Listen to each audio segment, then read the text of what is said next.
shit, I didn't do the vertical on that end. Oh, damn. It's too late to edit it. Say our name. Built this nation with our bodies and brains. You benefit, don't give us credit, say our name. We FBAs, foundational Black Americans. You want us to fight every time you in pain, but when it's time to vote for, silence remains. Yeah.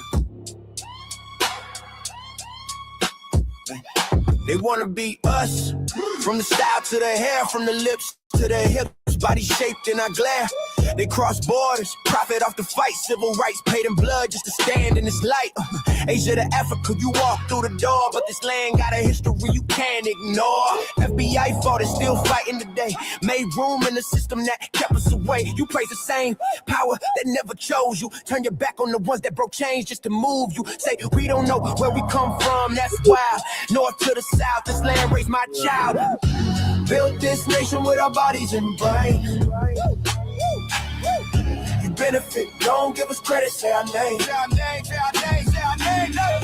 We FBA, foundation love Black American. You want us to fight every time you in pain, but when it's time to vote for, silence remains. We were renowned, check the glow for proof. Streetwear in Japan still mirror our roots. K-pop chase the caves, study how we move. Rapper world language, everybody fluent.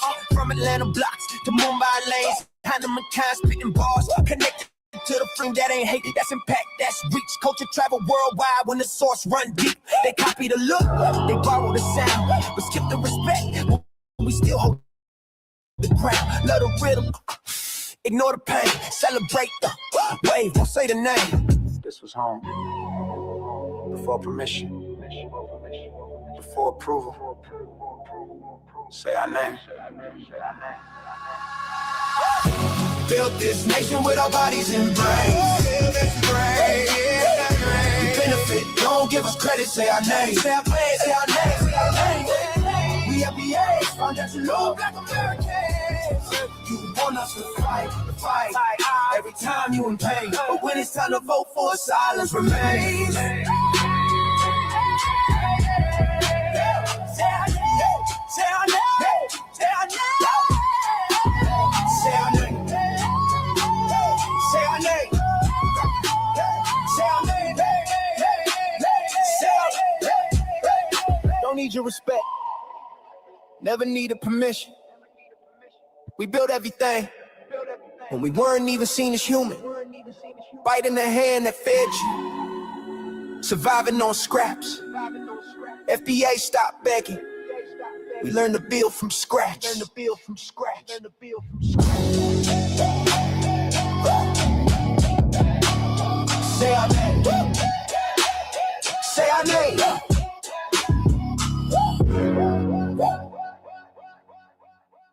The songs are on order. I forgot the songs are on order.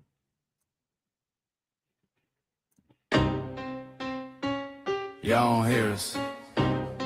Pull up a seat and motherfucking listen.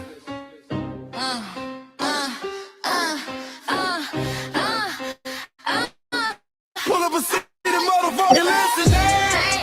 Pack your bag, time to go home. Talking crazy on our soil where our blood and bones grown. This our grind, we outside on it. While y'all fools on the outside looking, y'all show no respect to Black America, so leave. Hey. Y'all don't get it, so it's time to go home. Get the hell up out of America, take your digits, make it just fly on. Y'all don't get it, so it's time to go home. Get the hell up out of America, take your digits, make it just fly on. You landed on the tarmac, fresh off the boat. Talking about y'all building nothing, man, you choking on the note. My ancestors the reason that this country even breathes. Pick the cotton, built the house, planted the seed.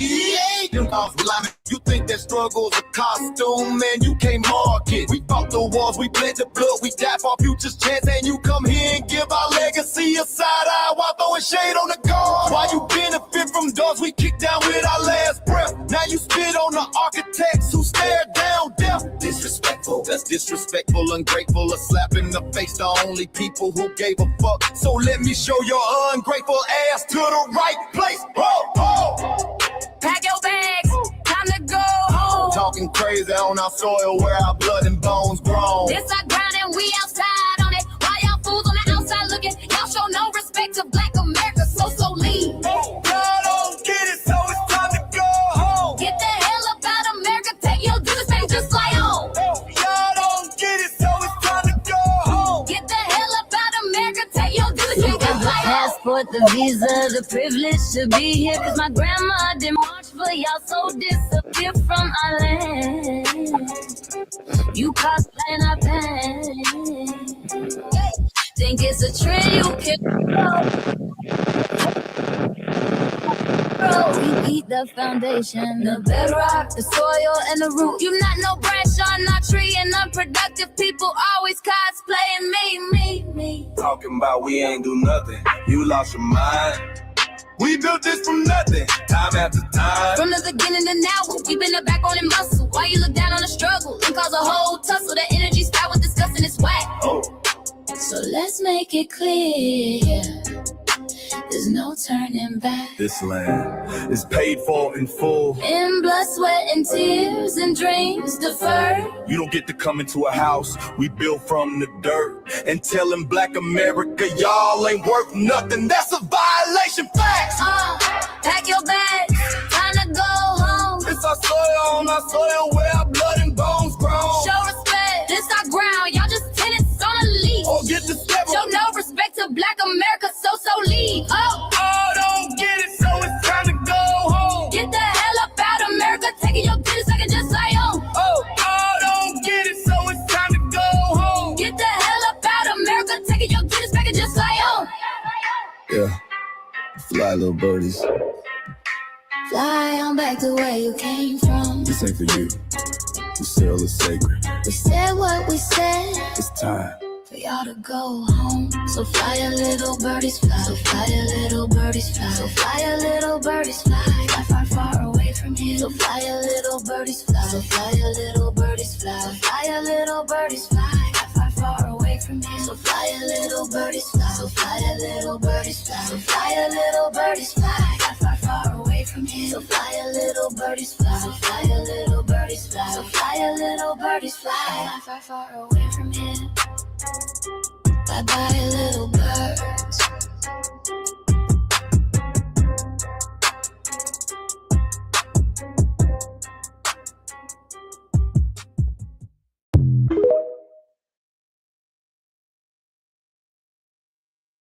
Check the private chat, Brother Shabazz. Test. Can you hear me? Yes, I can hear you loud and clear. But go on mute until the clips are done. It's like 4 more clips.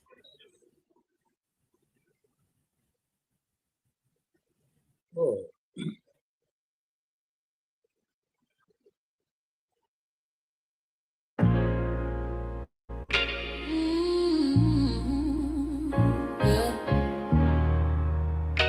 They thought we forgot, but we never forget.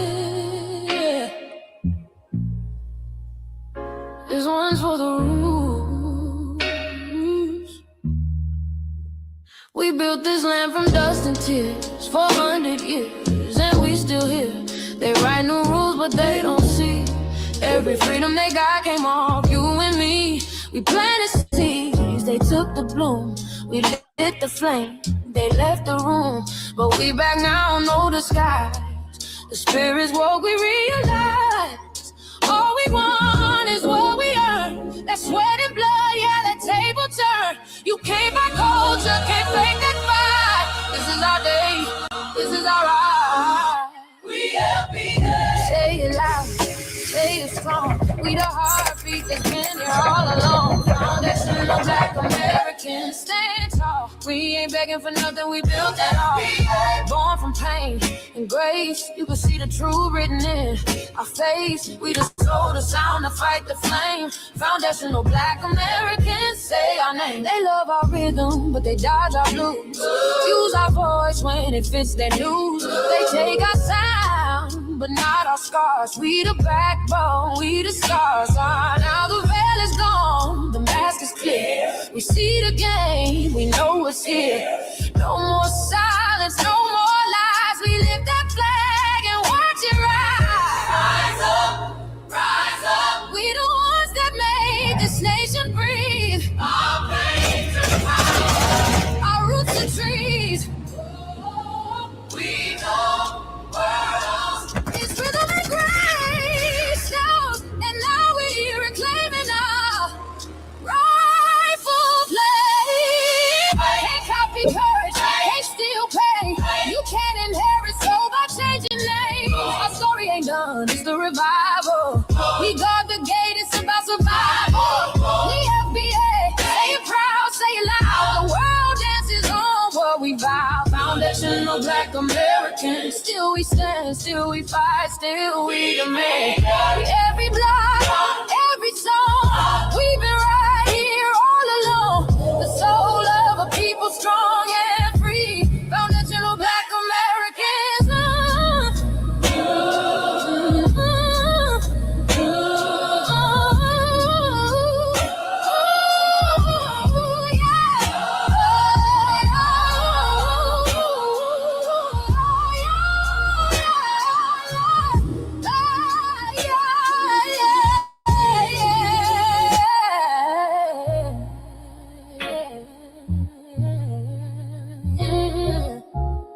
We the first, we the root, we the fire.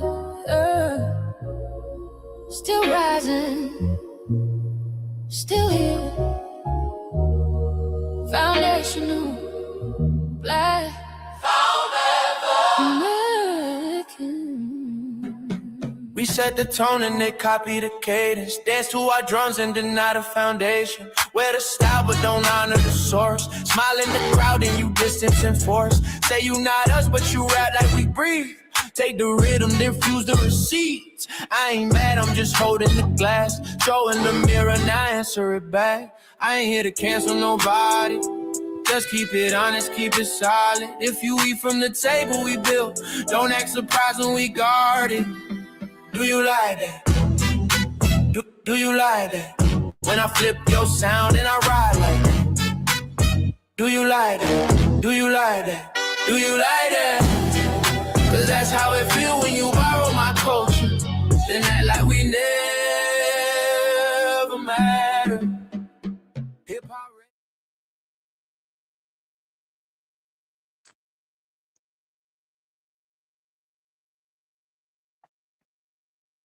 Peace and abundance, everybody. Peace is Mike, Larry. too soon though. Now this shit here, Like too that's what I see it is. right. We're not fighting your battles. We're not carrying your fear. We're not lending our history to people who erased us while we were here. Just cause you're born here, don't make you FBA. That makes you a citizen, learn the difference today. This is lineage, not a look you can wear. Not a costume you borrow when it benefits you there. You used our culture like an access card, backstage pass, a straight facade. But now the mirror's in your face, no disguise. And you're uncomfortable looking truth in the eyes. We didn't leave our land to beg for a chance. We stayed, we fought, we took every advance. That's the separation, that's the line you cross. We paid the price, you learned the cost. You waving your flag on our soil, but fighting not to go back home. Waving your flag on our soil, building comfort on a foundation you didn't know.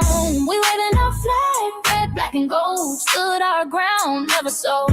You waving your flag on our soil, scared to build what you claim you love. Our humor, our style, the way we move, the smoothness, the sound, the things we prove. Music we birth, language we shape, innovation forged under constant escape. Warrior spirit means stay and defend, not flee your land and rewrite the end. You call it success, but don't confuse the two. Ease came after what we went through. You abandoned your land and called it strategy. You waved that flag loud, but won't return to build your legacy. That contradiction tells the story for you.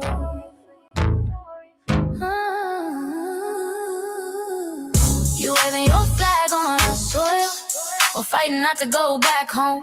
We waving ours where we were forged, every inch earned, every brick known. We can't be deported, and that truth changes everything. We can't be deported, and that truth changes everything. We know who we are, and now we see who you are too. Just because y'all born here doesn't make you FBA at all. It makes you an American citizen. It's biologically impossible to be us because it's a lineage, not some damn costume you can just put on to look cool. You immigrants and immigrant Americans has used our culture as an access card, a backstage pass to our culture. Now y'all have to look in the mirror. Our sense of humor, the aesthetics, mannerisms, the style of dress, the smoothness, the creativity, our genres of music, innovativeness, our slang, our warrior spirit by staying on our homeland and fighting and not fleeing to somebody else's land to beg for a better life and shit on the very people who fought to have us there. That's who we are. And we know who the hell y'all are waving your flag on our soil and fighting to make sure y'all don't go back.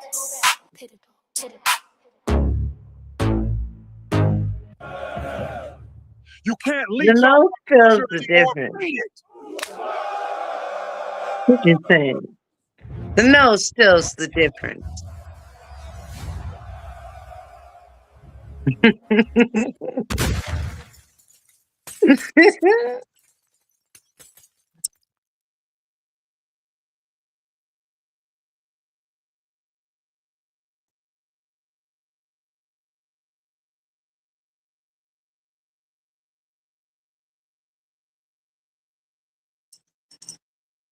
Mike Larry, man, you did it again.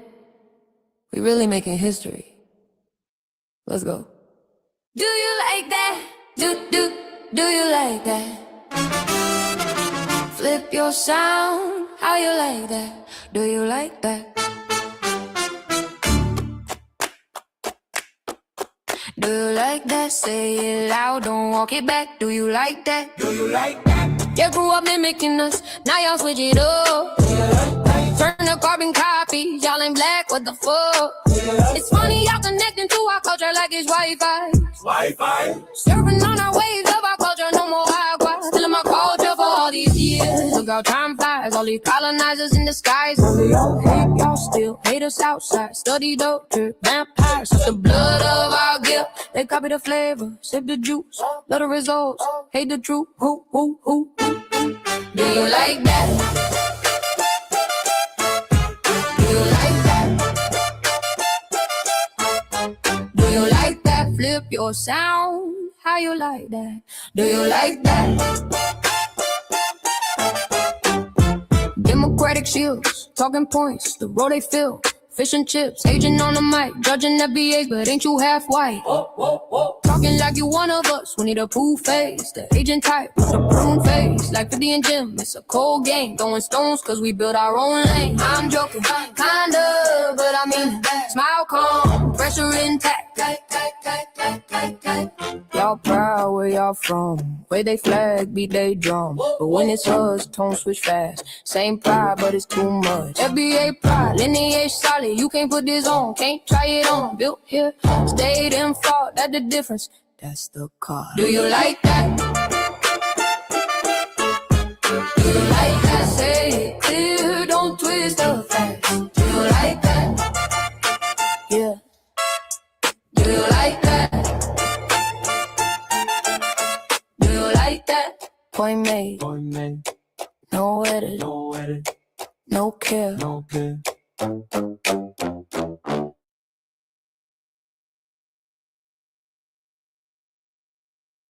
Well, I liked it.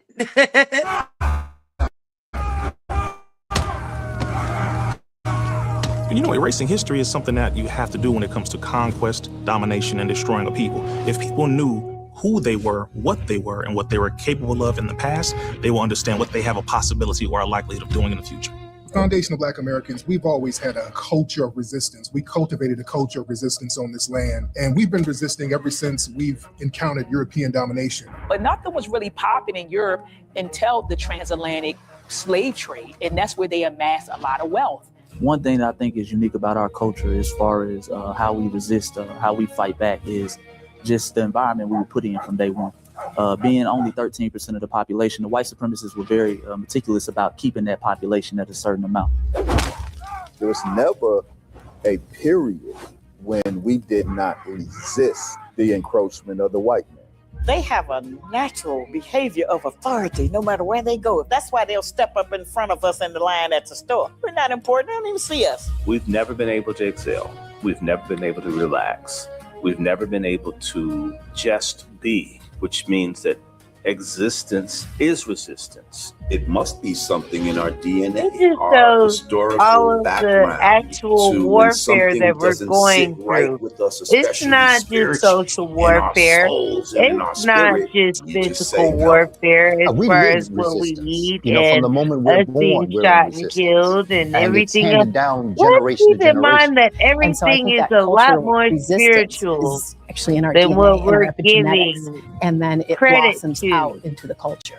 So there's almost nothing in America that we do, from song to dance to politics to the way we talk, the way we dress, That's all I having can coded say. languages considered to be slang today. Everything about Black American culture is a form of resistance. Of course, they want to always Make downplay sure our that you're watching contributions what you to the global consume tapestry because they continue to act in like all our number one aspects. export in this country is not Black innovation. Everyone understands that our resistance has been the cornerstone of what foundational Black Peace and Americans have abundance. always done. We are the life that breathes everything into this nation. The further back you go, the further black you go. It's just simple like that, brother.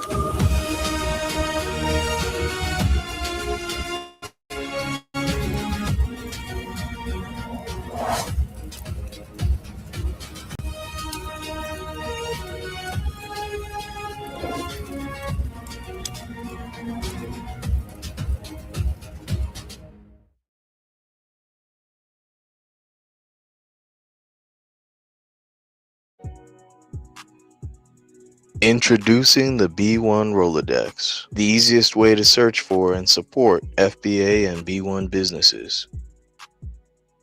Hundreds of entries from the Black grassroots for the Black grassroots. Free to use, free to download, constantly updated. Trouble navigating the document? Try using the map version. Notice a business missing? Use this simple Google form to submit an FBA or B1 business. Also submit anti-Black businesses, which are now being collected in that last tab. Find resources, contact numbers, and much more using the second tab. All the info you need to start practicing group economics today. Go to blacktruthunited.com. That's blacktruthunited.com. We lost Sister B. Come back, Sister B. Greetings, Black family. Greetings. Thank y'all for tuning into another episode of the Frontline Black News. I'm your host, Shane Crewman. And we're joined with our brother, Brother Shabazz, my Sankofa brother. Salute. And we should be joined here shortly with our West Coast correspondent, Shabaka Sankori, and our other host, Lady Che. Seduction Doll. And on this Season 6, Episode 30, Part 3, Part Trade of the Frontline Black News, we'll be discussing several topics. The first topic is, of course, the tangibles. Well, it's always tangibles. We always on the tangibles. But on this episode, the first topic is going to be Tiffany Cross Eyes gets the boot from MSNBC. And she's going to tell why she got the boot. And like Professor Black Truth, who's going to give us the update, always says, when white supremacy is done with its tools, it breaks its tools. So Tiffany Cross-Eyed is just another casualty of the war. And then we got the Asian businesses boycott. Shout out to Afro Elite. He covered that extensively earlier. We're going to dive even more into it tonight. The Asian boycott. So we are doing a whole blackout on Asian-owned businesses.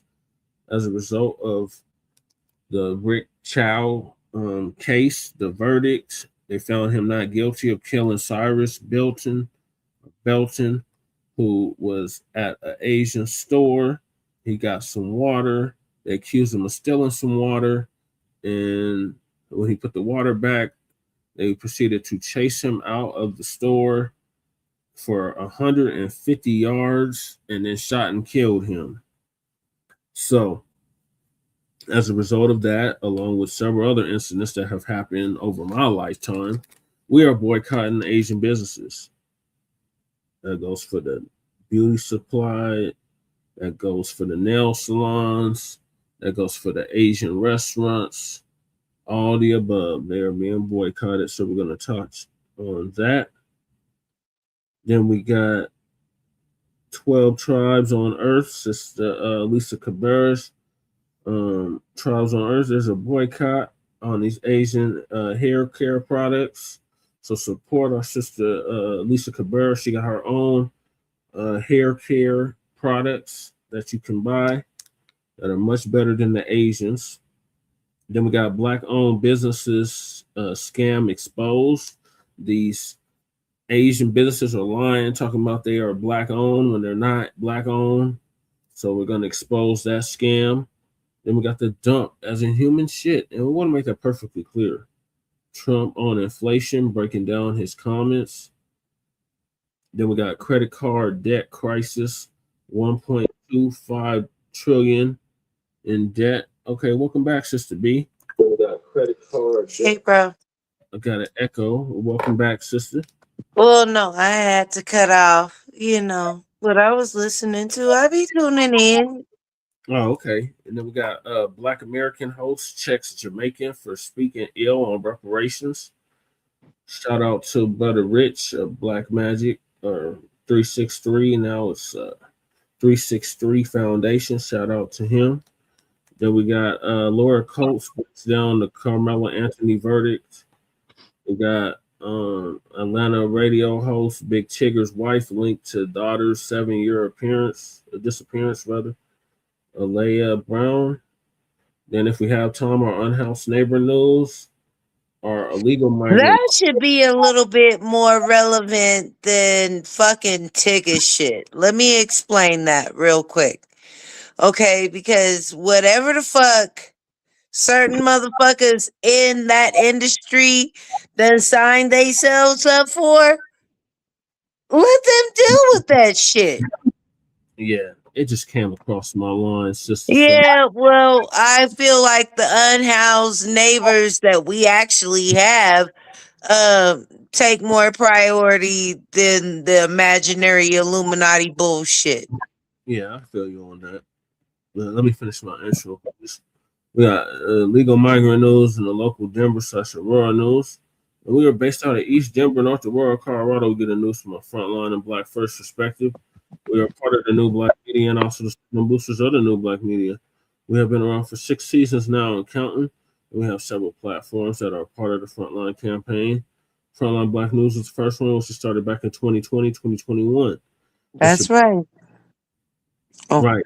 And Sister B was with us. And Sister I'm just proud of my brother. I'm sorry, I didn't mean to say it like that. And Brother Shabazz has been with us since the very beginning. So yeah. Shabazz is based off the 50th anniversary of the founding of the original Black Panther Party for Self-Defense. We started on Blog Talk Radio back in 2016 and have been around for 11 seasons now. Shabaka's Black Experience Enhanced covers Black experience from the beginning of time until 10 minutes ago. It is also a part of the Frontline campaign and has recently, within the last 2 to 3 years, moved from Blog Talk Radio to StreamYard. Please make sure y'all like and share the broadcast, family. Remember, family, hit that like, share, and subscribe button. So you can definitely be in the algorithm, because YouTube is definitely shadow banning us, especially tonight. Please join us on StreamYard, YouTube, Frontline Black News. The links to all of our channels are in the description, including Frontline Black News. Frontline Black News 2, our backup channel, which we're streaming on right now. And y'all sub to that just in case they try to take Frontline Black News down again. Then we got my personal page, Disappearance, aka Chain Kruma. Make sure y'all subscribe to that, even though it's being struck for the week for the whole week, but still subscribe to that channel. That's how we cover the city council meetings in both Denver and Aurora, the local Denver events, like we got Juneteenth this weekend. Yeah, go ahead, Juneteenth. It's gonna be 3 days again, so we got the 3 days back. That's back from one. Yeah. Oh, yeah. So it's going down this weekend. Let's get excited. And then we got Lady Che's channel, Seduction Doll, 5991. Make sure y'all sub to that so she can start going live on that YouTube channel. Then we got her main channel, the RBA, the Revolutionary Agenda. Make sure you check her out. On Can I ask you a question, bro? Yes, lady, sister. Okay, bro. How many black vendors are going to be at Juneteenth this year? Like to know. Prior years, it has shown. Actually, since it became a national holiday, we have seen less and less black faces on the committee out here for Juneteenth.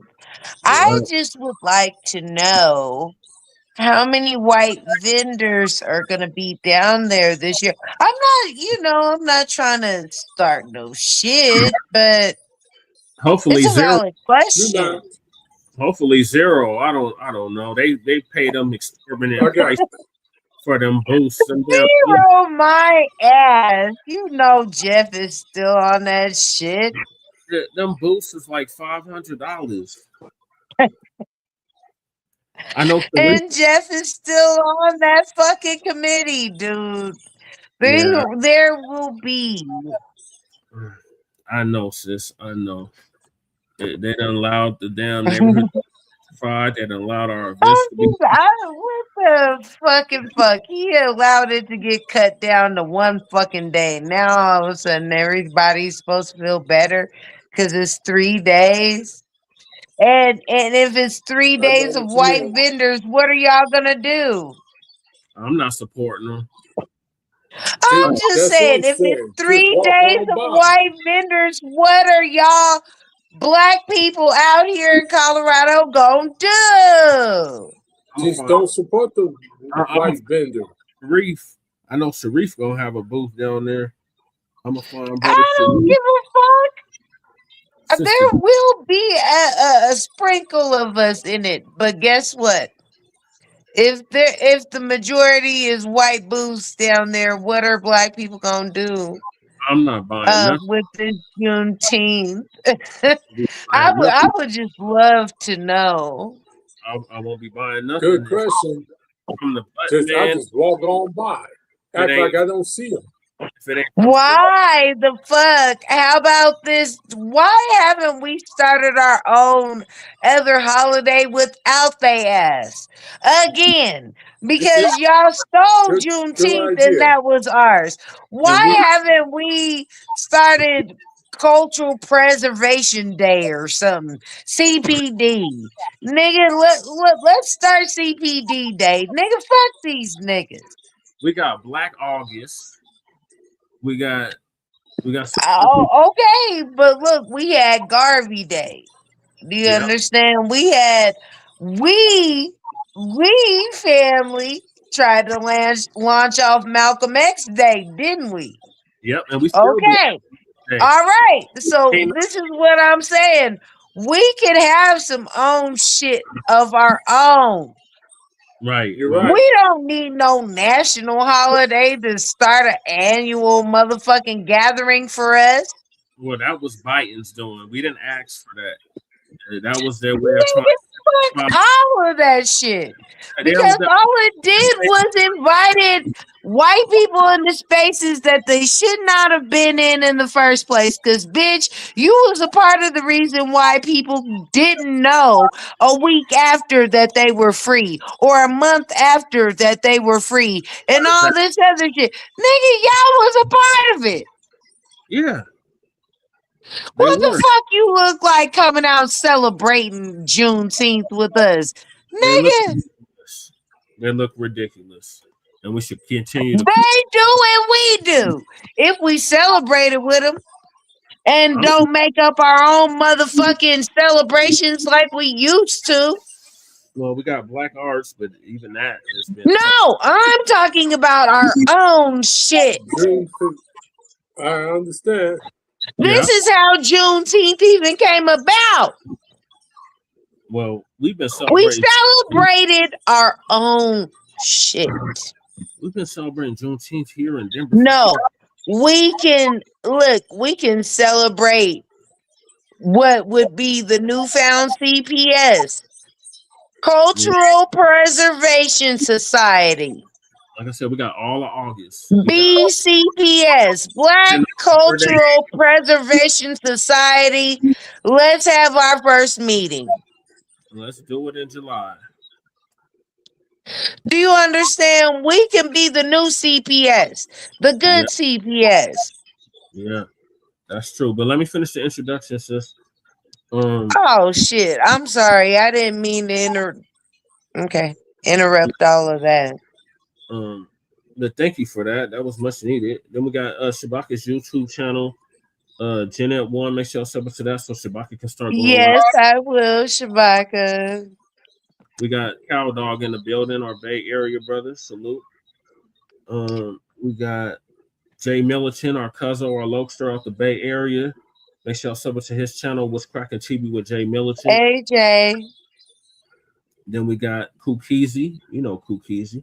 Got our brother Kukizi out the Mile High, who Peace came in out abundance. the reports. Make sure y'all sub to his channel, Kukizi 5100. Then we got our brother Breeze Omega, my brother from another mother, who's out of Hempstead, Long Island, is now in Virginia. Make sure y'all check him out, Breeze Omega on YouTube.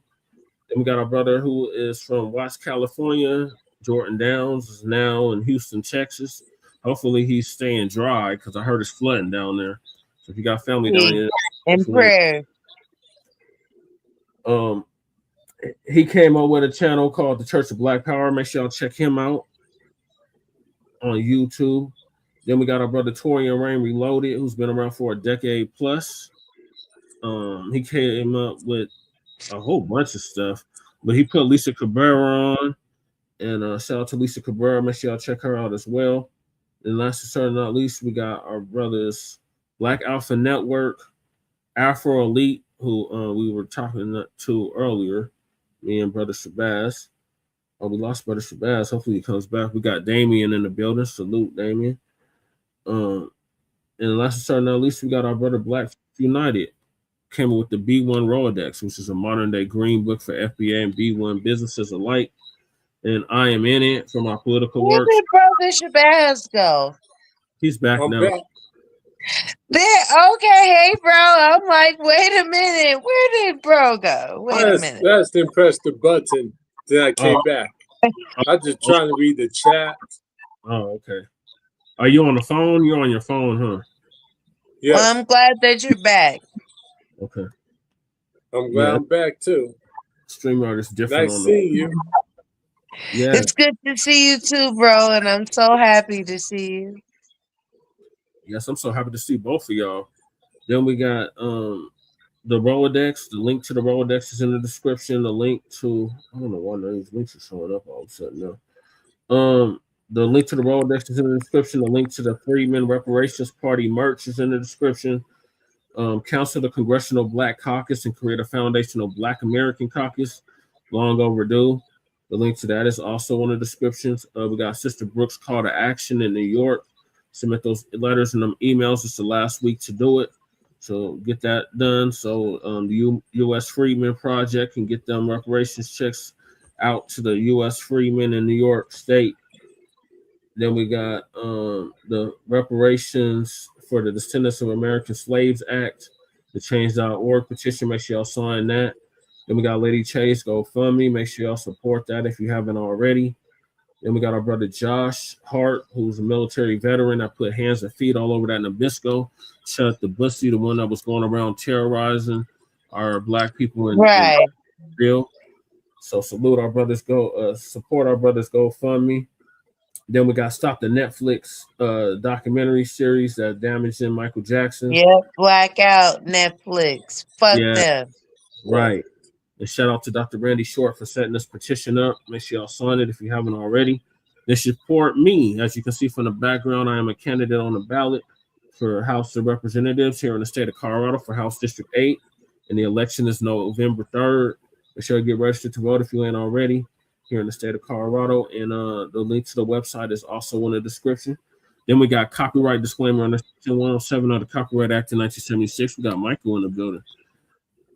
Allowance made for fair use for purposes such as criticism, comment, news reporting, teaching, scholarship, education, and research. And I do not own the rights to the music. And if you don't understand racism, white supremacy, what it is and how it works, everything else you think you understand will only confuse you in all 9 or 10 areas of human or people activity. And that is economics, that is education, that is entertainment, that is labor, that is law, that is politics, that is religion, and there's Shabaki. Well, understand every means of warfare that you just named, okay, plus spiritual. One thing we really gotta like add in to factor in a huge majority, not just as a little facet, is spiritual warfare. Yeah, that's part of the religion. No, I'm not even talking about religion. I'm talking about spiritual warfare. Right. This is so, look, Star Wars, the whole movie did not come from nobody's fucking imagination. That's right. That was the old Tartarian Wars. Gene Roddenberry stole that from us. No, listen, those were the old Tartarian Wars. Yep. And now it's still the same battle, but it's in a whole different realm. You understand? And this is Back to the Future shit that we're going through right now. But Terminator, all that. Yep. Do you understand? Yes, but let me finish this, sis. I'm almost done. This is way more spiritual than what everybody thinks, man. I'm telling you, like, even certain shit we're just gonna have to see play the fuck out. You're right. So in order, stop asking for certain shit, because guess what? This global system of racism. There were certain children of the Most High that survived the fire. They were put in the furnace, all because of their diet. Yep. They survived it. Man, we're not supposed to be eating certain shit right now, dude. You're right, sis. But hold on, let me finish the introduction. I'm almost done. And activity. And that was by Mr. Neely Fuller Jr., who transitioned exactly a year ago at the age of 95. And he left us this wonderful book called The United Independent Compensatory Code System Concept, a textbook workbook for thought, speech, and or action for victims of racism and white supremacy. So may he rest in power, and may we produce a system of justice which guarantees that nobody's mistreated and those that need the most constructive help get it.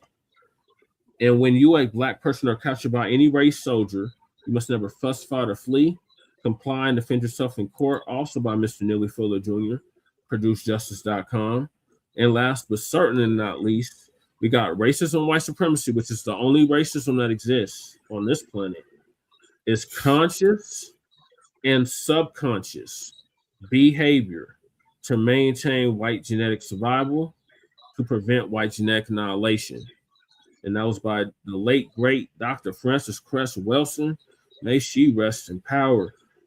Bro. Exactly 10 years ago. Bro.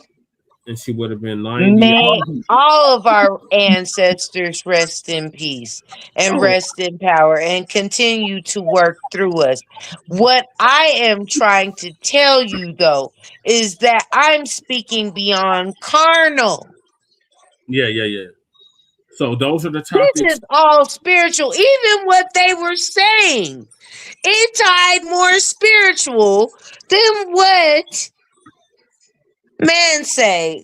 Look, A lot of people don't want to hear me. They just want to dance, nigga. No, we hear you, sis. A lot of people don't want to hear me. They just want to dance. Yeah, like Goody Mom said. Okay. No, that's who Andre 3000 said that. Yeah, 3 Stacks did say that. That's true. And it was either Outcast. You don't want to hear me. You just want to dance. Yeah. What I'm trying to tell you is a lot.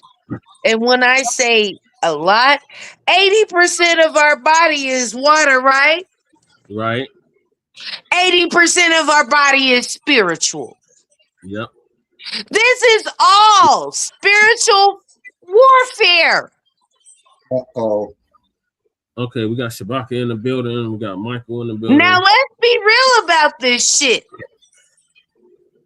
A lot of people have demonized and made us denounce our original spirituality. But I'm going to tell you like this. Nature has a way of healing itself and always has. Right, the natural. And in the process, anything that's supposed to survive, it revives. Right. If we are the original beings on this planet, the only thing that we can do right now is detoxify ourselves and let the inevitable play out. Yeah. We don't need no fucking reparations. All we need is a spiritual reset. I wouldn't speak for all of them. No. And guess what? Everything is falling in line to us after that. There ain't no reparations when we own the whole land again. We can buy land with Well, money. then what you got to do is slap a When lien on we it. own the whole land again. After the spiritual reset, y'all really don't know how quickly this is coming upon us, man. Detoxify your fucking bodies. Yeah. Get all the metals out of your bodies and see what the fuck is about to happen. I don't know. But She you should be have natural metals. But you have natural No, metals. there are natural metals, which are zinc and copper. Right. Now, glad you brought up the copper. See, that's the Okay. Now, zinc and copper we are electromagnetic beings. Not everybody is an electromagnetic being. Yeah, that's true. We still gonna get our reparations though. Well, I tell you, listen, it's coming more spiritual than what you think. Because they will not be able to stand the sun here in a minute. They're already flying like lobsters. They are not going to be able to stand the sun here in a minute. I can't wait. Yeah, that's why I like to watch the Nabisco. And as long as you keep your chakras aligned and you stay aligned with your purpose, activation is automatic. Salute, Black Joe. We got Black Joe in the building. Once we activate, enough of us activate, it's a wrap, dude. It's a wrap. Right. And that's what they keep on trying to prevent by putting these clouds in the air over the sun. Man, there's a lot of weird shit going on, dude. And you can't. The veil's unlifted, though. And the more life beings we end up seeing that, are aside from us, we will remember that we aren't the only beings on this planet. Yeah, that's true. Us, we were already communicating with these motherfuckers. White people have a fear of every spliced gene because they know that they were a part of that motherfucking mad lab. Right. Okay, sis. Thank you. You done started to show off with a bang. Hey man, I didn't mean to come in hot like that, but what I'm gonna say is that we need to start spiritually preparing for our reparations. Fuck asking Well, these sister, bitches for we're shit. spiritual people by nature. Because their judgment is We're coming and spiritual by it's nature. swift, fast, not slow. Do you understand? They want to stop their judgment from being. No, their judgment is coming fast, not slow. If they want to slow it down, Hey. they pay us our damn No, they can't do shit. Did you hear what I said? Their judgment is coming fast, not slow. Hey, Caldwell. Right. Remember this old prophecy. I handcuff lightning and put thunder Detoxify in your tail. body and become aligned with nature so you are not a part of the virus that she's about to get rid of. Yes. That's why it's a very powerful That's what statement. everybody needs to be doing. And put On thunder my in tail. ancestors. On my ancestors. I said that. Cow dog said the sun taking too long. Nah, they frying. Amen. Say, man, it's not about it because I'm telling you, it's about to get real intense. Look, we're in June. Oh, yeah, it's about to be We still got 2 degrees out more here. months of this sun. And guess what? It's about to show its ass. Oh, yeah, it is. Yeah. Particularly day after tomorrow out here at 107 degrees. And guess what? It's a part of their population control, too. Yeah. It's a part. They don't care about killing their own. Oh, Mike is low. Oh, okay. They know who's gonna die. It ain't gonna be us. No. Well, they all got that appointment, and you will not be late. They have, like I said, a swift judgment coming, fast, not slow. Right. Throughout this whole fucking summer on us. In this meantime, minding our own self business, we need to detoxify our bodies. Yes, that's true. Of any metals that they are putting in our foods, in our waters, all of that shit. Papaya seeds. Everybody swallow some. I got some papaya right now. Papaya seeds.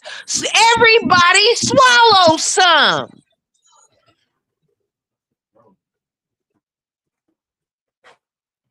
Nah. I'm crazy until I make sense. You talking about them little black seeds? Until you look at your bowel movement after you do what the fuck I said. It works. No, there ain't nobody into that shit. Yeah, I'm crazy until I make sense. But I'm going to tell everybody right now, swallow you some papaya seeds. The papaya. Shit is weight. It stinks. Get some papaya. Papaya is going to clear your whole And system. swallow the papaya seeds like they were fucking vitamins. Do you understand? Okay. 3 at each time. And watch how many worms come out your body. That's true. There's a lot of worms in the meat and the food. And guess what? Them worms also have brain connections. That's true. You remember that show back in the day, Animorphs? Yep. You remember how they used to try and infect people with that little sludge thing that would go in their ear? And yep. Yeah, I saw that. You understand that this is real shit.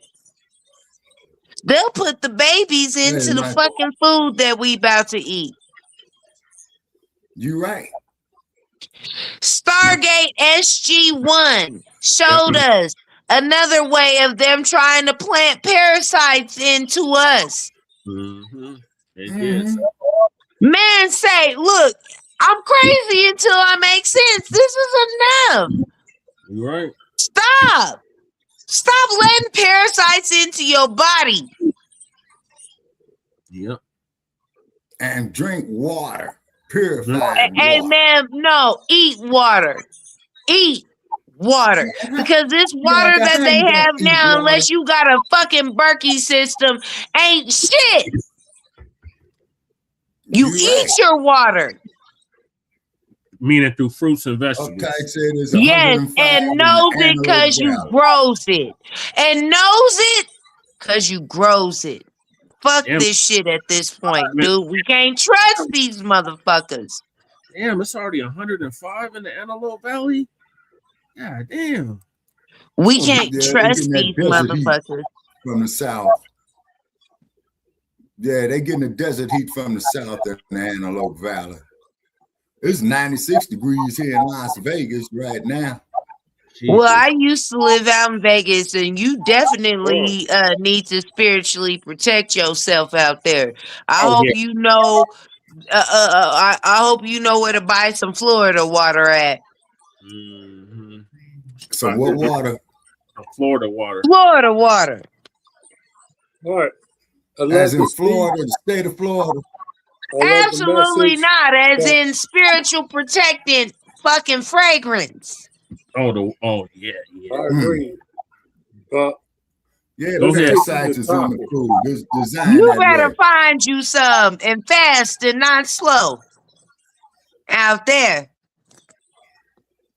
Yep. Got that. Damn. Okay. All right, Black Joe. Well, thank you, sister. It's a great message. Yes. A much needed message. This is a perfect wake up call. Yeah. Wait till And this shit getting ready 2026 to and get beyond. worse. Thank you for joining us. And it's getting ready, and it's gonna get worse before it gets. Shut up, Shabaka. Don't be talking about me like that. I might be debative, I might be passionate, but I am respectful. I did not say anything about it. I just said it's 96 degrees out here in Las Vegas, and I'm watching these Nabiscos starting to peel their Well, skin. I'm gonna need for you to stop talking so you don't make it hotter out there with your breath. What? She said you got drunk rest, Shabaka. Shit. And I keep this air conditioning I'm on fucking with because you, I hate this Shabaka. shit. I am fucking with you. Well, I know well, you well, ice cold. I know you ice cold. The hell I ain't. I know you ice cold. No. No, well, you ain't look. You need that winter fresh. That winter fresh gum then. Winter fresh. It make it much No, cooler. I want the winter fresh. No, if you want some winter fresh, take yourself up there to the Sierra Nevada. Oh shit! Yeah, No, look. If I want a Nevada out here, all I gotta go is to the sand dunes. Yep, that's true. Well, Yeah, where KMA, baby. Where they got sand dunes at in Colorado? Southern Colorado, Shabaka. Yes, and they have a beach there too, right next to the mountain, so you can KMA, baby. Yeah, that's gonna happen. You gonna have to pucker up, Buttercup. There used to be an ocean there. Yeah, you gonna have to pucker up, Buttercup. I done told you. I know about my land. FAFO. Let me tell you what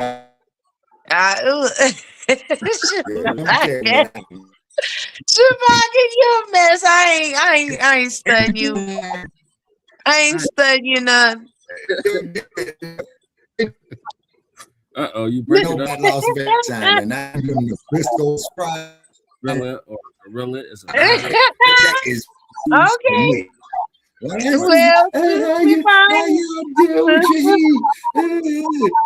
I was born with my tan. I ain't never had no damn sunburn before in my life.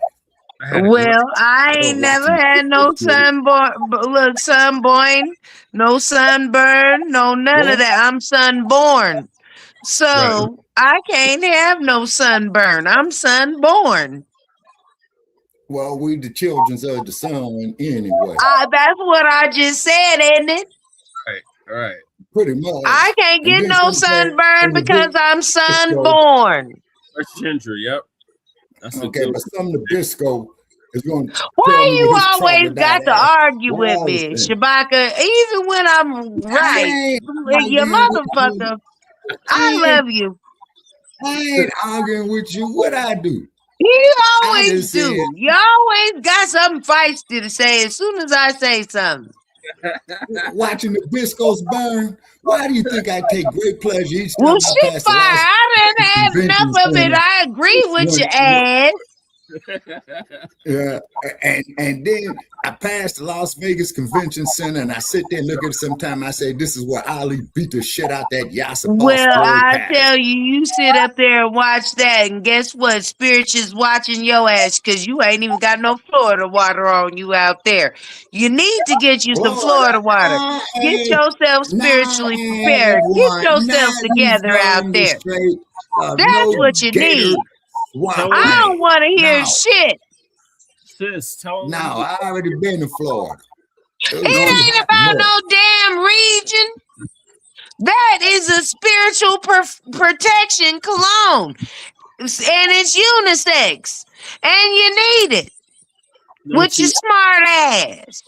Don't they got some herbal stores? Yes, you do. I already been to the South. I ain't going back to no more South. Ain't nobody talking about the South. Nigga, I ain't in the South. Florida in the South. You can't I get no ain't in the further south than motherfucking Florida. South, and I got me some Florida water. I don't know what the fuck is wrong with you. Now, how y'all gonna get Florida water way there in Colorado? Because it's a spiritual protected cologne, like I just said, not no fucking actual water. All right, well, we now. need some more of your water. You out better here in catch Hoover up, Dam. Rufus. No, you better catch up, Rufus. Oh, hell no, not Rufus. I ain't heard that term in 30 years. You better catch up, Rufus. I'm not playing with your motherfucking ass. You know what I'm saying. Well, hell, it feel like you don't hold no damn water. You don't even know what Florida water is. Tell him where he No, could get I've it. been to Florida one time.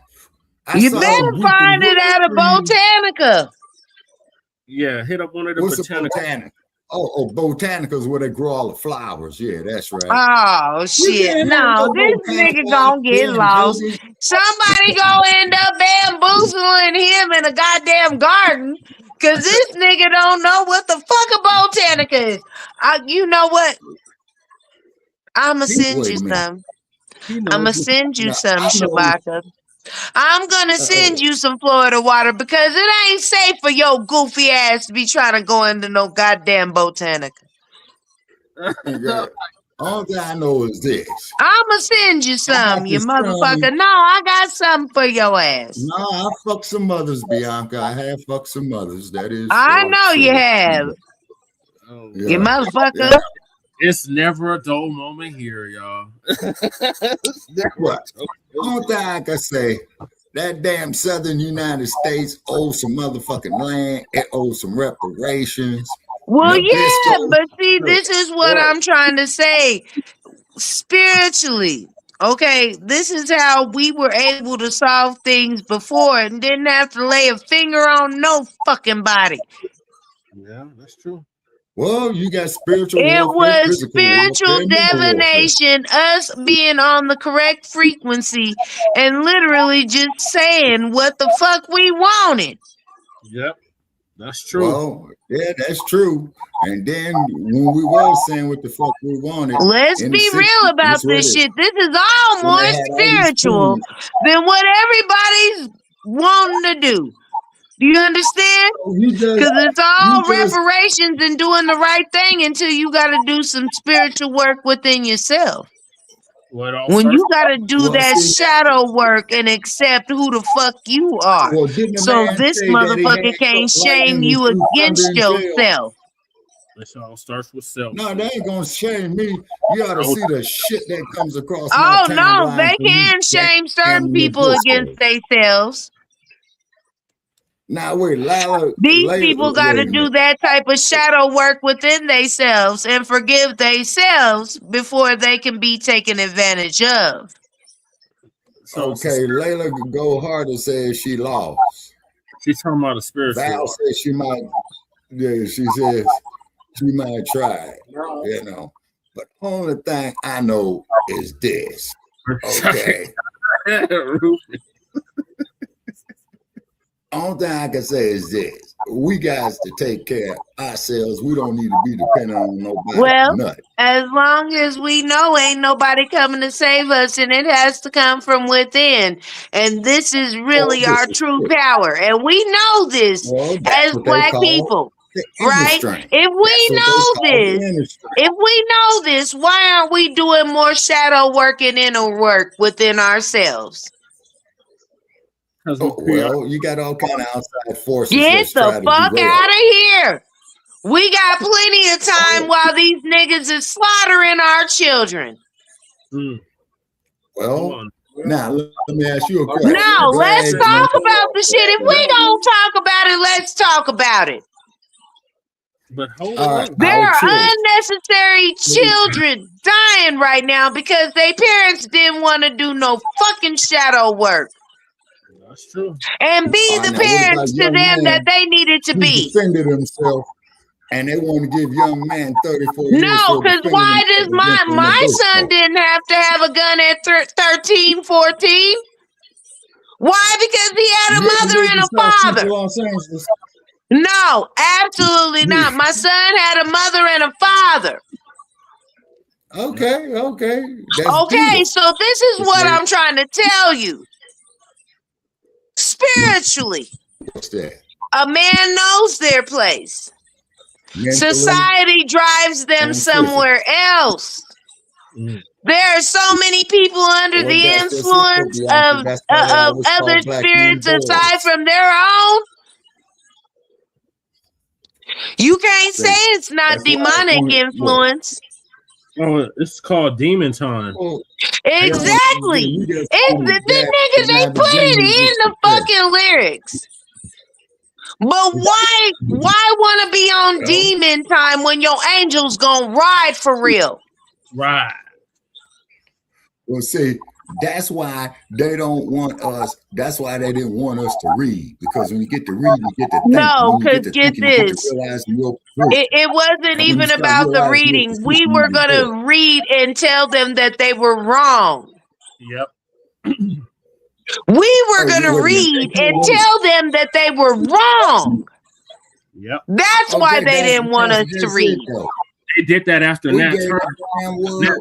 They did it after the Civil War that we won, which was against them in Britain trying to invade native land.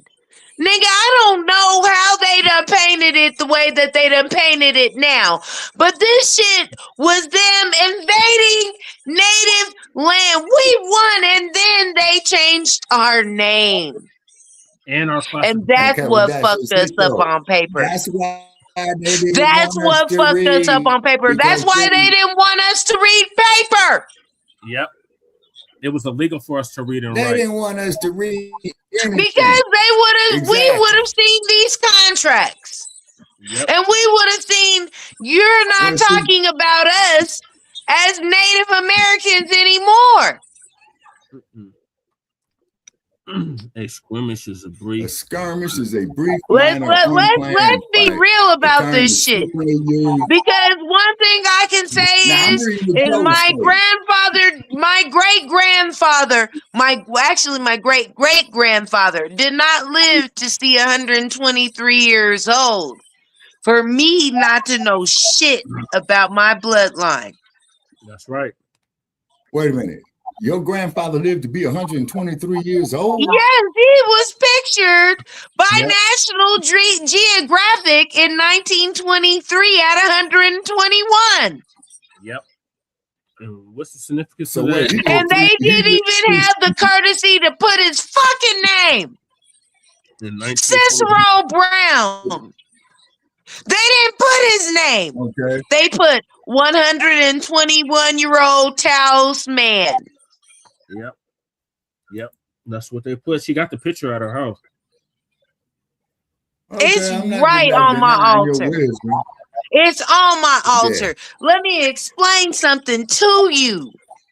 Can't nobody tell me about my family in this land. Mm-hmm. My family heritage goes back so fucking far. Look at all of these. Look. That right there? Yep. That's an altar.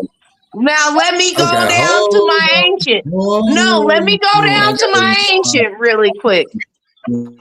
I need y'all to see this because it's the truth. They will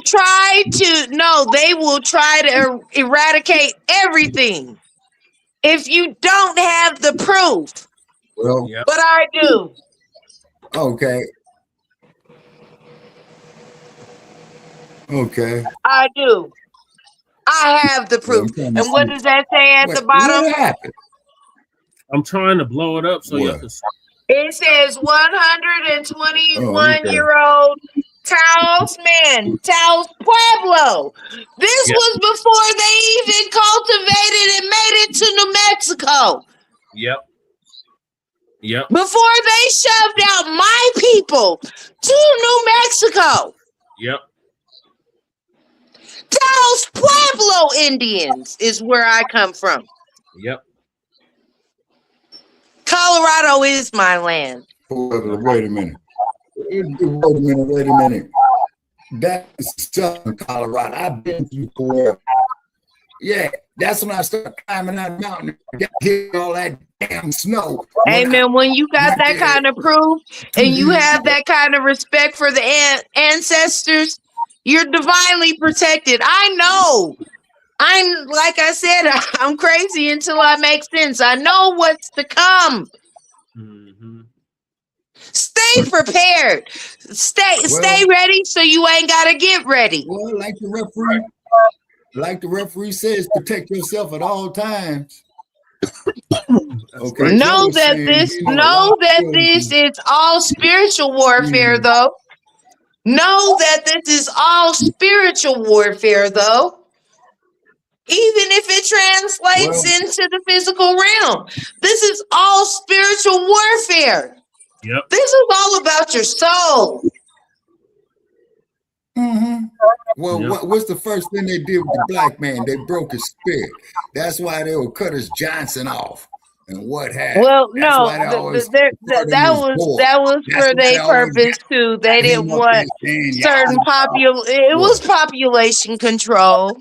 Yeah. That was their population control before they got a hold of pharmaceuticals and prison systems and everything else. Do you understand? That was their means of population control.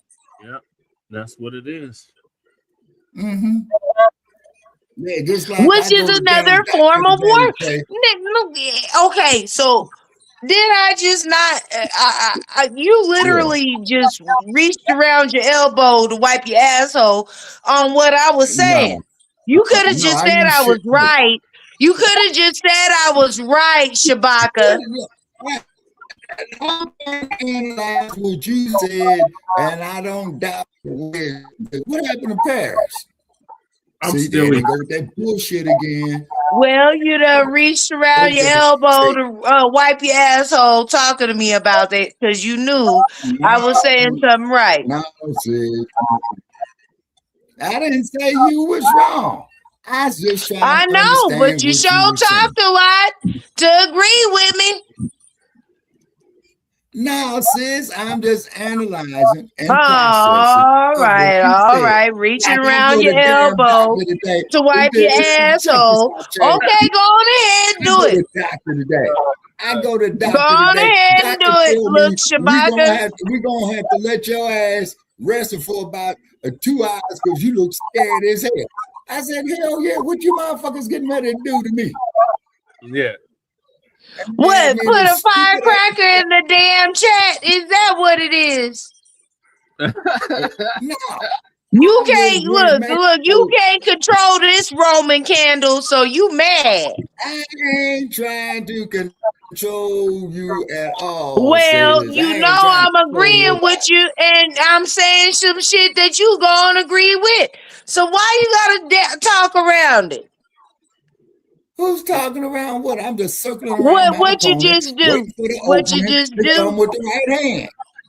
Nope, you reached around your elbow to wipe your asshole. That's what you did. Nah, I use shit paper, honey. Sorry. You know how I am, Shabaka, and I love you very much. All right, what brother man was saying, hey, greetings, brother. Okay, gentleman here with the black shirt on. Yeah, that's brother Shabazz. That's brother who? Shabazz. Greetings, brother Shabazz. How you be? How you be? May peace be upon you, brother. Brother Yeah, it looks Shabazz. like his camera froze. Oh, he's frozen. No, see, hey, this is what I Shabazz. mean by they up here playing games. Oh shit! Shabazz, brother, come back on. He gonna have to go out and come back in. Shabaka. See, that's the bullshit they Shabaka. do. When we start talking real stuff, Shabaka. Bird, bird, bird. The bird is a word. The bird, bird, bird. The bird is a word. Oh my goodness. Yeah. He's gonna have to, he has to do a reset. Now keep in mind, Ain't nobody people, playing with your ass. I love you. I love you though. You know I love you. You ain't never even seen me. And I love you. Well, if you want to see my picture, looks like hell, check the LA County Jail. Hey, you know what? I done seen your face and your picture and your face. Where at? On my phone when we was conversating. Oh. Now. When? All right. When? The bird, bird, bird. The bird is a word. Did I look like hell on the picture? Well, of course. That was a terrible murder. All right, that's the right picture. If I'm looking like hell, yeah. No, it was a whole live film. You look like hell the whole fucking time. Even the hotel that you showed me was at. Remember? What hotel was that? Was With the dogs. There were some dogs outside. Oh my God. Lord. That's all I remember. St. Louis. You was talking shit about the dogs. But either way, you still my brother and I love you. But you know, I'm always the one that's going to say something. Whether you like it or not. I ain't studying you. You ain't a part of my mission. My mission is to tell the truth, okay? That's right. Well, only thing I can say, telling so the truth fuck can clean be off. No, good fuck business. clean off if you got a problem with it. I love you though. Now I ain't did nothing to you. I'm just letting you know. If you do, fuck clean off. If you don't, I love you. Wait. All right, y'all. Was I on the highway on Interstate 5? Yes, Shabaka, I believe so. When we were talking. Y'all were supposed to link up when in we was talking. Yeah. I think I missed you by 2 days. 3 people that I was supposed to link up with in Las Vegas was Bianca. And because Bianca was out there by the airport, and I said, "Hey, I was here in Las Vegas." Look, hold Bianca on. said that I had already went through some stuff with TSA there. Yep. Yeah, I did. After coming from Umar Johnson's motherfucking conference that he had out there. Oh, buddy. I ain't never had a shakedown by the TSA as I did that day. Yeah, and mind you, I used to do more nefarious shit back in the day. Mm-hmm. Never been shook down the way that I got shook down coming from that fucking conference.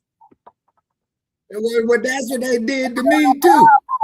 They say, man, you got on military pants. I said, so what? You know, Man, say you no. got these They little not buttons. only sent me through the patting down. They put me in the other room. Type of shit. Then they ran you through the system, sis. Oh yeah, Well, they ran you through the I've been on the system. FBI watch list since 2016. And I've been on this since 2013. Okay, all right. And that was when I was working for the news network. Yep, that's where we are. They snatched my press. yeah. Look, my brother can tell you about how my press pass got snatched. Put that up there. Snatched. Because I told the fucking truth. Yep, so did. Well, the ways you explained to me, Sister Bianca, at the 50th anniversary at the 50th of the Black Panther Party over there in the Infirmary Park, well, older Queen come up there, Frosty Fro leather piece, and I think I was doing some paperwork. I says, I feel like I'm being watched. You know what she said to me? She said, man, what the fuck you gonna do? Are you gonna live or are you gonna die on your feet or live on your knees and turn around and walk the fuck away? She sure did. Exactly. Look, I'm still on social platforms, even though they banned me from Facebook after what I leaked on that bitch. They banned me from Facebook. Haul their asses into them goddamn kangaroo courts or what motherfucking county and sue their ass. Like, I can't even, nigga, I done tried to start a couple of different pages. What they said, nah, bitch, we know that you in the fucking hat. Take that shit off. Yeah, you ain't coming back on this platform again. Oh, bitch, that's you with some red lipstick, nigga. We know that's you. They did be the same. And it's okay. And it's okay, because guess what? That lets me know right there that spiritually what I was doing in their algorithm was fucking them up. Yep. Same here. Oh yeah, because we've been real high in algorithms, and I've been fucking with algorithms. I've been a glitch in a lot of algorithms. So do you understand? No, okay, and I probably even shouldn't be disclosing this shit, but let me explain something to you. I was a financial ghost for 20 fucking years. Okay. What's that? A financial, which means I had all my shit, that there was no bad debt. All my shit was paid, but they had no real like track of my spending or anything, because I paid everything with cash or money order for the damn near the first 40 years of my life. Yeah. Yeah, exactly. So for those when I started my credit line, do you understand when I started my credit line? And then they, of course, they check out your payment history, this, and that, right? They started me off as like 6 something. I was like, okay, all right, cool. Now, these motherfuckers get to offering me motherfucking credit cards left and right, all kind. I'm like, yep. But I've been handling all my shit prior to this without y'all. Yep. Now here's something for what you. do I really need this shit for? Get a load of this. I told you this, brother. I got a letter one day from the Solano County Court of a case that I had to go through in Solano County, California. Yeah. You know what I'm saying? Like, what the fuck is this bullshit right here? Okay. And I dug through my files and I found these transcripts, right? Saying that I got into it with this security guard, that I called him everything but a child of God, that I called him a house nigga, which I did. I told him he was I told him he was a Yassa boss. Now, this is all lies. You know this, right? Everything. Okay, it's all lies. Okay, but was it defamation of character? No. It was my personal opinion. And that's exactly what I was going there saying. Nigga, I have my right to my fucking opinion. Right. But they gonna tell me it's my fucking opinion. I'm not claiming this person to be anything. I'm not sitting up here trying to defame this person's character.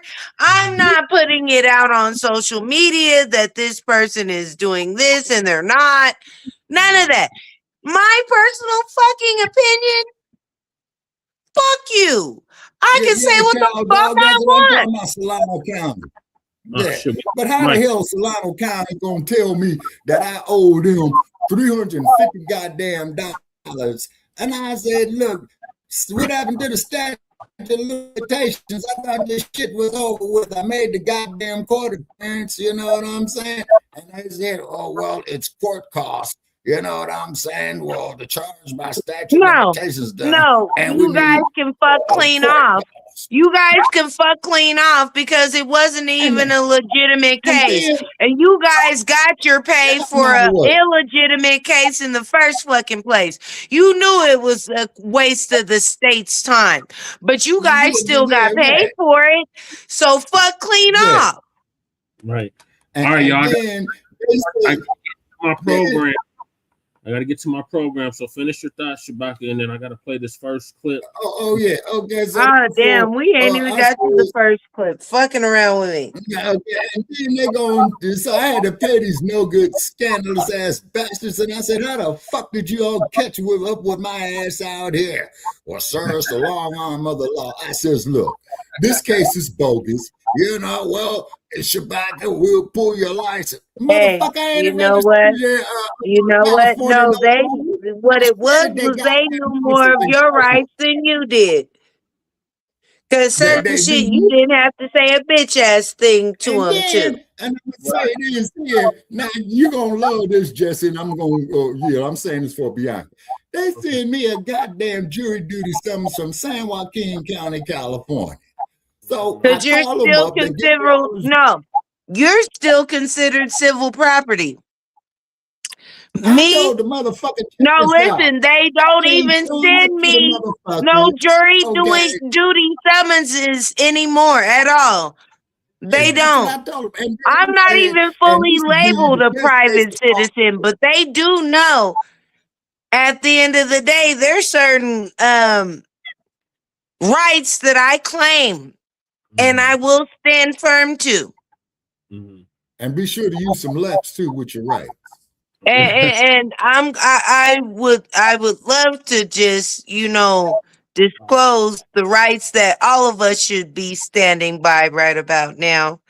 But until I know, the safety of the platform and who all is watching and who's all doing what. YouTube. I would not do that on YouTube. Right. Booze Brothers. I would have somebody inbox me if they want to know the details on that. Okay. All right. So we're going to get to the first topic, y'all. And that is Tiffany Cross. Tiffany Cross-eyed. She got the boot. MSNBC guy gave her the boot. It's the same one that was talking to Tariq Nasheed and Kevin Samuels. And calling us Russian. I mean, it's just the chickens coming home to roost. Yep. So when white supremacy, that's all I see.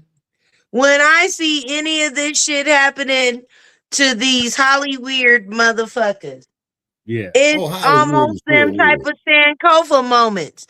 You remember when she was like, "I'm not a black, I'm not a nigga, I'm not this, I'm not that," and then she ended up on the fucking plantation. Yep.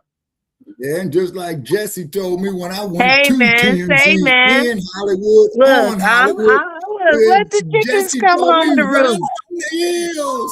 Jesse said, let the chickens come home to roost. That's what I'm gonna say about the shit. Yeah, stay away from Tiffany Cross did turn on the sisterhood. Yeah, the hell with Tiffany Cross. So well, I look like there's a lot of sisters and brothers that can fuck clean off right about now. This movement and this shit. In writing, this ain't no movement. This is a shift. We're in the middle of a shift. Family and fellow soldiers, I'm the professor, and this is the moment of truth. And Because we've just all like I come was in across front of Black people Chinese who theater. are No, who was that saboteurs. when Will Smith And slapped the so shit in out of writing, Chris Rock? Rashida Jones was the president of MSNBC. She was named president a few months after I was hired. And so I talk about the relationship we have because often Yeah. in And Black I said, how spaces, come Will Smith you didn't go can to have Hollywood Black people because who Dude said he ascend wasn't there? to power and achieve success by Best following say the white that man's bad bitch rules. fruity They have since the adhered to every 80s, policy and nigga. every rule, and they're like, look at how good I can be, Mr. It's White been Man. 6 Please degrees vote me. of And then separation. on the That other nigga side of been that, fruity. you have people who have bucked the white man's rules at every chance. So she had followed the white man's The rules. fuck? I had bucked that Everybody system want at to every talk chance, about and we getting find jiggy both with of it. ourselves in Nigga, the he same was talking position at about the top of some our careers at the motherfucking same black time. And the person who's degradation followed the then. rules can Truth be sometimes have told, because resentment who for the was person talking who about busted the jigaboo? rules and still achieved a certain level of success. And that's what I experienced with her. It Jigaboo, was she was Jay-Z operating and as a Will saboteur. It Smith was are given the who's that jigaboos. up on that horse kind of energy, you know? Yeah, exactly. I'm Precisely. just gonna put it out And there. Both of them. even then I write about not having the Okay, says, privilege who's these to other two openly dislike shine her. bones? In Damn, interviews, I I heard still it all insulted her. now. Hey In man, interviews, look, Babylon's already fallen. I don't give a fuck about who the fuck I name drop. Cause nigga, who gonna check me? These are roly police people, uptight. This is roly police people. These are the ones that be on roly police panel. Roly poly. Yeah, Roland Martin. Oh, I thought you was talking about Roly off of Batty. I was about to be like, fuck all these bitches. But listen, I fuck all these bitches when it comes to Roland Martin too. Right. Nigga, Oh, yeah. these are all social distractions, man. The And real Stephen A. things that Smith. we need to be focused on right now is preparing Right. for the shift, which means there is going to have to come a time where we literally don't buy nothing from these motherfuckers. Right. So that means when we're doing that, okay, we're gonna have to already be stocked up on our essentials. Right. Nigga, cause you can't talk shit about a motherfucker and still need them. Right. Nigga, Exactly. we better make sure we got everything we need out this hole before we diss this bitch. You're right. Yeah. Let me get back to But we bout to diss this bitch, nigga. And we ain't got shit to do with her no more. This ain't gonna be no looming X around us, nigga. This ain't no boycott. This is a blackout. Nigga, fuck you. That's right. Blackout. Straight up Leave, blackout. and look, all of y'all niggas leave us the fuck alone. Right. We're gonna get on all that tonight. For real, nigga, leave all of us. Look, all of y'all niggas from other motherfuckers, cause y'all is niggas, cause y'all act way more ignorant than we do. Nigga, I don't give a fuck. Y'all are the niggas. Right. All y'all niggas, leave us the fuck alone. Asian niggas, white niggas, Latin niggas, motherfucker, all y'all bitches, leave us the fuck, nigga, leave us the fuck alone. And I'm not nobody's nigga. Hey man, just do I'm it for not a nobody's year. nigga. Amen, say man. Even if certain motherfuckers is yearning and burning for their loves of other races, do you understand? If they can do it for a year, Okay, but if they Bianca, can you do pulling it up for a too much on year the for bus their course. race, Uh-huh. nigga, do They you will know kick my the ass difference right. You that they will make? Right. Mm-hmm. Well, let's get Look back at to the the I don't give a fuck, man. Hey, look, we can do all this talking on here, but women lie, men lie, numbers don't lie. well, the people behind the numbers lie. Numbers can be No, that's why I said numbers don't lie. but the people, That's why we're supposed to do certain shit on certain numerical motherfucking days. Yep, that's But true. they have us on their hella days, which is holidays. Nigga, those are hella days. Those are their ritual days. Yep. We're supposed to be on our own manifestation days. Right. Barasenko taught us that. Do you understand? We're only really supposed to be doing shit on Saturdays and Sundays as far as like, nigga, there's certain reasons, man. And the shit gets all kind of whitewashed. But certain days are very sacred. I wish you had your own channel, sis, so you could do all this on your channel because it's much needed. I don't need. Yeah, I'm gonna hop off your channel, bro, because I don't want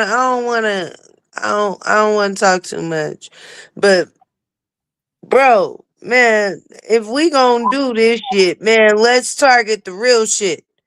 Okay. Don't be on no gossip shit, and don't be on no motherfucking shit that we already fucking know. Let's really elevate this shit and talk about what we can be doing to prepare for this shift. Okay. I'll keep that all in mind the next time I do a show. All right, but no, I know you got your shit lined up, and it's a good lineup. I ain't gonna fuck with you. I love you. I love everybody. I love all y'all, but I'm gonna tell you like this: if I know the spiritual answer to a lot of this shit, I'm not gonna want to hear a lot of this physical shit. Yeah, that's true. This is a very metaphysical battle. So why are we even talking about and highlighting any physical shit going on right now? Because like you said, it's the chickens coming home to roost. Yeah, exactly. But at the same time, you supposed to recognize that spiritually as well. Yeah. It's definitely a spiritual. Yeah, it is. I'm crazy until I make sense. Yeah, I don't give a fuck. I say what I say, though. And I done said what I said 2016, 2020. Yeah. Jesse, you saw I wasn't lying. Nope. Nigga, you saw that shit with your own fucking eyes. Yes, I did. I did. I'm crazy until I make sense. Yeah. You've been making a whole lot of sense tonight. Man, this is all more spiritual than what people nigga fast, detox. Do you understand papaya seeds? Motherfucking sage, Florida water. Use that shit. Yep. They are spiritual protectants for you to be able to activate yourself here in a minute. Right. Get some Palo Santo, get some sage, do all that. But swallow them damn papaya seeds whole and watch it pull out all them fucking metals and parasites that they've been putting in all your food in your face. Nigga, they playing in our face every fucking day. They really are. But all right, let me like the GMOs. Yeah, man. No, in all kind of ways, dude. Rage baiting, all kind of shit, man. There's a lot that they do to fuck with our frequency because they know that that's the original language. Yep. Yep. All right, let me get back to the clip, sis. Thank you for joining us. All right. Well, I'm gonna get off of here. You know I love you, bro. Love you too, sis. All right. Bye, Shabaka. Okay, Bianca. Okay, Bianca. Talk to love you you too. Bye. Bye. Okay. Okay, sister. Love you as well. And let me see here. Okay, Chad, I'm sharing the YouTube link out. Okay. See if this thing deciding to work. So yeah, they decided to work. Okay. So Tiffany and Plus. then Black Mega people. Why she got the boot. So I'm gonna go back to the clip, Shabaka. Okay. I still said, oh, I'm honored to host a show. And my show, a show like mine, while we had a Black woman at the top of the network, because we have to normalize Black women's leadership. I didn't want to, what a horrible storyline that would have been for two Black women. As soon as white folks don't have a use for you, as soon as you've proven like, okay, you've been the overseer and now it's back in vogue to diss Black women, like we gonna let you manage your own exit, but go on, little Black girl, you did your job. And now she's working for another white. Now she's working for Piers Morgan. Mm-hmm. Piers Morgan said, "Oh, I need me a good overseer over here," and she said, "Yes, sir, boss. I'm right here. I volunteers tributes." It never fails. When white daddy's paying your bills, they got all kinds of trash to talk about the black community. But when white daddy cuts them off, they got bootlicks remorse. All of a sudden, well, you know, that organization, they had all kinds of problems. They were so wrong. Oh, yeah, I bet they were. When those bootlick bucks start drying up, that's when they start crying. Personally, I can't wait for Tiffany Cross to try to write some half-brained autobiography. I can suggest a title for it. Call it Double Crossed. And she thinks it's cute to be name-dropping Roland Martin of all people. Oh yeah, you and Roly-Poly were mobbed up together. Well, it makes sense. Bootlicks of a feather failed together. But this woman who was nothing more than a sock puppet for the DNC, she never did anything to try to actually press our interest. She's just there to be controlled opposition, pretending as if she's sticking up for the black community, but really in reality, she was just a DNC shill. That's what she was there for. She was like, everybody needs to get in line. Yeah, get in line behind the DNC. And for what? What the hell were black people going to be getting? Nothing. And here she is years later. Now she's boo-hooing and singing the blues because she got put on curbside for pickup. But exactly who was it who chopped her head off? It wasn't the black grassroots. It wasn't the black media. Hell, it wasn't even the black men who she was doing so much complaining about. It was a black woman who did it. And Tiffany Cross, being as silly as she is, she actually thought, well, this is a black woman here. She's a woman just like me. And certainly she would not betray me. Oh, who stuck the dagger in my back? See, we have these whacked out black feminists and these shea butter bootlicks out here who think that they've got some sort of sisterhood. And that proves that they're dumb as hell. There is no sisterhood. Never has been. There's no me too. It's just me, me, me. You got fools like Tarana Burke. She had her one and done photo op with that washed up has-been Rose McGowan. And as far as Tarana Burke was concerned, oh, she climbed the mountain. Why? She's hobnobbing with the rich and famous. And hey, they're letting her stand next to this Botoxed plastic surgery nightmare. And apparently Tarana Burke thought to herself, oh, I must really be hot. No, not really. The story always ends the same way. The white media either throws them out altogether, or at the very least, it turns off the spotlight and returns them to the obscurity from which it plucked them. And then what do? They start trying to sing a different tune, that's what. If you actually believe that Tiffany Cross, of all people, was restraining herself and that she was trying to be supportive, then you must be a new fool. Tiffany Cross thought that Rashida Jones was going to put her on. That's what she thought was going to happen. That she was going to elevate her. That's what she thought was going to go on. Give her more money, etc. She thought that it was going to be the old pathetic feminist narrative of women helping women, to be in a position where she was going to be barking out orders. That was the fantasy that Tiffany Cross was nurturing, and reality crushed her. I mean, what a surprise. The network threw her overboard and then hired two black males, I dare not call these two cowardly scumbags men, to replace her. And what a surprise, the online shea butter crowd didn't even say boo. They went right on doing whatever because that's what sheep do. Yeah, white power figured out how to play these fools a long time ago. But then again, simple-minded as they are, that wasn't very difficult.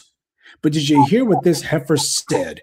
Black men have read the book and talked about having insight because y'all have mamas and sisters and cousins and daughters and nieces and women in your life who you love. So I do think it provides keen insight into the Black woman experience, even as Black men who are dating, you know, like this is what our pain looks like on the other side of whatever they're going through. Don't be ghosting Black women. Yes, exactly. Be giving away chapter 1. Come on, bro. Well, when we extend our delicate love to you, treat it respectfully and kindly and tenderly, you know. That when Black women like her extend their tender love, that Black men should treat it respectfully and kindly.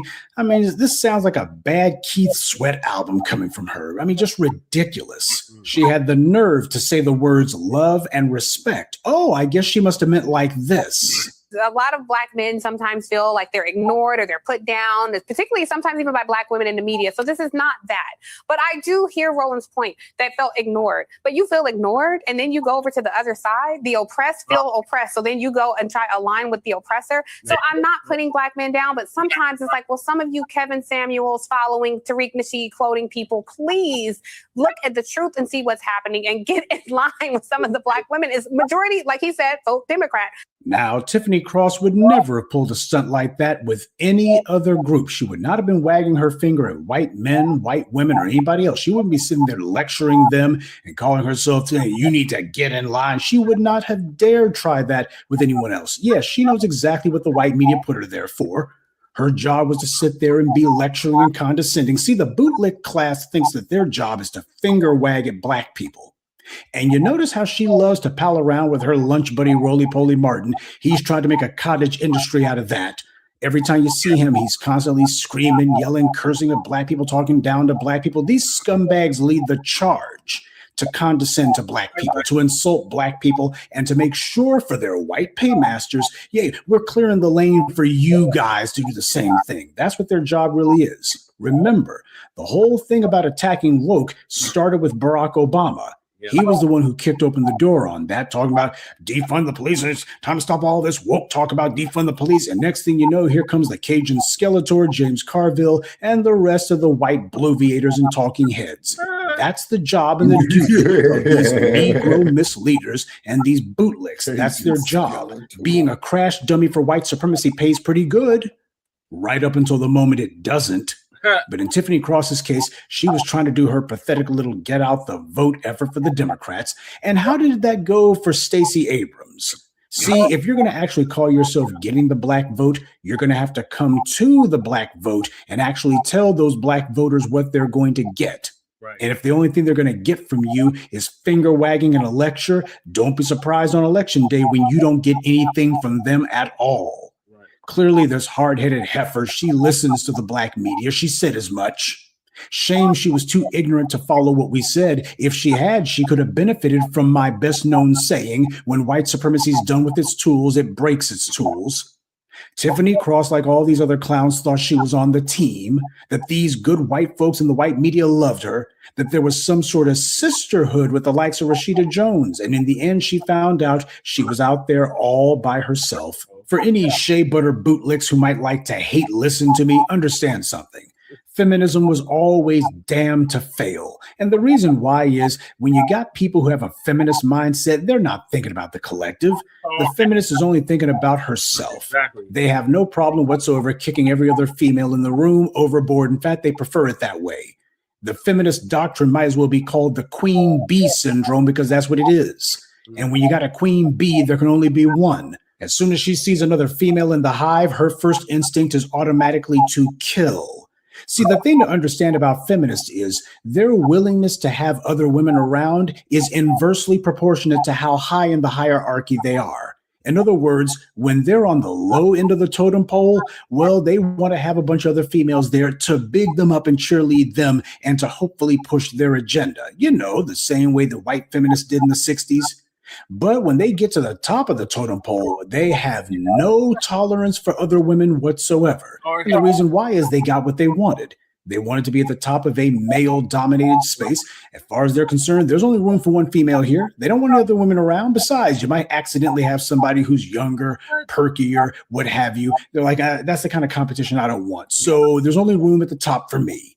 That's how feminism always works. The higher they get, they suddenly have no tolerance for other women whatsoever. No matter what delusions and daydreams that Tiffany Cross had, there was no scenario where Rashida Jones was going to be calling herself having a sisterhood with Tiffany Cross and that the two of them were basically going to be sitting here running things. Tell me, what corporation out there have you seen where there's a number of women who are at the top of it actually trying to call themselves being some sort of sisterhood against the male patriarchy in this or that company? When have you ever seen that? And that's the reason why Tiffany Cross is so bitter today. No network support, and those online chumps who were bigging her up, they had no influence and no stroke. Like the rest of these bootlicks, Tiffany Cross is a creature of self-interest. Nobody and nothing matters to her except Tiffany Cross. Apparently, it never occurred to her that Rashida Jones is also a creature of self-interest too. Isn't this woman supposed to know better? She's supposed to be a product of the white media, but she never paid much attention. No matter how she tries to tell the story, she's not a victim. There's no honor among sleaze. Besides, if Rashida Jones hadn't kicked Tiffany Cross to the curb, you better believe at some point Tiffany Cross would have pulled a Joy Taylor and tried to find some way to see if she could elbow her way into the boardroom. That's what she would have tried to do at some point. She would have made some kind of legal claim. That was going to be inevitable. That was going to happen no matter what. Instead of being realistic, Tiffany Cross thought that she was in some sort of ivory tower looking down on the black grassroots. And in the end, she wound up just like Goldie Taylor, Melissa Harris Lacewell, Round the World in 80 Days, Von Steubenberg Perry, just like Joy Reid, Joy Taylor, her boy, Roly-Poly Martin, Don Lemonade, and the rest of the smartest bootlicks in the room. When the white media is giving you those checks, they got you on TV, gassing your head up with phony praise, it's easy to con yourself into thinking you're some sort of big shot, that you're so smart, you're just some sort of genius. But reality always gets the last word. This is the cost of intersectionalism. These sorry Negroes who think to themselves that they're going to redefine themselves as something other than black. They're going to redefine themselves as LGBT, redefine themselves as an immigrant, redefine themselves as being a woman, first, foremost, and always. And if white power puts them on the payroll, they'll go ahead and sell the soap.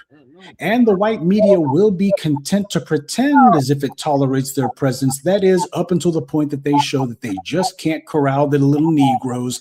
They don't have the ability to get black folks to get in line. When that happens, they show you the door. And I surmise that before it's all over, Karen Hunter, if she doesn't find herself some sort of exit strategy, she too is going to wind up put on the trash heap. And I'm sure she'll be hanging out with Tiffany Cross, commiserating about how unfair it all was. Yeah, all of that shameless bootlicking and finger wagging at the black community, all of it for nothing. And that's why Tiffany Cross is all bitter and butthurt about Rashida Jones. Here she is talking trash about a woman who was the head of a major network concern. And to me, that's the purest evidence that Tiffany Cross has basically accepted her fate. She's pretty much accepted that she's not going to be getting another big network gig with any sort of white media company. Well, I don't know what it is that she might be looking for, but if it's sympathy, she better keep on looking. Poor Tiffany Cross thought that she was going to be the one barking out orders, but thanks to the sisterhood, Tiffany was the one who had to get in line. The unemployment line. Mm-hmm. Good day and be one. I'd like to take a moment to mention some of our contributors: Cameron Cohill, Turk McKenzie, Jacques Hargett, James Stiles, and Rebellious Zoe. Salute to them and thank you to everyone for listening, liking, and sharing this message. Black empowerment only exists because of you. Thank you, Professor Black Truth. If y'all haven't subscribed to Professor Black Truth, I don't know what the hell y'all doing. But I've been subscribed to Professor Black Truth for over 10 years, almost 15 years. And everything he said has come to pass. He's definitely the prophet of our time. And yes, he reached out to me, Shabaka. So, who that? Professor Black Truth. Oh yeah, when did you speak with him? Earlier today. Well, on text. I texted him. Right. Okay. Yeah. Okay. That's still speaking with him. Okay. All right. Send the professor my regards, if you would please. You know. Okay. Now, once again, the thing is like what Joe was saying right here. All right. The feminist movement was defined to by crucial advancements in women's suffrage, civil rights, and founded socialist texts. Black women were introduced into the feminist movement in 1984.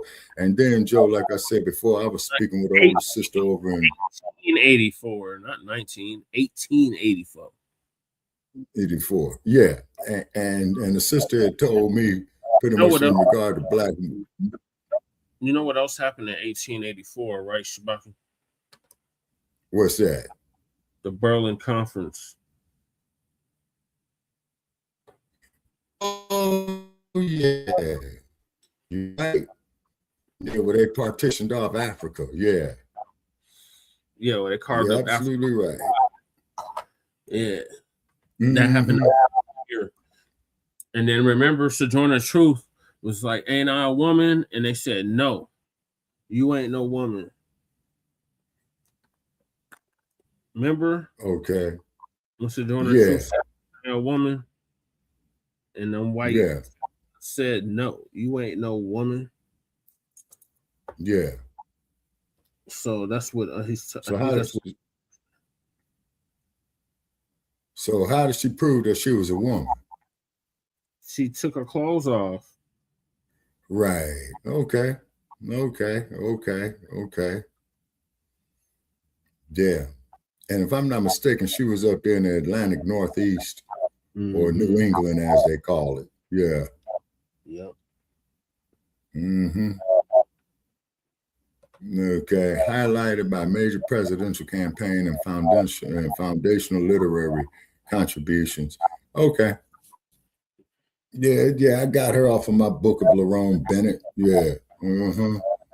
Okay, it was okay. Joe says the feminist movement was defined by crucial advancements in women's suffrage, civil rights, and foundational socialist texts. The year marked a surge in first wave feminine activism. Okay, yeah. Mary Church Terrell was a pioneering Black feminist who graduated from Oberlin College in 1884, facing both racial and gender discrimination. Yeah, and he said he might be a direct answer. That might be his direct ancestor. Okay. All right. Okay.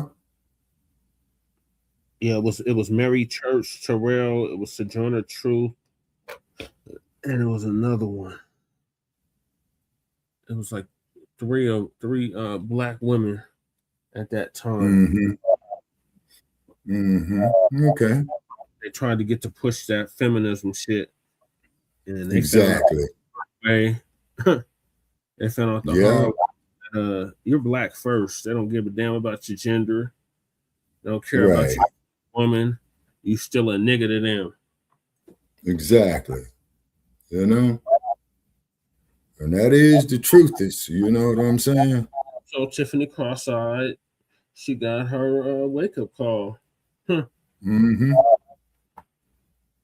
Yeah, for real.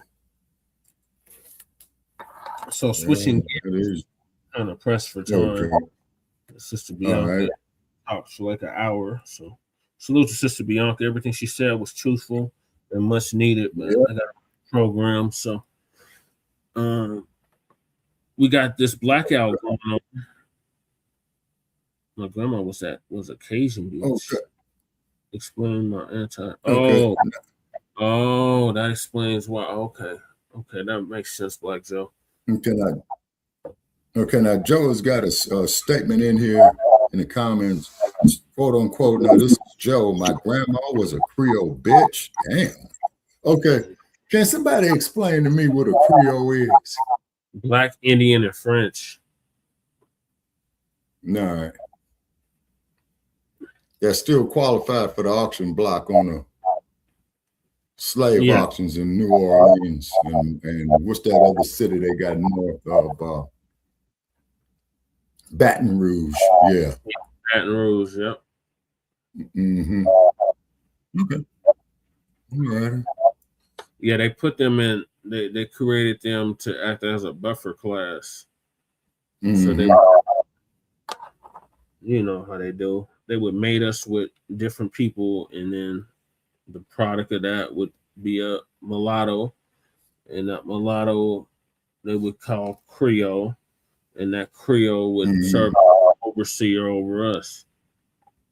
In other words, that's what the Imitation of Life movie was about, if I'm understanding you correctly. Yeah. Okay. So we're doing a whole blackout, as Sister Bianca alluded to. We're blacking out these businesses, these OTB businesses.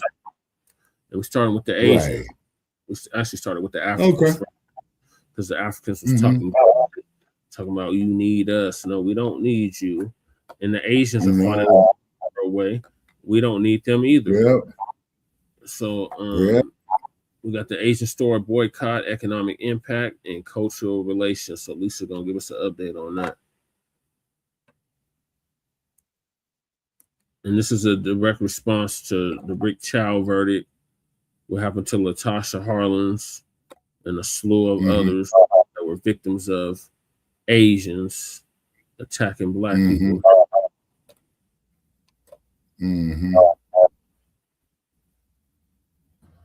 Shalom, family. Good to see you. Hope you're doing well. We're going to get into this Asian store boycott. There's a lot of people that already got started with the boycott. You called her that? And it's in response to the Cyrus Carmack Belton, 14-year-old that was unalived by an Asian store owner. And come to find out, he shot at about 3 different melanated people. Yeah. So he has that reputation. And a lot of people are responding by refusing to go to the Asian nail shops, restaurants, or, any of their hair shops. People are saying, hell no, we're not going in there. We're not spending our money with these people. And it's not entirely them. It is this whole system that it's literally inviting everybody to take a shot at us. And it's just unbelievable. It doesn't matter if you're from America or you're some immigrant. It's almost like they're opening the door for anybody to do whatever the hell they want to us. Damn, Joe, I'm sorry to hear that. And, I'm going to let you listen to this one Asian guy. He's sounding all cocky and he's challenging us to boycott them. Yeah. Because they make this good and that good. I don't care what y'all make. Right. Or whatever it is, I can live without it. And number 2, not all of your goods are really of quality. Not at all. There's a lot of stuff that comes out of China and is very cheaply made. It's not even of good quality. It's not. Look at you. So, some of the things are okay and some are very cheap. Yep. Very cheap. So I don't know what he's getting on his high horse. Okay.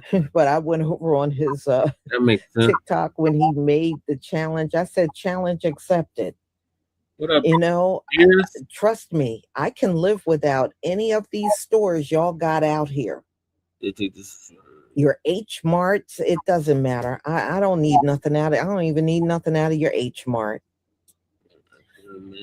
So y'all, no. Let's see here. What they do? All right. So before we get to do everything started, just a reminder, I have a sale going on for the shampoo, pomade, and rice leave-in conditioner. If you buy all 3 together, you get 40% off. So this is good until June 7th. So get your orders in and take advantage of the sale. All right, y'all. So let's get into this whole thing. I've been trying to play this video for like a week. And I'm gonna let you hear this Asian guy. And all this does, just listening to him, all it does is it turns me off to the point where, yeah, I'm going to go beyond and above, not to go near any of your shops. All right, this mug, he was talking all kinds of greasy. Yeah, all made in Asia. And then, like Shabaka said, you wouldn't have, if it wasn't for the raw materials in Africa, y'all wouldn't have been able to make none of that shit. But this dude, he has since took down his whole social media. He had to take down all his social media pages. But what he says is hilarious. What he says, all made in Asia. Because he realized he fucked up. That's why. That shit made me laugh, but he said. Yeah, Joe, I do. Yeah, Joe. They will blow this motherfucker up, man, before they heal. Yeah, I agree with him on that. Because Joe says the question is, do you think that they will nuke Earth before they give up the pot? Yeah, I think the motherfuckers is that goddamn evil. Yes. It's a blackout America. That's right, Damien. So let's hear what this fool had to say before he took the page down, he took the video down, but you know the internet's forever. So I saw this before our viewers, But he had me dying when he said that's all us, that's all in Asia. It was funny. After what this dude did. And of course they get on that. Oh, don't blame us all for what one man do. But you know what? When one of us do something wrong, you blame us all. Right, exactly. So I think it's about time y'all get that same treatment in return. Right. That's how I see it. Right. You let one person step out here and do one thing wrong, all of a sudden it's the whole Black community's fault. It's everybody in the Black community at fault.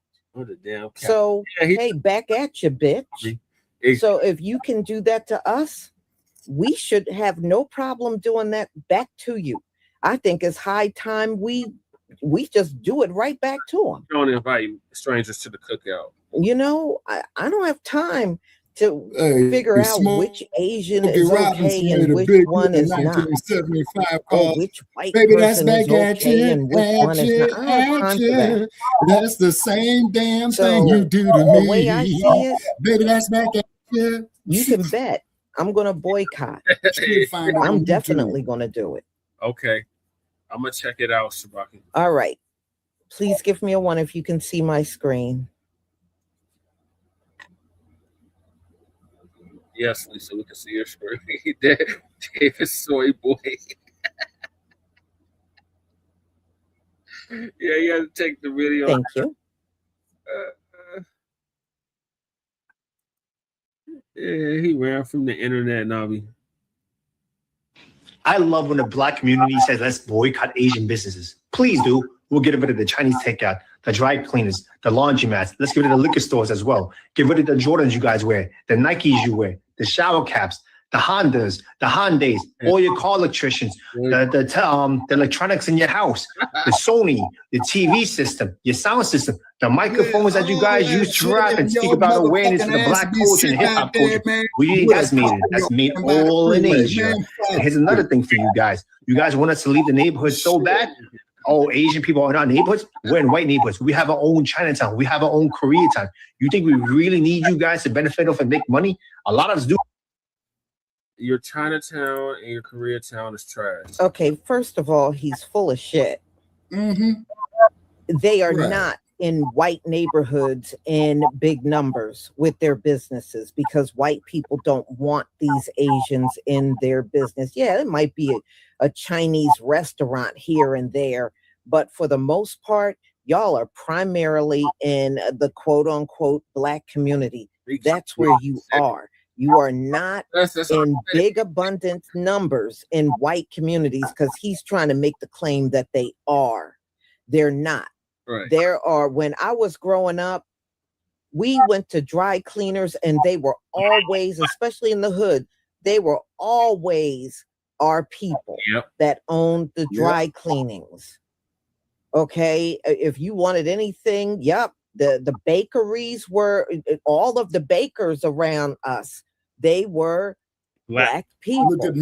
So I don't know what he's talking about. Oh, we own the liquor stores. I don't need to go in no Asian-owned liquor store. Right. There are plenty that are not owned by Asians, and some of our people even own those liquor stores, period, because I don't drink. Come on, man. You know, he seems to think, oh, y'all really need us. You know, y'all need us. No.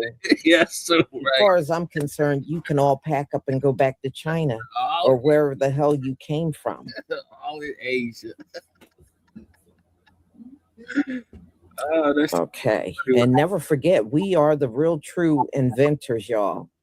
We have invented even before these folks. Right. Don't ever make them think make you think that they invented or came up with everything, because these Gentiles all tend to do that, but they didn't. When you go back in the history books, even many of our inventions are made by Asians. Always remember that. Sick man at Asian. All right, let's go on. An expression toward Chinese. Yeah. Yep. You go to college as well. You're being outworked by immigrants who barely speak English, and you're not embarrassed? Go to the bank, start your own businesses, and deal with your own people. I want to see your own women get in their hands and knees and do pedicures and manicures and deal with nasty ass attitudes, okay? First of all, y'all are not outperforming us. Right. And that's another lie many of you immigrants are telling. You are not coming over here and outperforming us. You are coming over here. Some of y'all are getting paid exactly $10 an hour, $11 an hour. Okay. And as far as education, there is no one more educated than Black women up in here. So y'all can go somewhere and sit down for real. All right. That's a load of bullshit. We don't have nothing to be embarrassed about, because you're not coming over here outperforming us. The only reason why you have more is because this white society up in here allows you to have more. That's all. That's all. But see, the system is rigged. It was a therapy. That's why they have been fighting like hell to keep us down at the bottom the whole time. And so people like you can just walk in the door and get any opportunity. See, just like you get an unfair opportunity even in the courts, we're seeing that too. So when one of us are eliminated by an immigrant, these folks want to let the immigrant go. The opium, yep. So no, you got an unfair advantage up in here. But if we level out this playing field, we'll even run past you Asians too. Exactly. Make no mistake about it. See, these white people have always been in fear of us rising above them since Black Wall Street. Yep. But trust me, level the playing field just for 1 year. We'll sail right past you Asians too. Yep. You watch. Watch us work, goddammit. Please boycott Asian business. I'm all for it. So my people, these folks really out here trying to test our gangster as Black people. Are we gonna let them do that? Watch this. I love when the Black community says, let's boycott Asian businesses. Please do. We'll get rid of the Chinese takeout, the dry cleaners, the laundromats. Let's get rid of the liquor stores as well. Get rid of the Jordans you guys wear, the Nikes you wear, the shower caps, the Hondas, the Hyundais, all your car electricians, Y'all give them 1 month of not having the same revenue. Give them 1 month. Fools like him will be back on videos crying for us to come back in them stores. You watch. We will break him. They're already crying. We will break him. I don't wear Jordans. I don't wear Nikes. I don't drive a Hyundai. Okay, or these cars he's talking about. I don't drive those cars. And as far as shower caps and stuff, I don't have to buy no shower cap from no Asian. Right. So, he can miss me with all this stuff he's talking about. And people don't need new things like the stuff that he mentions. A lot of us already got these things in our household that he's talking about. Right. And if it's not broke, you don't need to go out there and run and get another one of anything if it's still in working condition. Right. I mean, come on, man. You're going to have to do better than this. Right.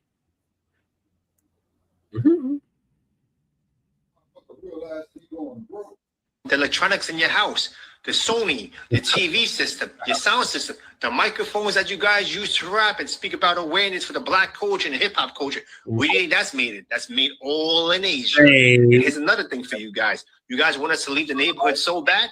oh, Asian people are not neighborhoods. We're in white neighborhoods. We have our own Chinatown. We have our own Koreatown.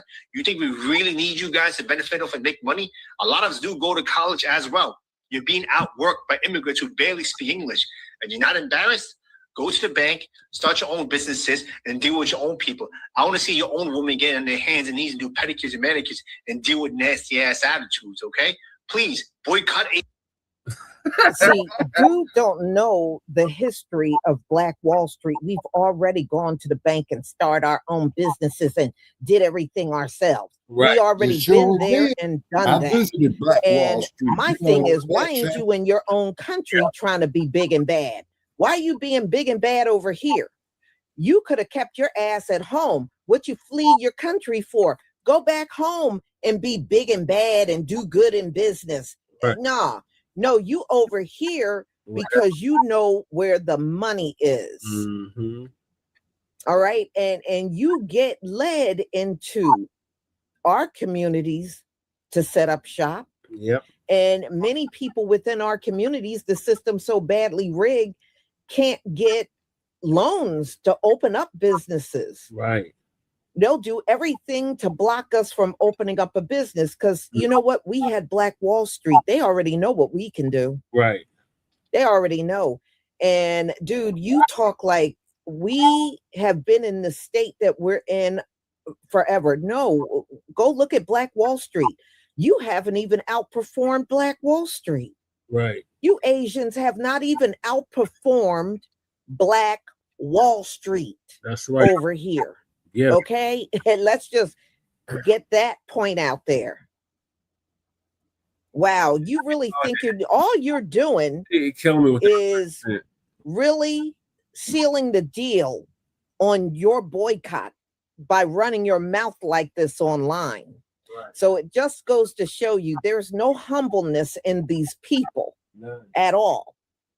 So they're here for pure greed. If he was about something, he should have stayed in his country Right. and started all these businesses and everything and do it over there. Right. We never needed you. They said that motherfucker We was never probably needed born any in of you in this Koreatown in country. Los Angeles.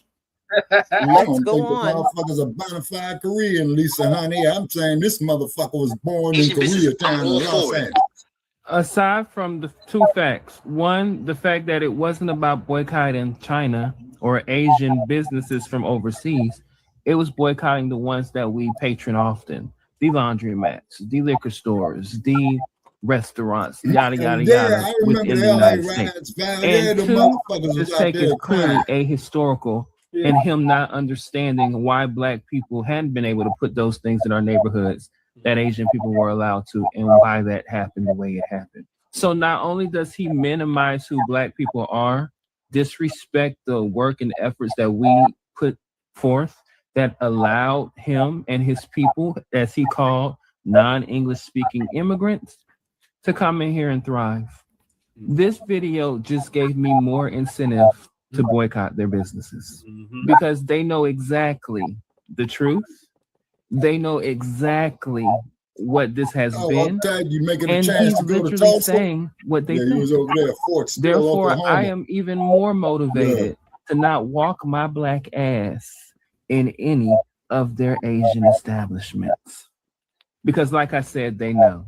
They also know the games that this country has played between us and them and against Black people through our history.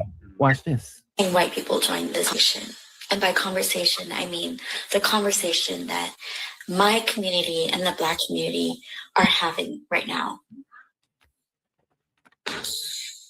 in regards to what happened to Cyrus and how Cyrus was murdered by someone in my community. And I just want to say, I am happy that y'all are on the right side of history because great. But also, I am not willing to let y'all join this conversation and do what y'all did during the Stop Asian Hate thing. Because the truth of the matter is, what happened during Stop Asian Hate was that the majority of the people who were harming my community were white people. And y'all chose to scapegoat the Black people. Y'all did. That's true. And created tension between my community and the Black No, community. that is a And now fact. you're hopping on to this conversation this issue that your community created, by the way. Your community created this fucking system. And you have the nerve to come into this conversation and try to scapegoat Asian people, try to make it seem like it's all of us who... So they are well aware of the propaganda mission and campaign against us. They are well aware of the racism that Black people face. They are well aware of this system. This is not new to Asian Americans. Nevertheless, time and time and time again, we are treated a certain way in their establishments. Time and time again, we experience disrespect when we are literally keeping their livelihoods going. The guy in the first video didn't seem to think so, so he needs to get evidence that that's true. And not to mention, in this particular situation with the Cyrus situation, that Asian guy, Rick Kim, was a nuisance to those Black people. He had already shot and harmed Black people before.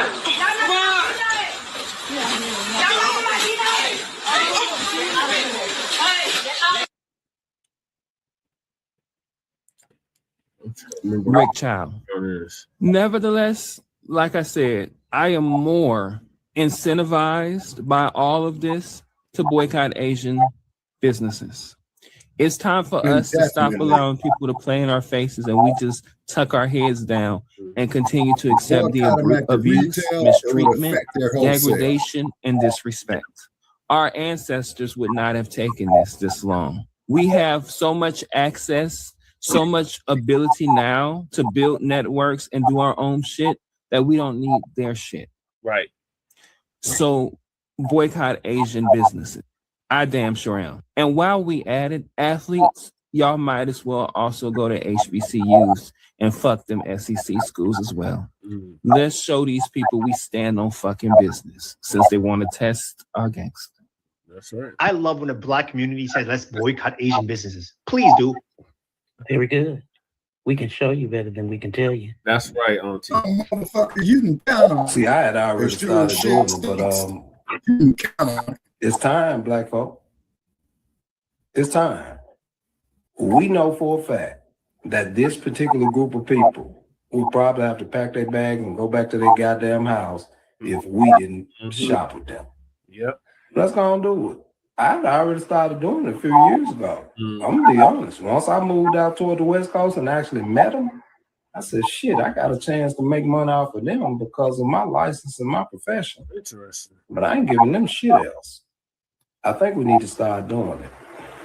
Oh yeah, by the way, let's stop going to these Asian and Indian stores all together. The same thing has been happening for centuries, and enough is enough. Let's stop supporting these businesses that hate Black people. Their minds was made up as soon as they saw that little Black boy walk into the store. Do not go to those Asian or Indian markets, period. Oh, and the nail shops are next.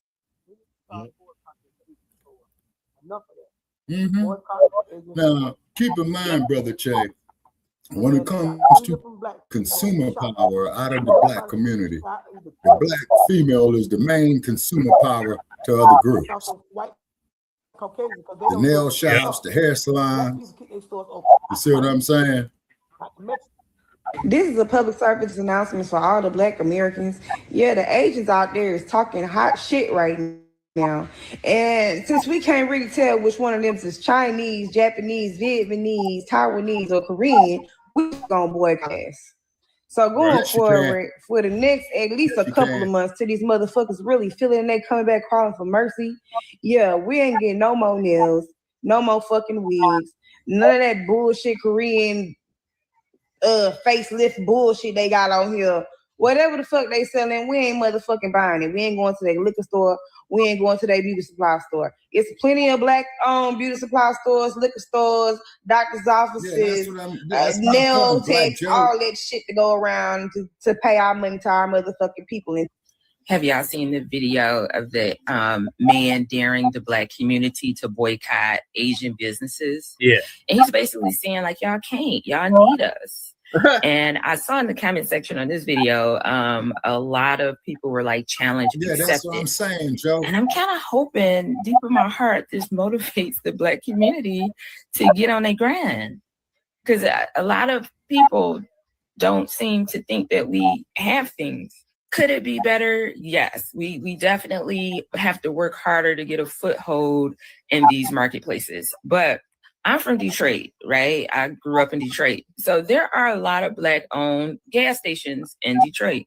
I don't think Davis brothers still own that Shell on Outer Drive. I used to love that gas station because I could take my car there and get service, no problem. But I do know he owns like that tow shop across the street or something. But there are, Express Quick and Lube Auto Repair, Ace Petroleum, the Sicko gas station. We have cleaners, Black-owned cleaners, y'all. Most of your grandmas and co-workers are seamstress. That's their side hustles.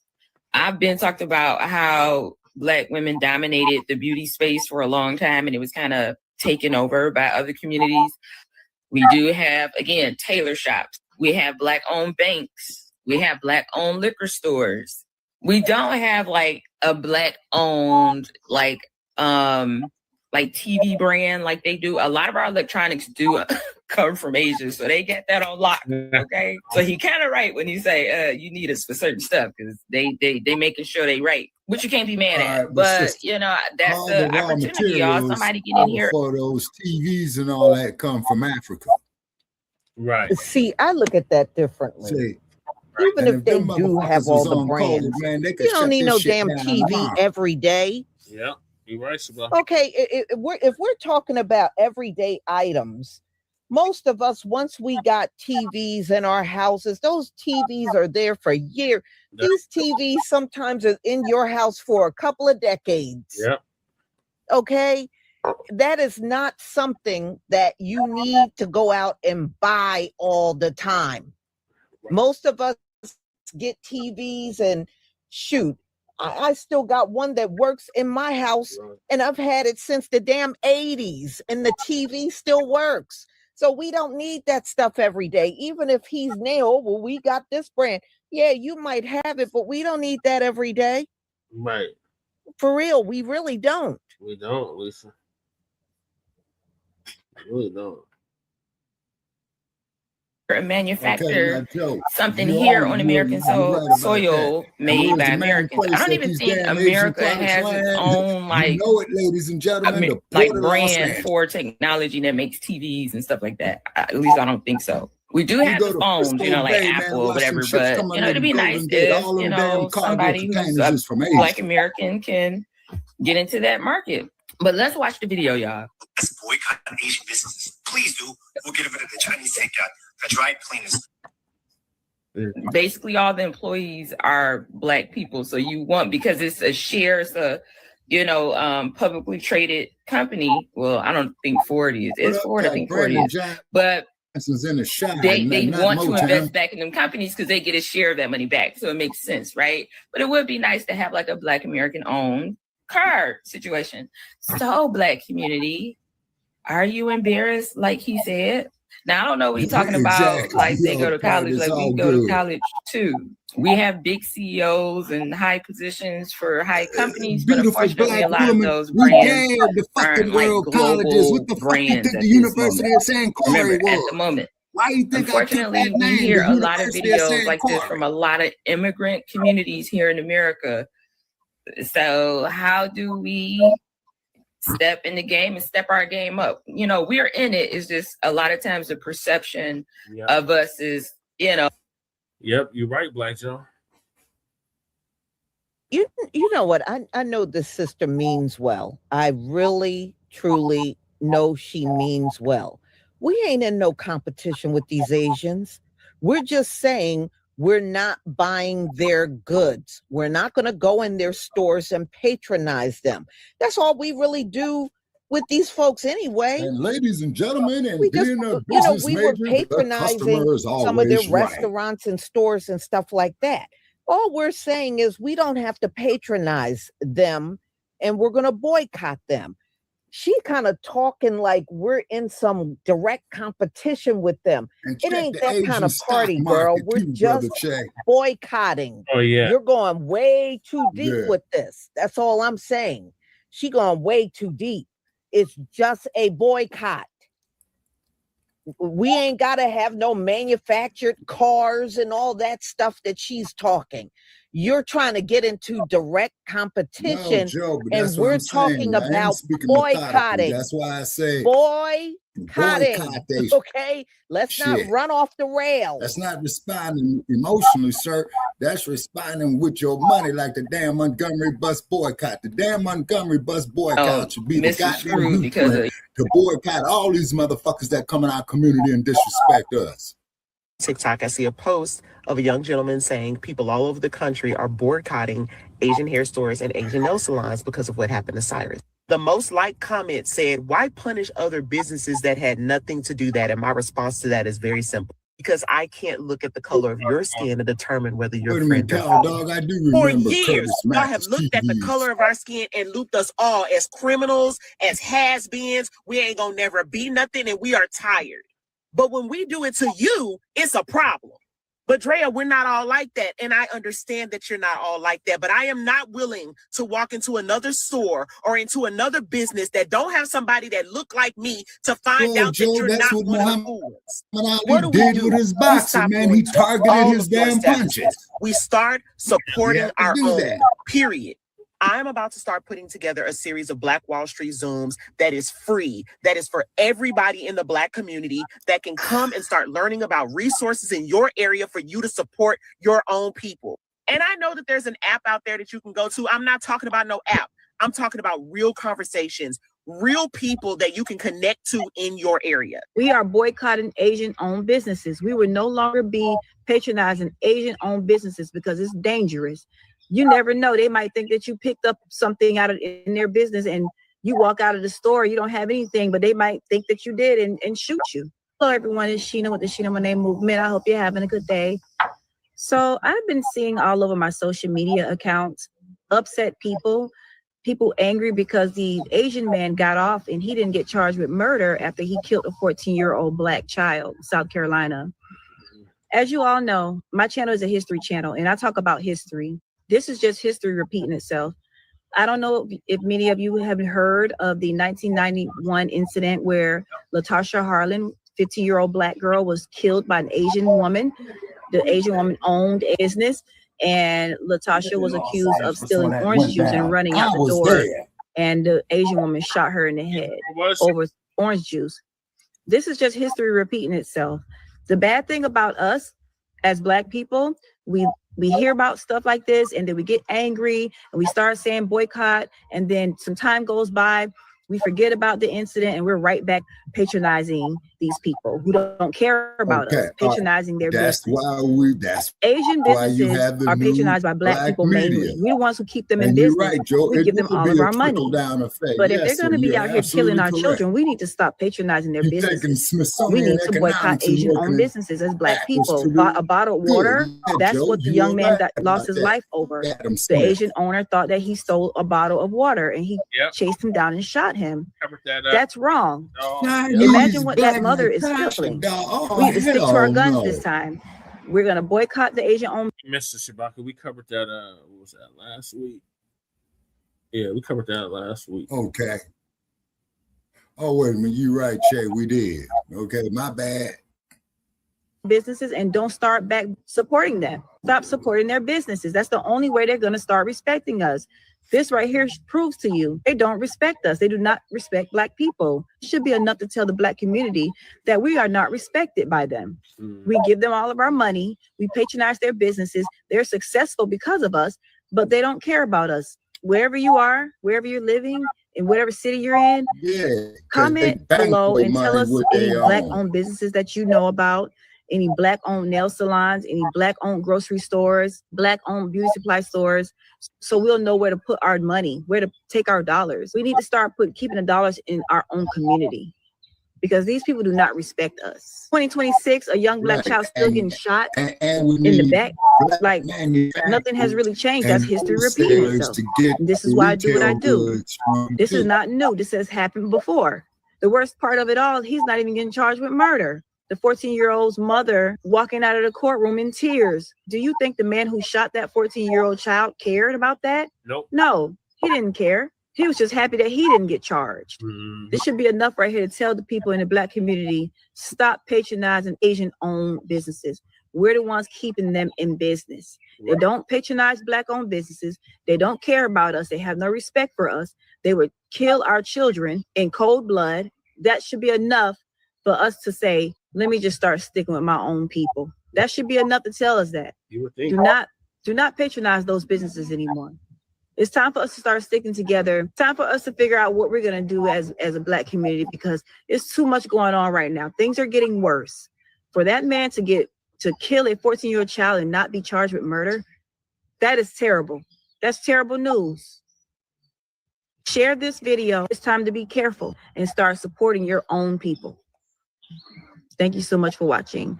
Rest in peace to that young man, and I send all of my condolences to his family. So look, check this out. I've been paying attention to the comments. You know, I reply to as many as I can. You know, but I really want this to be known right here. This is not a racist movement. This shout out to this brother. He actually pulled up at the Asian salons and told the people, hey, y'all need to get the hell up out of here. He told all the Black people, get the hell up out of there.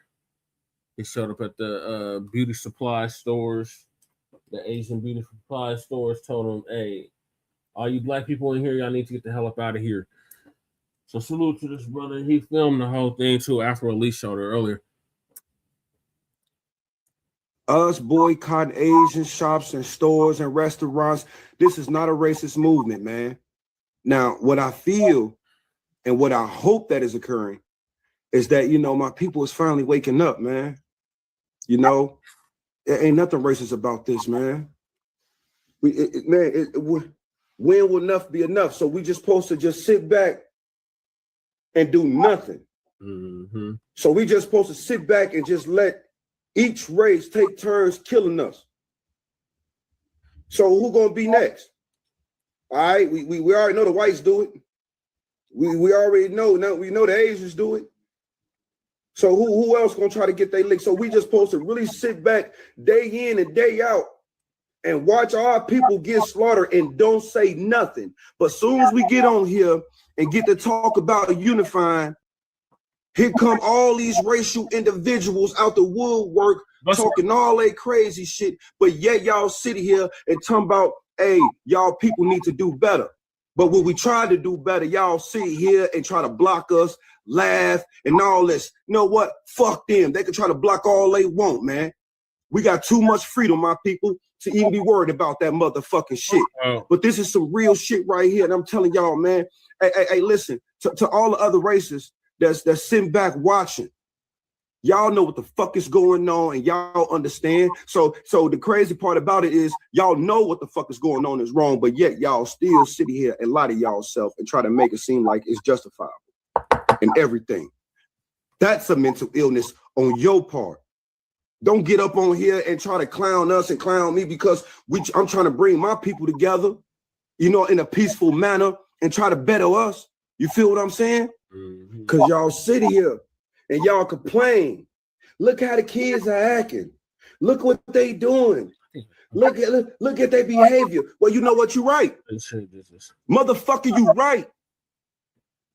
Ain't nobody saying you ain't wrong. I see the shit my people out here doing, just like you see the shit your people out here doing. So why don't we do this, bro? Why don't every race focus on getting they shit together, getting their people in order, writing they self, and then how about we all pick a leader and we all meet in the middle and discuss how we gonna make this shit a better place. But for right now, oh man, listen, I'm letting you know right now, man, hey, a demonstration must be showed, man. We must demonstrate, bro. So yeah, we gonna sit here and we gonna boycott these shops. these Asian shops, these Asian restaurants, all that. You know what I'm saying? And they gonna feel it because we they number one consumers. But we gotta find a way to take a stand. Do y'all want us to be this way or y'all want bloodshed? Nobody want no bloodshed. Who the fuck want to kill and who the fuck want to die? This life is too great to be out here playing motherfucking games. So what's wrong with letting an individual group, an indigenous group to this land, sit there and get their shit together? You think I don't see how my people out here acting? You don't think I think that shit is embarrassing? That shit is embarrassing. Fuck is you talking about? You think I don't see that shit? You think that shit don't make me feel some type of way when I turn the news on? I see black men running down on another black man with fully automatic weapons, shooting them all in their face, 56. You don't think I don't? You ignorant ass motherfucking Americans, bro. You think we don't get tired of that shit, nigga? Hunky, whatever. You think we don't get tired of that shit? Lean the fuck back, man. You sit here, y'all complaining about the behavior, but when motherfuckers come along and try to change the behavior, do that, you will sit here and you will ridicule me.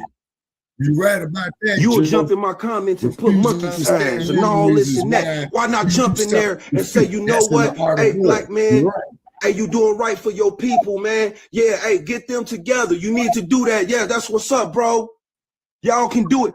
Don't nobody want to do that, though. But you want to sit here and ridicule a motherfucker who's trying, though. Same with my people. And you know, those be the ones, bro.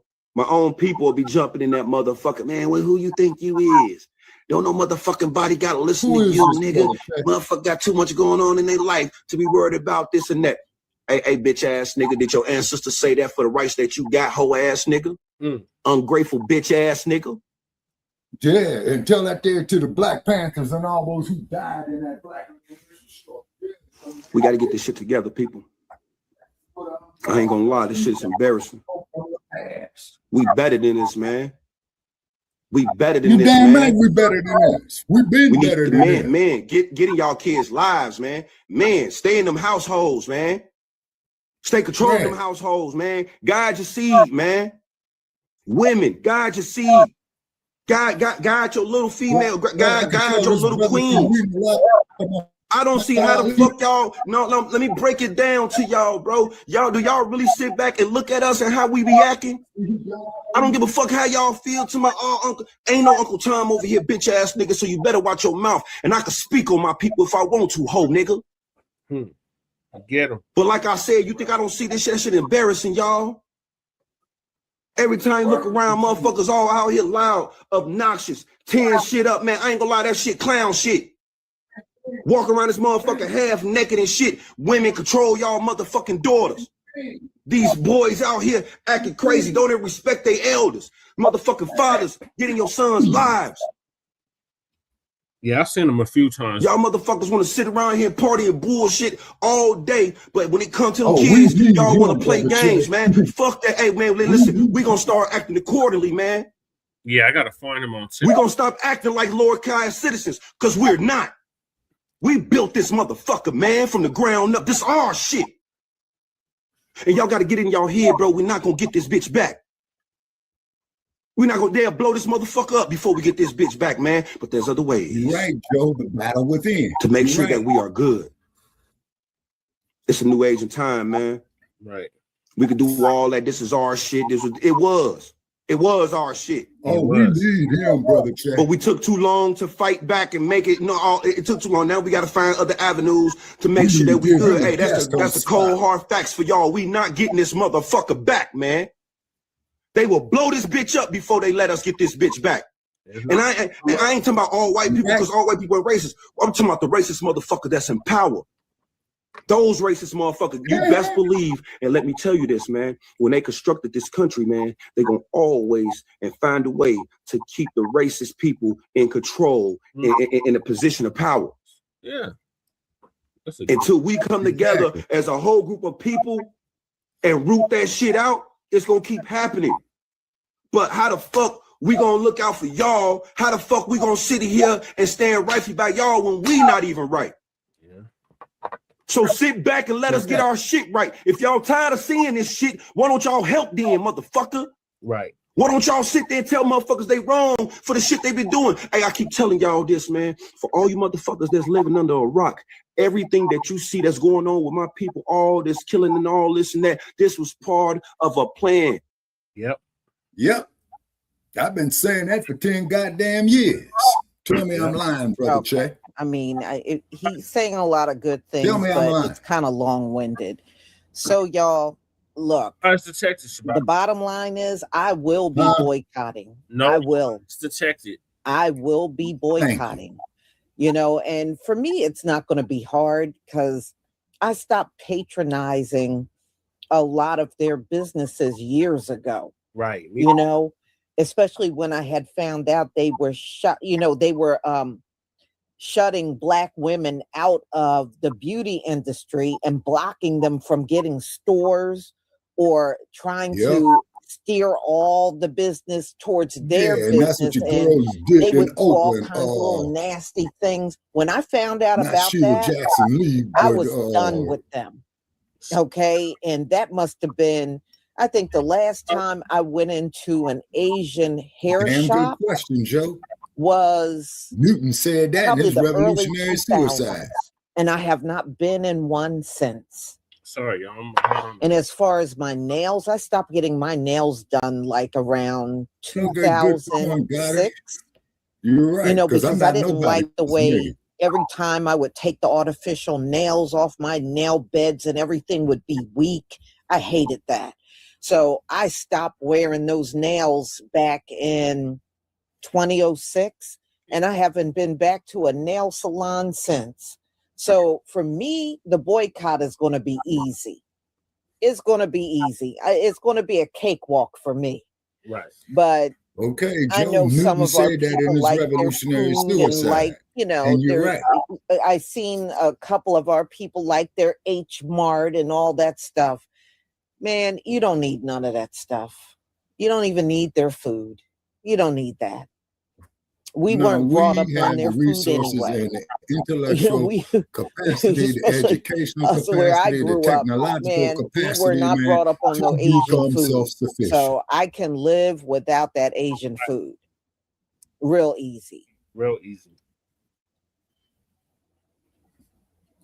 So y'all, I'm going to go ahead and conclude. Thank you so much for being here.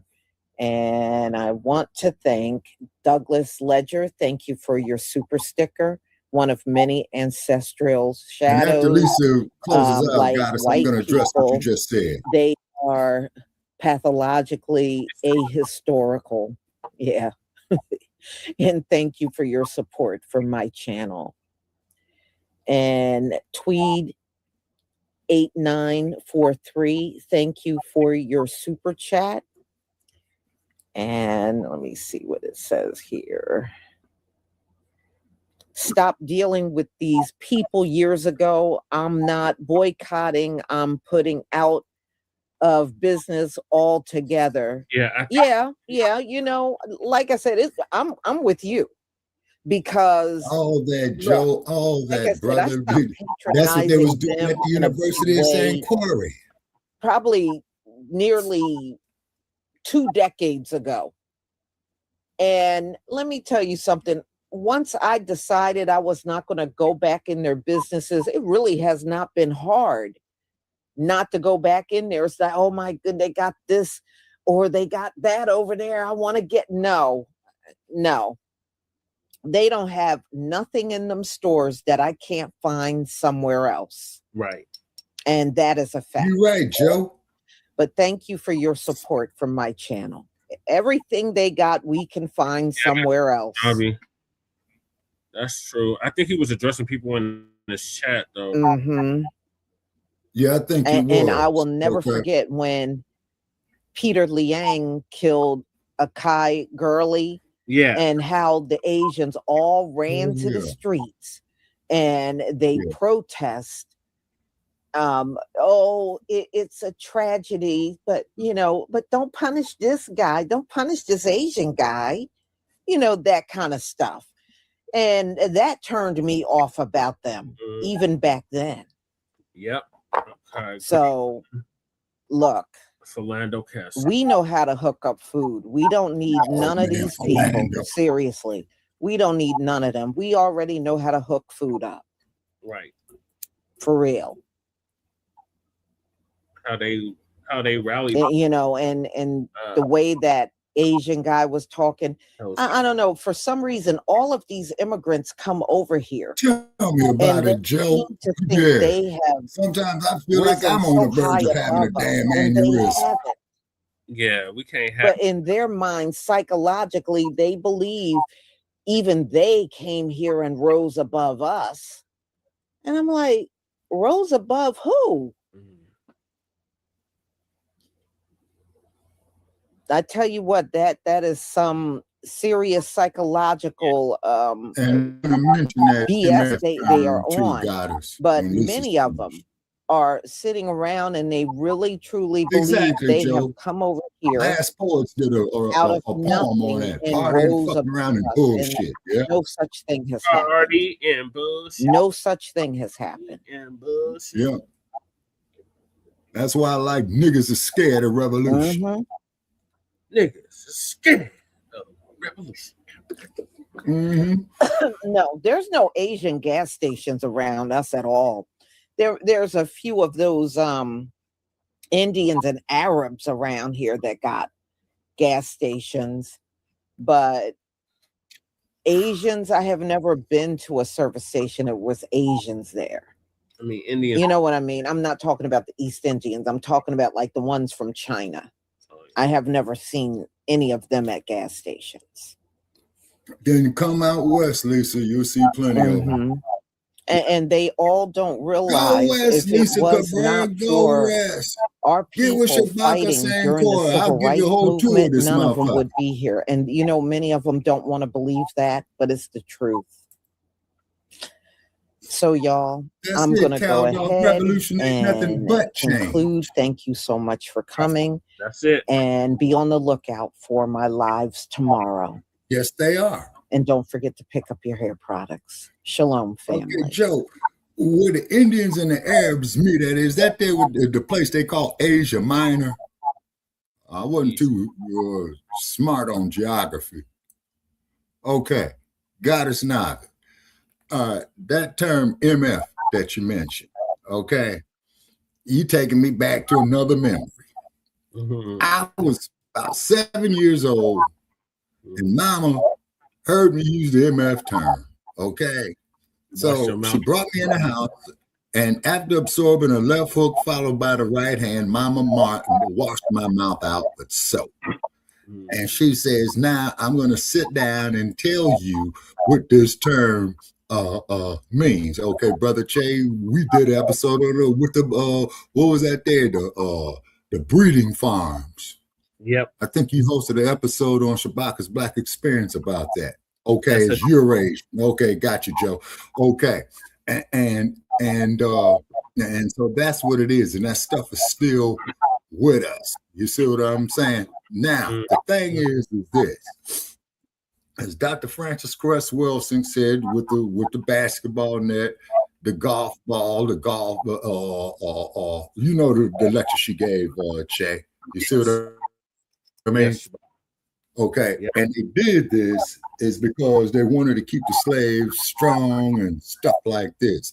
See, so this is why in the Black community, you will hear, you know, like how we refer to Lisa Cabrera as Mama Lisa. You see what I'm saying? Yeah. Just like as Nina Simone had did it, may she rest in power.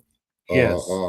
She talked about Mississippi goddamned, and to find out that the girl who used to play Luann Corbin on the TV series In the Heat of the Night was her grandniece. And you remember, Che, when I put up there and I said, well, man, I'll be Mississippi goddamned, you know? Yeah. Okay. Yeah. Okay. Yeah. And then, okay, you get these people who hit my timeline, the buck winches, the bed winches.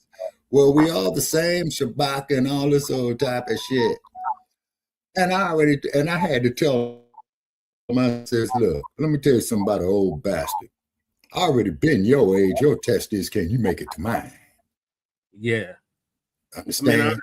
And I'll be quite naturally, of course. I think he was addressing people in his chat, though. I think he was just responding to people, naysayers in this chat that was talking shit while he was doing his live. Oh, okay. Yeah. You're right. Okay. Man after my own heart. Okay. Mm-hmm. And the You're brother right. was right. You see? He used a different word. Everybody wants to say that word now.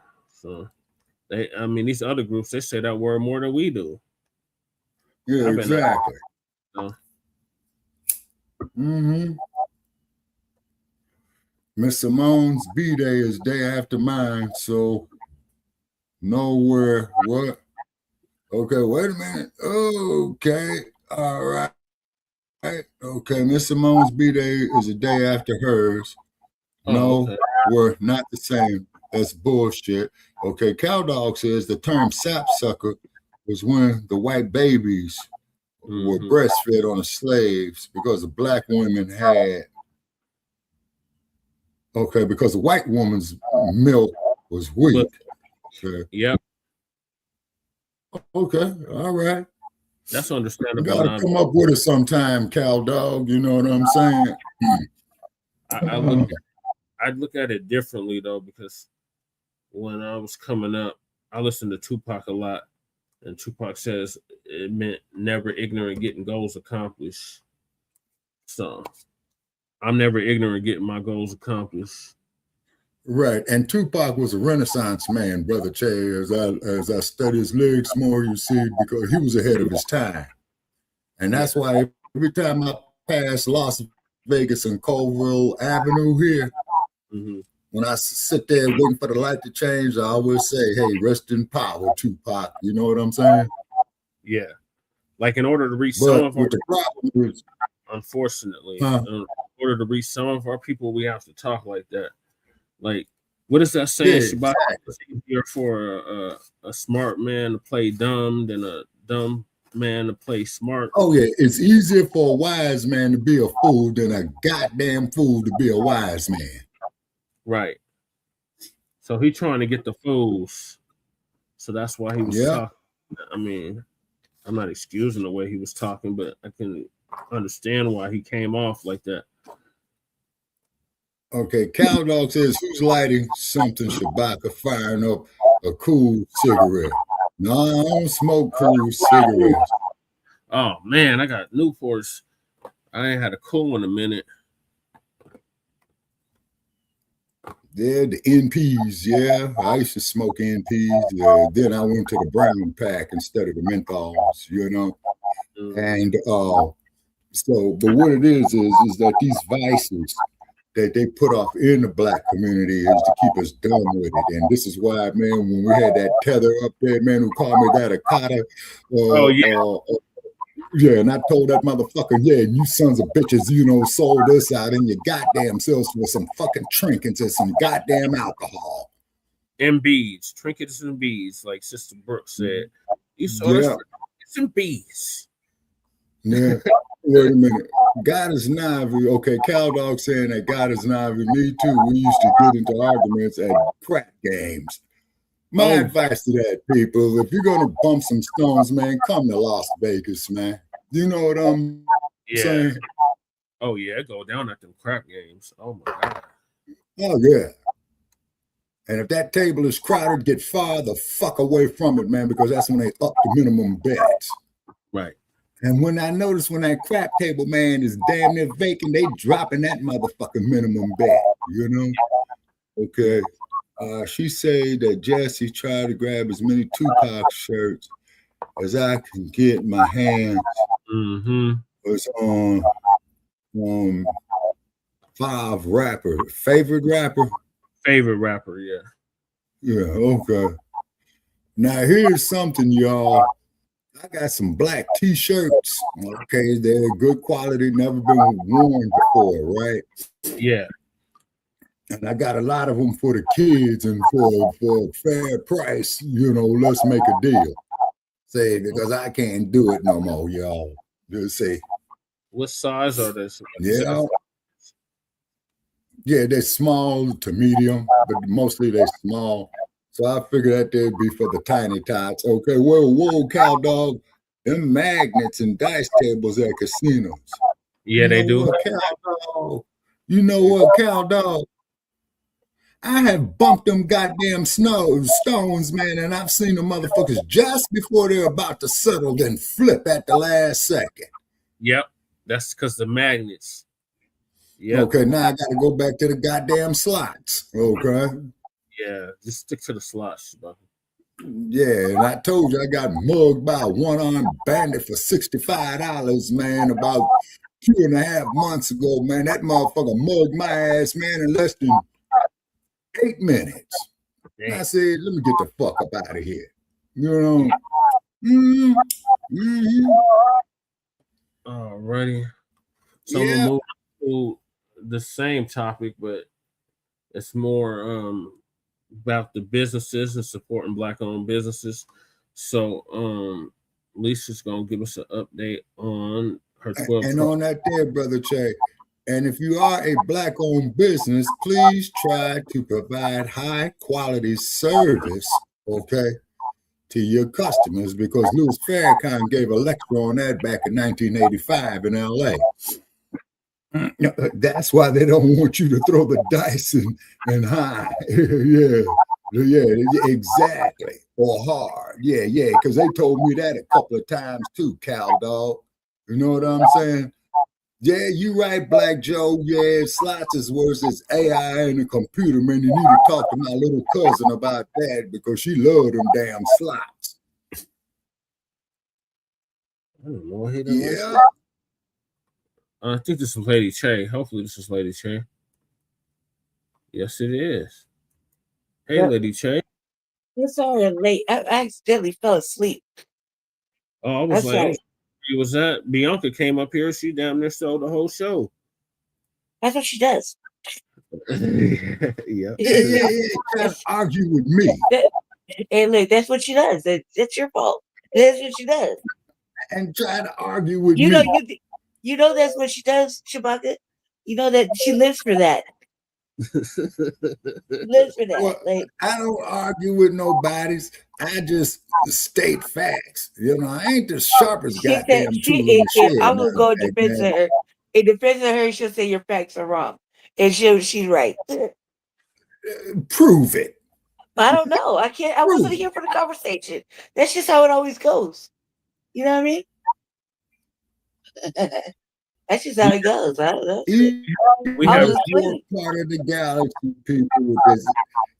Even with this You just don't want AI to give it shit, up, man. these Women are always right. chemtrails they putting out there, 2 + 2 must equal 4.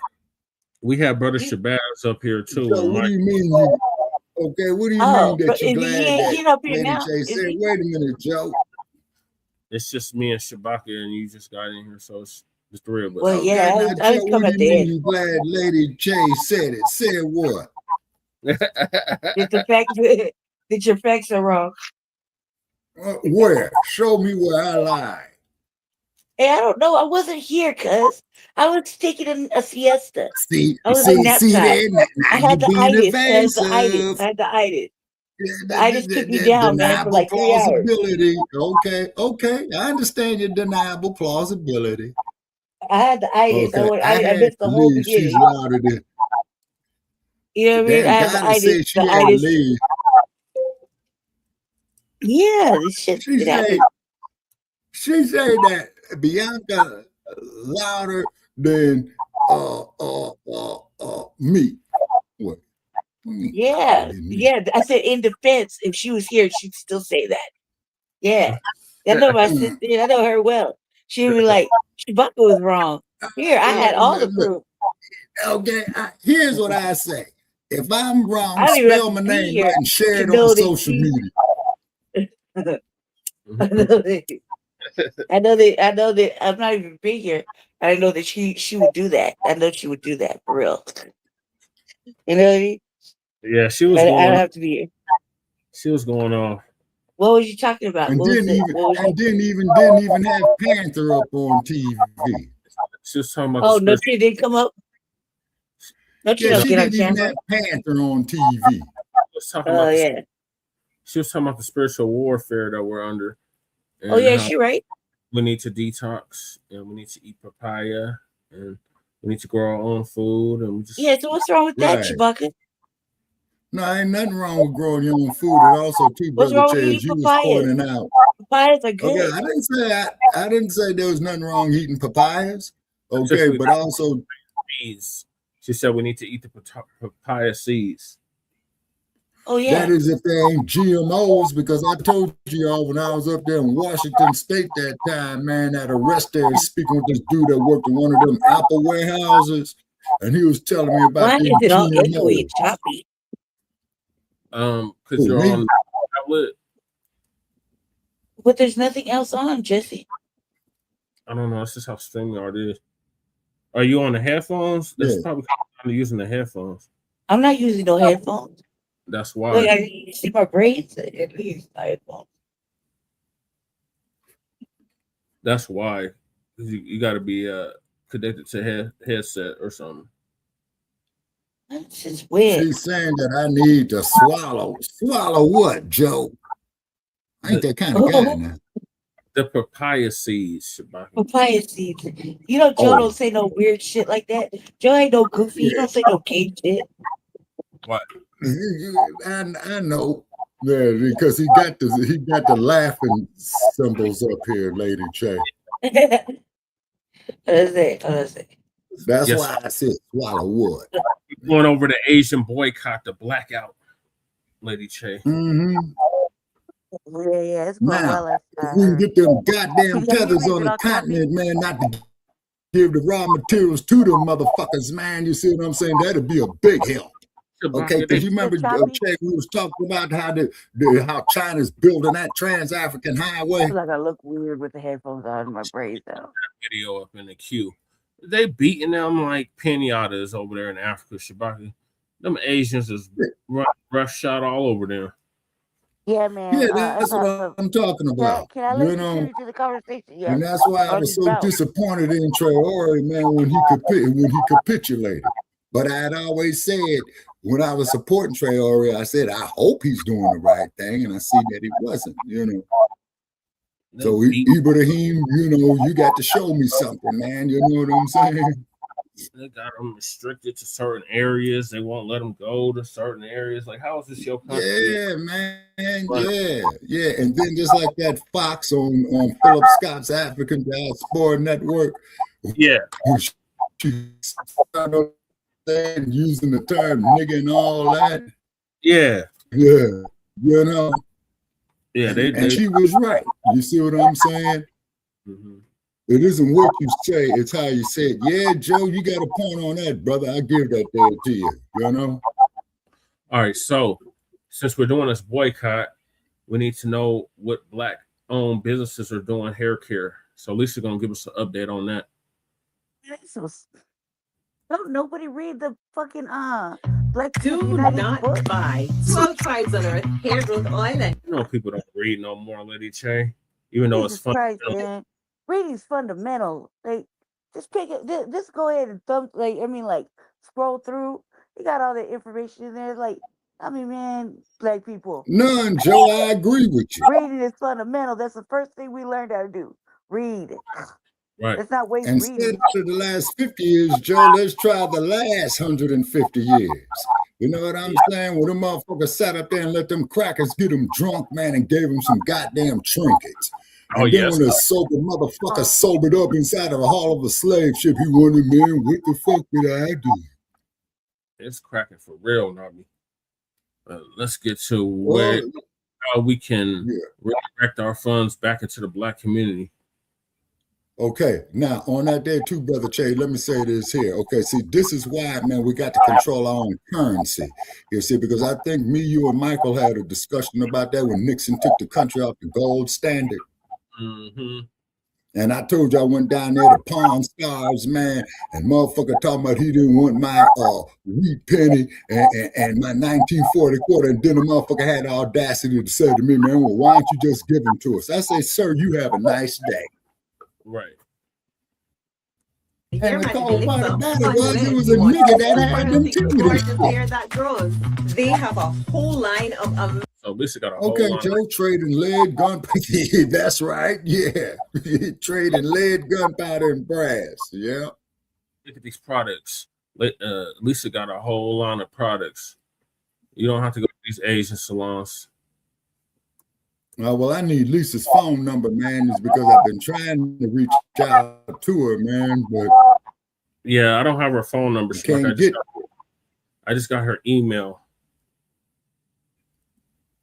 Well, you open up a correspondence with her, man. Please shoot her an email on my behalf and tell her I just need about 5 minutes of her time. You know, okay. Which I can understand. You know what I mean?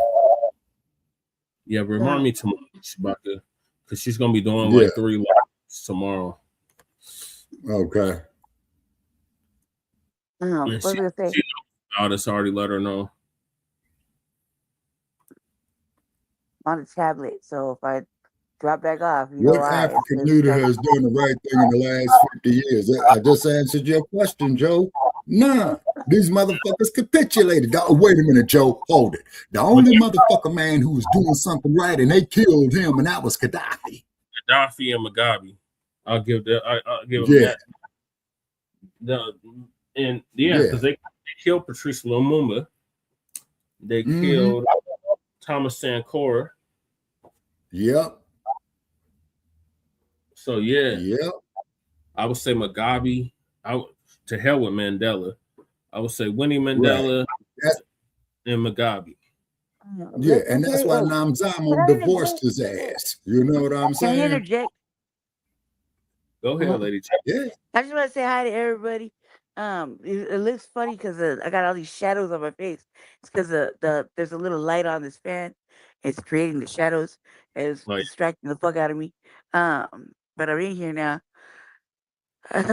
So yeah, the hair is done. That's how I'm on camera. Oh I'm yeah. sleep. I just want to say hi to the chat. See Black Jolie here and Goddess Navi in here. That's all I can see. Because I'm on the tablet and it's really like little. So we got Sister Val in here. Sister Val is in here. In here. We got Cal in here. Cool.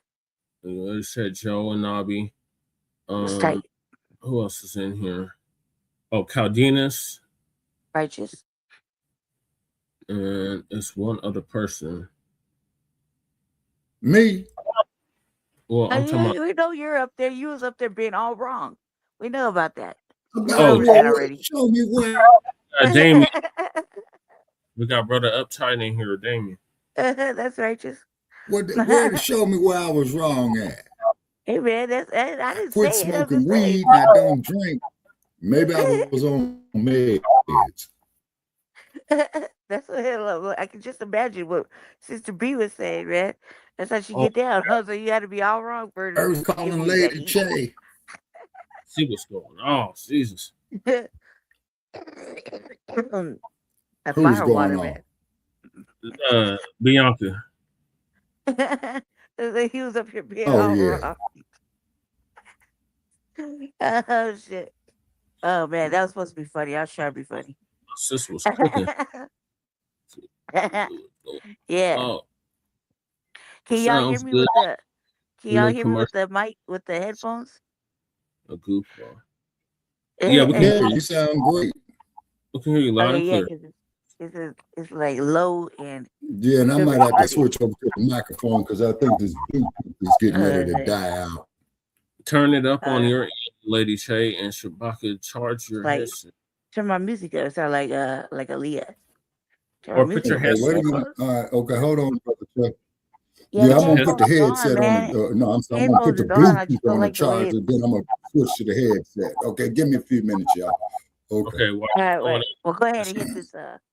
Go ahead and hit this little amazing hair growth clip. products, including hair growth leave-in conditioner spray, hair growth shampoo, hair growth spray, and hair growth I'm butter. sitting on my bed. I'm That's starting to why I just sense sit a on the theme bed here. and stuff. They include And then I quality can't really see natural myself ingredients. They smell because you got it amazing, blocked with the and you comments. can see the results But I for can see it on the bottom, so yourself. it's all good. So if you're looking I for see all the healthy hair shadows growth moving for on your my face. natural or relaxed hair, try Turf I'm not Whitener here. today. All right, man. We see you.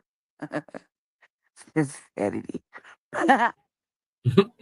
Shalom, family. Good to see you all here. Hope you're doing well. Yeah. Well, we're going to talk again about the Asians, some of them suggesting that Black businesses should be boycotted. Yes, they're trying to say our businesses should be boycotted. And I find that hilarious because we know historically Asians don't buy from Black stores at all, online or even in person.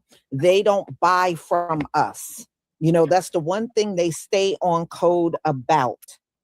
They don't buy from us. So I don't know what kind of boycott that would be, being that you never patronize our businesses, but we have certainly patronized yours.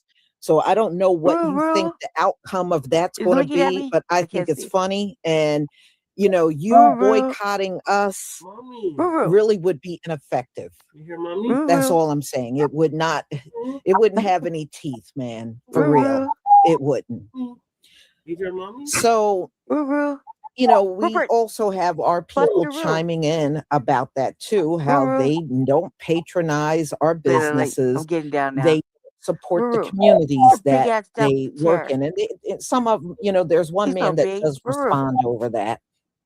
And he pretty much is just saying, we don't come for no other reason just to make money. It's all about making money, and that's it. So they don't care about our people. They don't care about the community. They don't care about even hiring our people, because many of the Asian business don't hire us. That's another thing. They don't create jobs. Black Magic was hitting somewhere for most of the day. I don't know where the hell she was at. She was somewhere in my apartment. Then she popped up. I was playing some RBL Posse, some Don't Give Me No Bammer Weed, and she just popped up out of nowhere. It was meow, grooving to the music. Yeah. Where's Khalifa the kitty at? That was a bad kitten. That kitten needs to be spanked on a regular basis, just because. She's cleaning herself right now. She a bad little kitten. Lady Che, you don't like kitten. this, but you're the pet. You're the kitty's pet. No, hell nah. That cat is really trying to make me the pet too. And I'm like, no, she all big. I snapped her in the mouth like, she don't bite me, cuz. That's soft paws. What's up with this? Everybody else Now be careful if the kitty goes off into the back leaning stance, Lady Che. That's their attack mode. That's it. She do want to be attacking me. Hey, Magic. There she is. There the kitty. This is Khalifa. Khalifa's.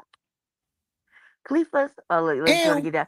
Khalifa said hi to mommy. Killer Khalifa. Killer Khalifa. Later, she getting prettier and pretty. She says, kitties. I know you probably go. They're all testy there. They're baby. They're all testy. You, B1 doggy, come here. Come here, B1 dog. Come here. And it's their baby. It's their baby panther. Oh, look. The little vocal black thing. Magic. Magic. You hear Magic. Magic. Magic. Let me go, Daddy. Magic.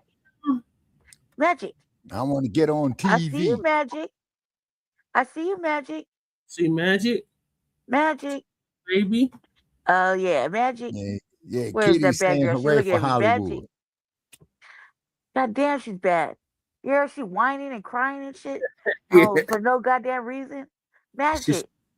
She's so feisty, too. She want to fight everybody. Yeah, see? So you got to whoop that ass every time you see her. Mm-hmm. She gets constant spanks. Like, I spank her Little all the time. panther. She's bad. Yeah, the baby panther. She a baby.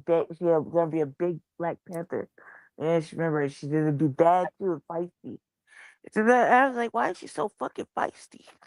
Right. Well, a panther's Why are a you so defensive angry? fighter, Lady Che. I was like talking to her. I was like, I'm holding her like a little baby, you know, patting her butt and shit, singing her, talking to her real low, like, you're so pretty, Black Panther. You was like that. And she's like, rah, rah. And I was like, why the fuck are you so feisty, cuz? Why are you so angry? Like, Jesus Christ, calm the fuck down. She's like, "Rah, rah." Like, oh my fucking God. Is the devil in this motherfucker? Like, no, we don't do that here. You better calm down. Then she gets spanked and then she calms down. So, that's how I work around this bitch. I don't like to be the disciplinary. Why I always gotta be the bad parent. You hear, mommy? You hear, mommy? Meow. Magic. Hey, take her little ass off the table, man. She's bad as hell. She doesn't deserve to be on there like that. I found a cigarette. That's right.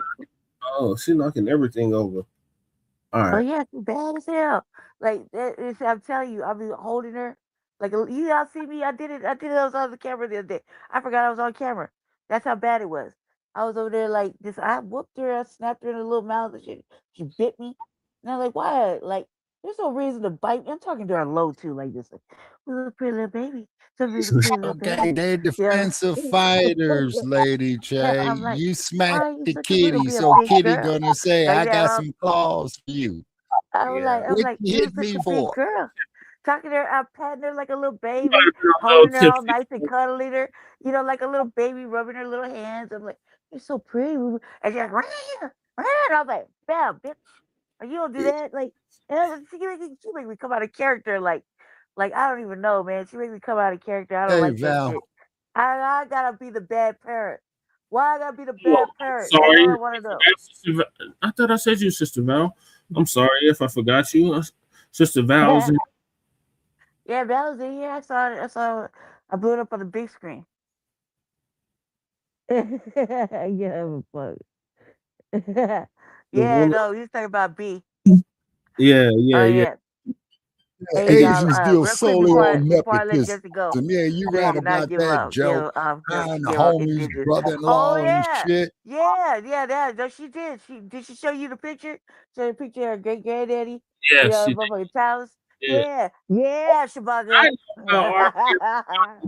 She She saw that Okay, picture Cow because Dog said she he's was gonna all step about off it. for a minute. She was all about it. She got indigenous, aboriginal shit going on in that blood. just She don't give a fuck. She's like, enough. look. Barely to know about RBL posse. So you go into her house, or you go to Sister B's house. All you feel is aboriginal, all kind of shit. But you definitely gonna feel pretty motherfucking safe up in that bitch, like. But she would protect the whole motherfucking crib. That's how serious it is. Like, if she didn't tell you, every time she get out here, she butt heads with Shabaka, because Shabaka always trying to think you right. But she got the proof and pictures. I am right. Shit, I just talk about what the hell I bring up the lived pictures through. because the pictures show everything. They got nothing but that's her bloodline. She over there like Pictures of what? If you want my picture, go to the LA County Jail. It's the one that looks like hell. She That'll got be me. that picture of All them fucked up pictures you her see in great the LA granddaddy. County Jail mug shots is me. Charles Rader or Teano or Teani. Like she got the pictures because she's fully indigenous. Like and it's just showing out in her skin. She's just getting prettier and older and shit. She's just showing out. I don't have to be here to know she was giving you that heat. Okay. I don't have to be here for all that. Yeah, she got my baby getting big. She just ass. I'm building her terrarium over here so she can chill because I got a dog. You know what I mean? Show him the dog. The dog right here. You know the dog only come if you got food. Where's the hound at? I can't see it. It's right here. Come here. Yeah, most loyalist creature on earth is the hound. I like hounds better than I like people. Come here, baby. Come here. Say hi, Aquarius. Say hi. Come here. Over here, pumpkin. Get up here. Where on up? Well, he got to smell everything. Yeah, he's got to smell everything. He identifies everything with his nose. Oh, she. It's Aquarius. He followed. He's here. Look. Oh, it's a she. Oh, he's here. No, wait. No, I can't see him, Lady Che. Oh man, give me a minute, man. Give me a minute, and I'm because I can't see you at the bottom of the screen, but she a Rottweiler. This is a Rottweiler. She hungry heathen. Heathen. Yeah, Rottweilers, yeah, See they my the sunglasses, friendliest dogs. Jesse? They be grown dogs trying to sit up See my on your sunglasses, lap, and they Jesse? be weighing every damn bit of 60 Jesse, see my pounds. sunglasses? That's her. See my That's sunglasses, Jesse? yes. You Okay, see, I I can't had see. to I upgrade can't from your see thieving ass. the little puppy. She's not little. She's a big dog. Hold on a sec, man. Give me a second. Still a puppy. She only activates for food. Hold on. I'll put this out before I start a fire, though. 1 second. Yeah, dog, the most loyalist person that there is. Yeah, don't start no fire, Lady Shay. Nah, that doesn't tell you not to start no fires in the house. I don't have those issues except with the stove. Because the stove is no joke. Look it. Look Is it. it gas stove or electric stove? Definitely electric. And Look. Okay, yeah, you got to be careful with them. Say hi. Say hi. Say hi, Aquarius. See? Your hands. The age of Aquarius. Oh, there she is. When the moon in Jupiter lines with No, Mars. sit down. There she is. There's Say hi. Aquarius. Say hi. Aquarius. Sit down. Sit down. There she See? is. Good girl. Good girl. Here you go. Aquarius. There you go. Now bounce. There's the B1 Bounce. dog. Yeah, that's all my banana I'm giving you, cuz. Jesus. That you gonna sweat me for the banana? Yeah. Eat It the fruit. does. We All all right, here you got go. banana stuff. Yeah, yeah, Black Joe. That's the but indigenous aboriginal shit came out her skin. Right. She carried it all day long. That's a warrior right there. She'll give a fuck. She'll drop you right there at 7-Eleven. Right. Right there And at it- 7-Eleven. Don't call her no nigga, cause she'll drop her right there at 7-Eleven. Remember that day? Yep. It was New Year's. And I told you to go with her because you didn't want to go. And look what happened. She ended up dropping a motherfucker at 7-Eleven. 7-Eleven. Yeah, I remember I was like, I had something just told me. I'm like, You just, I told you to go. You would not go. You not. I said you're a lady. You know. I was And then what high. happened? What and happened? She come out back. She dropped the whole white man at 7-Eleven. a whole white. A big ass white man at 7-Eleven. She's real small. She's like not small, but she's petite, very very petite. Yeah. She like dropped the motherfucker at 7-Eleven. Bianca All can hands. help. Bianca ain't no joke. Like everything. These hands is rated E for everybody. E for everybody. All right, I'm done showing off the dog. She's done scrounging around eating my banana. She ate my whole motherfucking banana. Lay down now. Lay down. Thank you. Thank you. Lay down, Blackness. Go sleep. Go sleep. Go sleepies. Go sleepies. Go sleepies. Go sleepies. Yes. I got you some. I got you some food, Aquarius, and I got. Yeah, here you. I'm on the mic. Shout on the headphones. Probably need to give Kitty some weed. Oh, I got some cat. No, you don't give the look. The dog. One of the cats is already a drug user. Yeah, I haven't gave. One of the cats is already a drug user. Okay. Okay, has the kitty considered AA?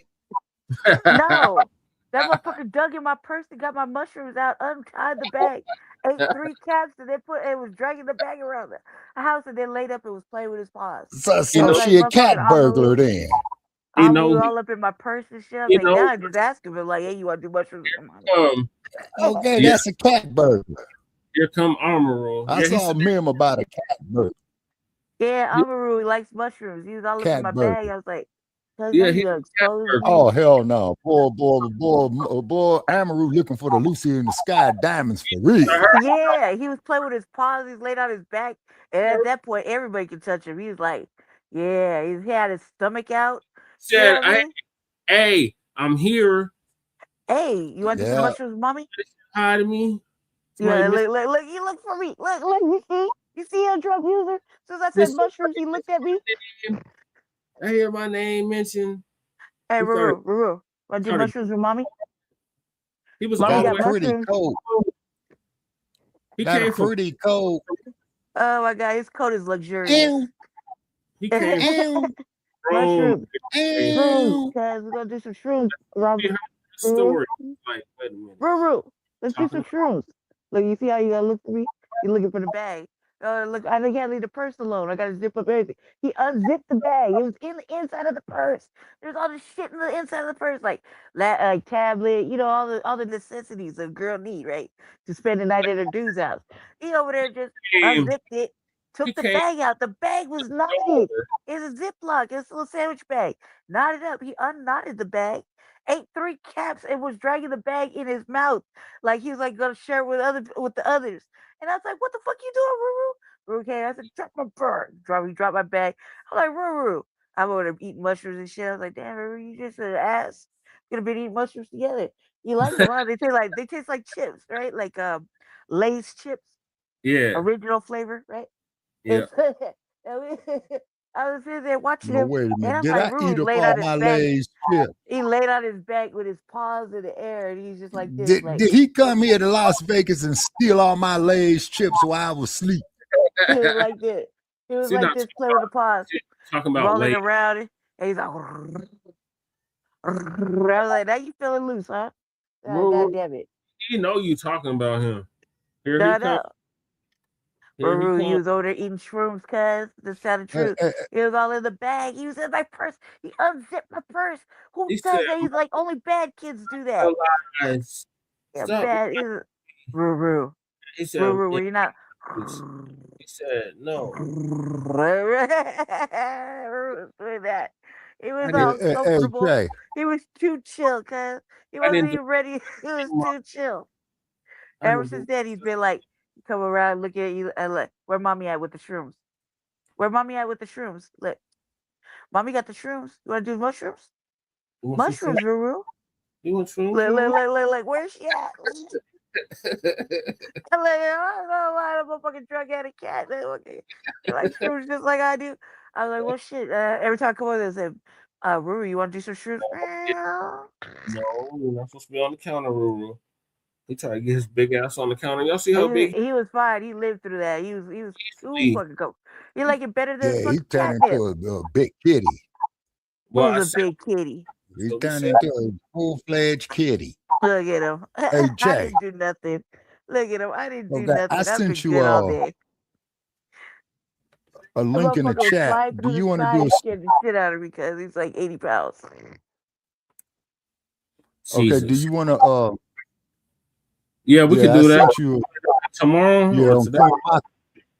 yeah. Okay, we'll okay, what the hell is today, man? It's Tuesday now. Okay, Tuesday. yeah, okay. So tonight is for Shabaka's Black Experience Enhanced. Okay, yeah, I want to do the show on Queen Maccabee because Queen Maccabee gave the order to kill her nephew Shaka because he allowed the empire to be invaded. Okay, Shabaka. Well, we'll line it up for later on today. But I got to get back to the clip. Yeah, right. Jobs in the community. They don't do none of that stuff. They just come to fill their pockets up with our money and leave. That's it. Stop sweating me. That's about how useful we are to them. They just want the money. They don't care if they like or respect you. They don't care if they respect the community, the people in the community. They don't care about that. It's all about them making that dollar and just bouncing from the neighborhood until they got to show up again. And, you know, I wish we had a rule where if all of these other groups don't buy from us, we don't buy from them. If they got a rule that they can't patronize us, we should have a rule that we don't patronize them. Plain and simple. Okay, so what you're talking about, You know, Lisa, is a but I trade guess we deficit, just and you're haven't right. gotten to that point yet. But I'll accept the way we are moving. We are finally making some progress here, and that's good. So let me go ahead and share my screen. Let's see here.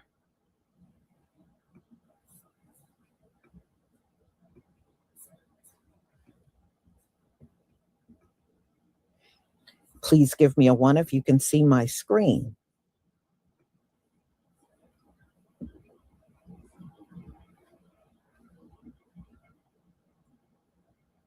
Yeah, sister got bad lighting on her photograph.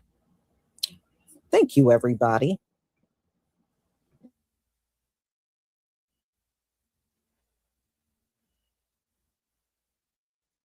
Nonsense. Now the Asians are talking about boycotting Black businesses. When have you ever been in our businesses? You don't even come the fuck in there. But like one creator said, y'all gonna try a boycott, bitch, we blacking y'all out. We gonna take y'all business out the sport. Boycott that. Fuck what you heard. Boycott our businesses. Y'all don't even patronize our businesses. Where's this shit coming from? Oh, I know. I forgot. Oh, bam. You mad because we say we gonna boycott because y'all won't call y'all people wrong when they wrong. Fuck you. Y'all notice Pretty how much. Black people always go get their nails did by the Chinese. They even go to Asian markets sometime. Hell, they definitely go to the Chinese restaurants. You ain't gonna never catch an Asian motherfucker in the hood shopping and supporting a Black business. They don't support us. They'll You're never right. support us. They don't even fucking like us. But we'll And out go of all spend our my years last of living here on dime the West letting Coast, them I do ain't rush never jobs on seen our an nails so Asian somebody going else to a can get in Black their business. seat. They don't give a damn From about you. Oakland to LA to San There's Francisco Black people and that to Las own Vegas. nail salons. There's Black-owned restaurants. Hell, learn how to make your own chop suey. Because goddamn it, dang, you ain't gonna catch them cooking no greens, no chitlins. Okay, sister, now you You ain't talking gonna about the catch no factors Chinese of people doing none of production, that and shit. which she They is don't support absolutely us, right. but y'all will go support them. Wake up. No Okay, lies y'all listen up. detected. To all my Asians, Blasians, and Black people who feel some type of way about us Blacks boycotting all Asian businesses, listen up. Can you hear me? I know you guys say that we shouldn't make Except all the first one. Asians act of one man, right? So we shouldn't boycott them Yeah, close because the first one. it's the act of one man. So hear me out. This is the reason why we should, because Asians has been boycotting Black businesses and Black communities since the beginning of time that they came over Close here. up my Okay. first one. And this is what I mean by that. Asians do business with Asians. Asians support their own. Okay. Asians keep Right. their money in their community. Because I And lost that's the all we feed, doing as and Black it was people at explaining I this couldn't point. see anything. We are matching energy. We All are right, it's better supporting now. our own. So Asians been boycotting Blacks. So I don't want to hear that shit. I just really don't want to hear that shit because they've been boycotting us since the beginning of time. They have not been supporting our community or our businesses, so on and so forth. You know what I was thinking about? I was thinking about that Chinese man who was clapping back at Black people because Black people were saying we're going to boycott based on that Chinese man killing that young Black boy. And in his tirade, in this video that he has since deleted, he started listing these things that Black people couldn't have if we boycotted Chinese people, right? Chinese businesses. He started listing these things that are made in China because China makes all these products and the rest of the world consumes all these products. And I thought that was funny because, you know, if we take a step back, he was using China as a point of pride that China makes all these products, and they do. But you know what else? Now, I'm not talking about Chinese people who would have immigrated to this country in the last like 5-10 years, maybe the last 20 years. But the ones that have been here for a few generations, Chinese nationals, people in China, they got negative and derogatory terms for you too, don't they? They talk bad about American-born Chinese people. Have you lost your connection to your culture? Oh, I hate to disagree with you, brother. You go to Chinatown, you see a whole lot of Asian culture there. They'll speak in their own language, man. When your Black ass is standing there and speaking you in fluid English, I experienced thing. it. I ain't never seen no Asian people. Yeah, but Chinatown is run down, Shabaka. Yeah, you ain't lying, brother Che. You ain't lying. It's all fucked up. They acting like it's plush, like Beverly Hills or something. It ain't nothing. Okay, but brother Che, you should have got a lot of them that own mansions, but what Like they over do there, is Chinese go ahead. theater. That shit is horrible. You talking about in Hollywood, Yeah. right? Well, Chinatown, Shabaka. Yeah, it is horrible. Yeah. Okay, now because you got a Chinatown in Los Angeles, which ain't shit, but the original Chinatown is San Francisco, and all the other Chinatowns from Chicago, New York, Philadelphia are based off of that one right there. And then too, not to mention that even the one in San Francisco ain't all that. The way they're acting like. Yeah, exactly. Yeah, you're right. And then keep in mind is that there was the point of entry coming to San Francisco, and Frederick Douglass came to San Francisco there as well too. But I'm just saying all that there to say is when they had that Yellow Pearl case, which was anti-Chinese, is because the damn ship had got sunk by a Chinese vessel in a fucking fog, man. You know how bad the fog is up there in Frisco? I know you know, Chad. I'm just saying it here for the sake of our audience. Man, it gets so damn foggy there you can't even see across the street. Yep. Ask me how I know. You say, so. Left in the comments. Everybody done fell asleep. We done lost like 4 people. Okay, well, appreciate who's still watching. Yeah. Yeah. At no black the East salon. Coast is mainly sleep now. I ain't never seen no Asian people at a soul food restaurant. I ain't never seen that. I ain't never seen no Asian person. They don't like me or whatever. That's when you think your numbers drop. The But I wasn't barbershop. paying attention to that shit. That shit is all I like ain't not never real. seen. You know what I mean? I ain't never seen it. Nah, I know Asian people go to their own Asian people. They do. Asian people support each other. If they got a barbershop, the Asian people going to there to get their hair cut. They don't go to black places, salons to get their hair done. They go to each other. Like I said the other day, I never seen Asians in the nail shop unless they work there. That's funny. I know there's a lot of talk about boycotting Asian businesses, but I'm pushing for more than a boycott. This is a blackout. This needs to be permanent, not just temporary. And so if you are a Black-owned hair supply store, nail technician, create some content now. Create your content now, post it so we can share it and we can support you. Let's lock in.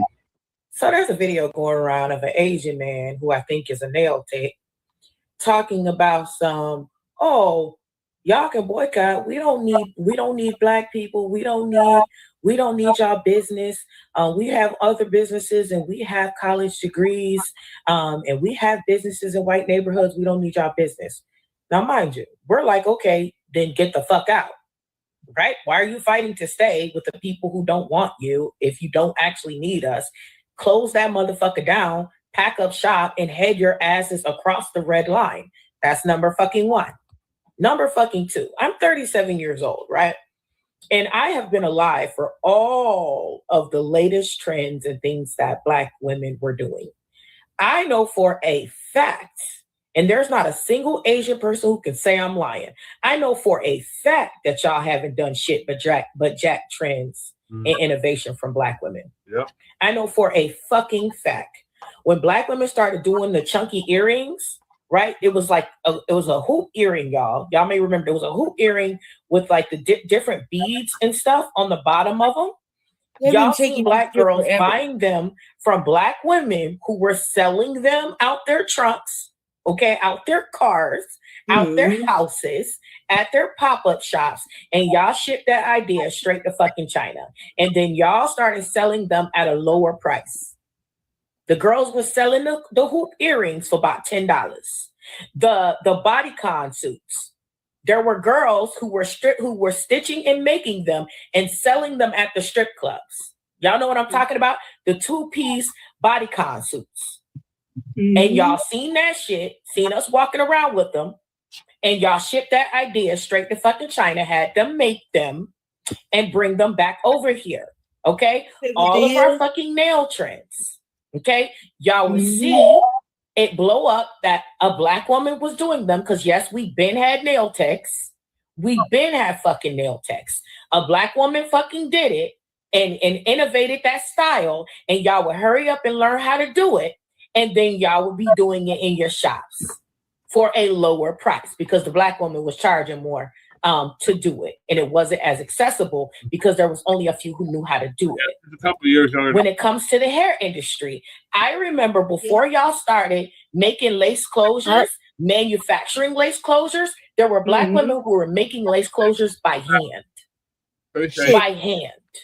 All Before that y'all shit. started manufacturing 27 pieces, there were Black women who would buy the full length hair, and they would cut them into the haircut. They would literally pull out the clippers and they would cut it into the haircut. Y'all shipped that idea off to fucking China, and that's where the motherfucking 27 pieces and shit came from. The curly wigs. The curly wigs, there was girls who would make them by hand. They would by hand rod set, the hair. And they would cut it off the track, they would rod set it, and then they would stitch the hair into those nets, into the wig cap nets, and then boom, that's a curly wig. And then y'all shipped that idea off to China, and y'all started manufacturing. Motherfuckers, y'all bitches ain't did shit but sit in our community and jack our creativity this whole fucking time. Yep. I want y'all to come say I'm lying. Call your mammy. That's Call your why you stank rock gotta take coochie ass copyright mammy rights and out, bring her ass sister. in here to say if I'm lying. We got some chick. Say I'm lying. Bring your long face, slack faced ass uncle and pappy, and bring them in here to say if I'm lying. Y'all ain't did shit but swagger jack us for decades. Eat off the culture. For decades.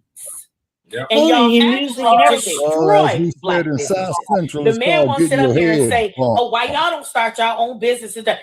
Every single one of these ladies who were selling their stuff, who were selling their stuff out of their house, out of their salons.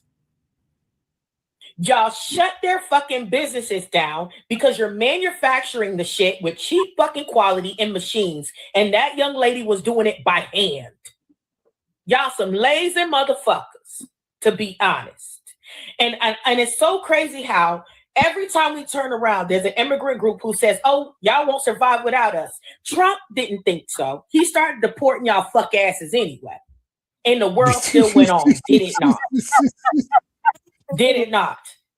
Because I see people working at it. The city I'm in, they got so much motherfucking construction. Guess who I see out there? White men and Black men. I still see a few Latinos out there, but there's a lot more white men and Black men out there. What y'all Well, have what to city understand you is y'all in, ain't sis? shit but a cog in the system. The world will go on. The world will go on. Okay? Don't overestimate your fucking value in this country.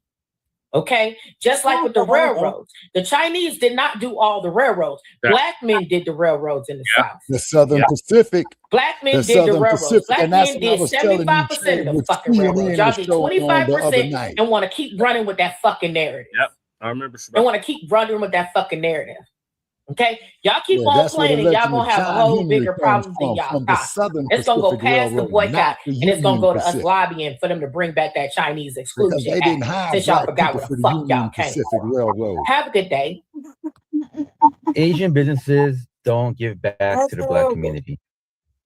I hear this talking point a lot, but to be fair, does any business give back to the community? No. This is what I think about a business. What in the fuck is he talking about? They're talking about any of their businesses give back to the Black community, and Yes, they don't. there are businesses that give back to the community. When I was growing up, the local businesses, whenever we would have a block party, they would donate food Yeah. and even come and serve some of the things they would serve out of their shop and give us vouchers for discounts. I remember that. Yeah. I barely. All right. Or if we had some kind of event, the business owners, especially the ones that serve food, they would come because that's how you drum up business. You serve your food, you let people know where your shop is, and they end up ultimately getting It's more called a customers. So yes, business there mixer, are Lisa. businesses That's that what will we call a offer business mixer. scholarships also within the community to the school kids. So yes, there are businesses that give back, idiot. You just don't do it because you motherfuckers are greedy. Yep. That's why you don't. Damn, But let's Lisa. go on. Yeah, Lisa. Wow, Lisa. I never thought I'd hear you say that. You must have been listening to me. This to make money. Don't get it twisted, y'all. Lisa will bring that New Jersey out at the most appropriate time. It's about supply and demand. They supply the demand and they make money from it. Some make a lot of money. Okay, man, some barely get by, and some that's don't make money. macroeconomics 101. But is it also their obligation to give back to the community? I live by a Walmart and Target, and I don't remember a time they gave back to me. Like, are you saying they should support the local Little League team or something? Yeah, some businesses have like community programs, scholarships, but I'm not really fooled by that. I don't think they really care about the community. These are just marketing ploys, so it looks like they care about the community to get more people to come to their business. The only company I think that cares about the community is Costco because they keep hot dogs at $1.50. So personally, I don't think this is an Asian issue. Well, Costco's a So let's membership just take the store, word sir. Asian out of it. Is it See, the that's the obligation part of he didn't any tell you. It's business a to membership give back to the store. community? It's a segmented market. I personally don't think so. Right. So I posted a video about boycotting Asian businesses. What does it do? And what is like the end game? A lot of Black people want to go support Black businesses. I think that's great, honestly. There are many groups of people who've immigrated to the States, did not have many opportunities, so they've band together and created their own opportunities and now are doing pretty well for themselves. A lot of people have suggested if Asian people want this to stop, then they should start supporting Black businesses. I just want to put this out there. I personally don't shop somewhere because I'm supporting a certain ethnicity. I'm Korean, and yes, I'm going to a Korean grocery store to buy Korean items. But I'm not necessarily shopping there because they are a Korean-owned business. They just sell the things that I need. And everything else, I shop at You're talking Costco. about supply and demand. I typically look at 3 things when I shop. Is the Okay. quality good? Is it cheap? One. And is it convenient for me? And Okay, personally, 2 for and me, 3. I do shop at some Black He businesses. needs a better I needs be a in better that Black-owned definition of cheap. restaurants, and I consume Right. Black entertainment like sports, music, movies, and to educate myself because I love Black people and I love all man, if it people. wasn't for I've Black gone to entertainment, African that American goddamn museums institution of Hollywood wouldn't exist. and learned some of And the neither history, would and I'm this very motherfucker out appreciative here of in the Las civil rights Vegas. movements that paved the way to allow Asian people to even come to the United States. But that's me personally. I'll be right I back. don't think the average Okay, Lady Che. like first generation Asian immigrant is thinking about any of that. When they buy products, I think they are just buying things that they need. And just like me and most people, they want good quality, a good price, and convenience. I tried looking up like Black businesses, and honestly, a lot of them are kind of niche. There's Okay. Black beauty products and fashion that I don't personally consume. But I'm not gonna just buy something just so I can support a Black business. I'd rather just donate. So I don't necessarily think this is the answer to create racial harmony between Asian and Black people.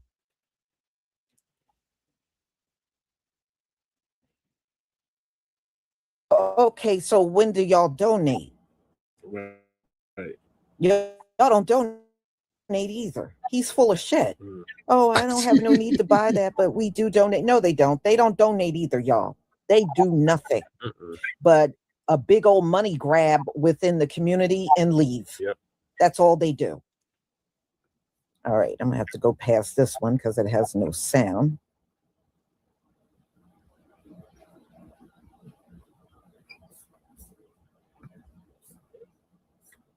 All right. Oh, it's the baby.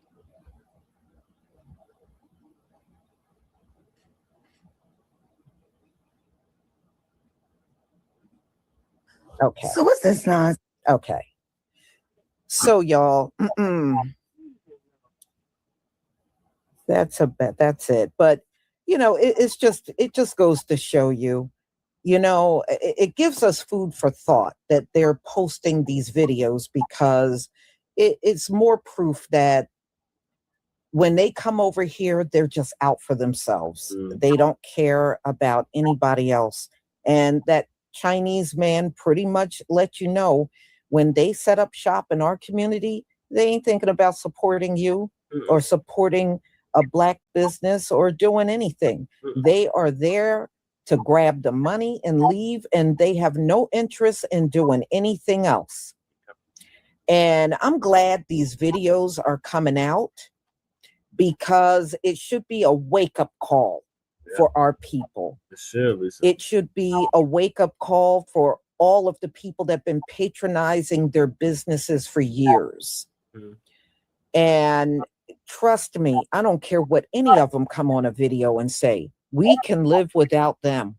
We can live without their convenience stores, their nail shops, or whatever else, restaurants, grocery stores. We can live without all of it. And I'm living proof of living without it. I'm living proof.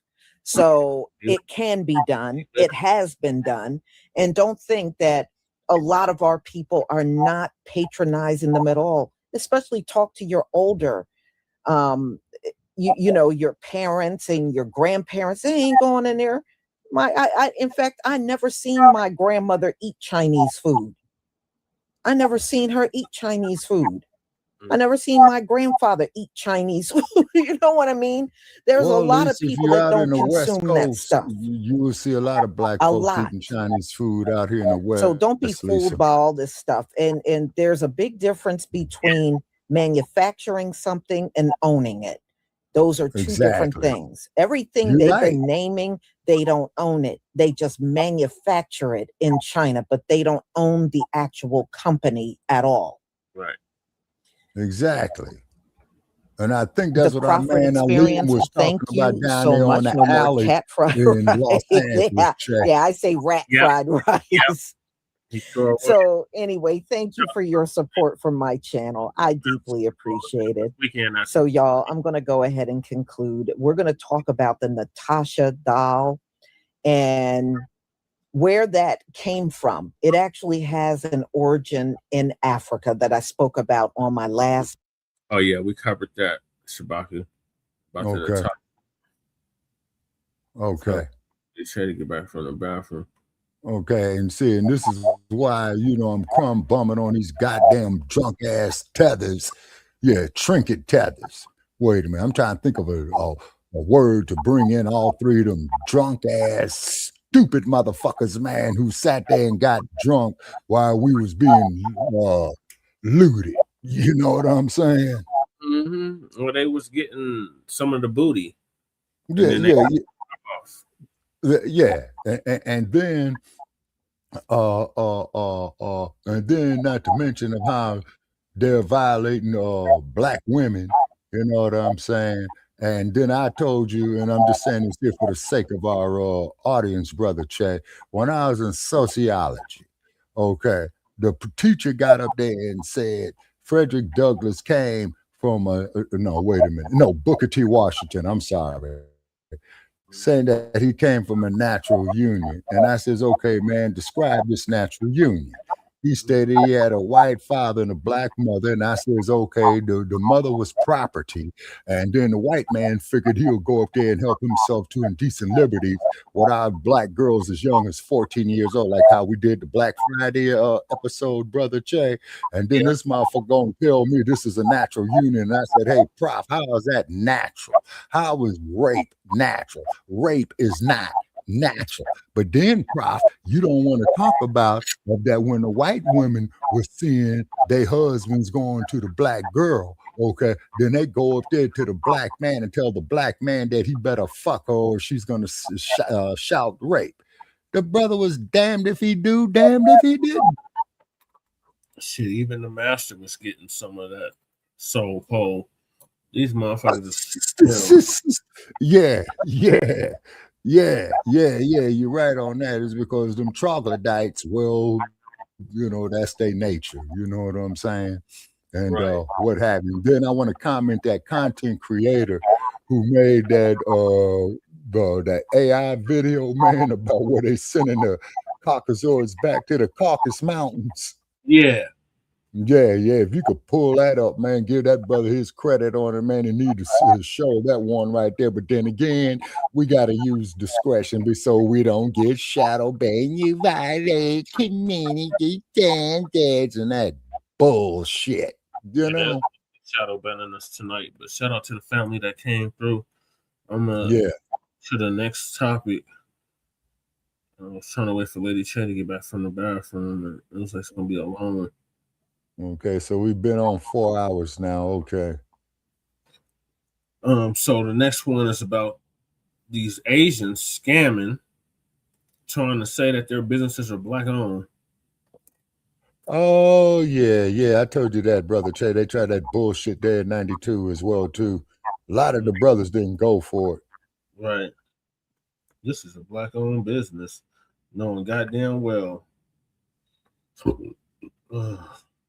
Oh, and then also too, we need to reach out to Cornell family. Good to see you all. Hope you're who was crumb bumming just on that same bullshit, Yeah, Cornell X is like Candace Matthews' buddy or whatever.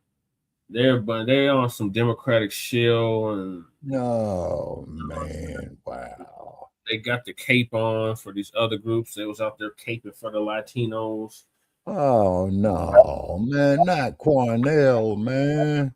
Him and Candace Matthews. Watch both of them. Very closely. They started off good, but I don't know what they on some ambulance chase. Well, I just hope they didn't get compromised, brother Che. You know what I'm saying? Yeah. Yeah, we covered Candace Matthews yesterday. Okay, and we haven't heard from our girl Cat Brooks in a while, have we? No, I ain't heard nothing about or from Cat Brooks in 3 years. Okay, hold on. Okay, while Lisa plays this here, I'm going to go on mute and I'm going to pull Cat up. Okay. Doing well. So what we're going to talk about today are Asians that are trying to, or they are already listed as a Black-owned business, and they're not Black-owned at all. If you go there, you're going to see a bunch of Asians. And this is something actually they've been doing for many years. Now, what they're also doing, y'all, they are using AI images of Black women. And they're using this to make you think that this is an Asian-owned business using this AI. And no, it's Asian. If it's a Black-owned business, you're going to see our people, at those locations. That's one thing about our folks. If they have like a hair salon or barbershop, they don't use AI. They use their actual selves in their brick and mortar shop. So if you see AI, it is more than likely an Asian. So they're using AI. Somebody else had reported that when they walked into a shop, they are now hiring Africans. So you'll see Africans up front. So as soon as you walk in, you think, oh, this must be a Black-owned beauty store. It's not. They just hired those Africans to get you to go in there and spend your money believing that they own the shop, and they don't own the shop at all. The Asians still own the shop. They're just using the Africans. So that is going on.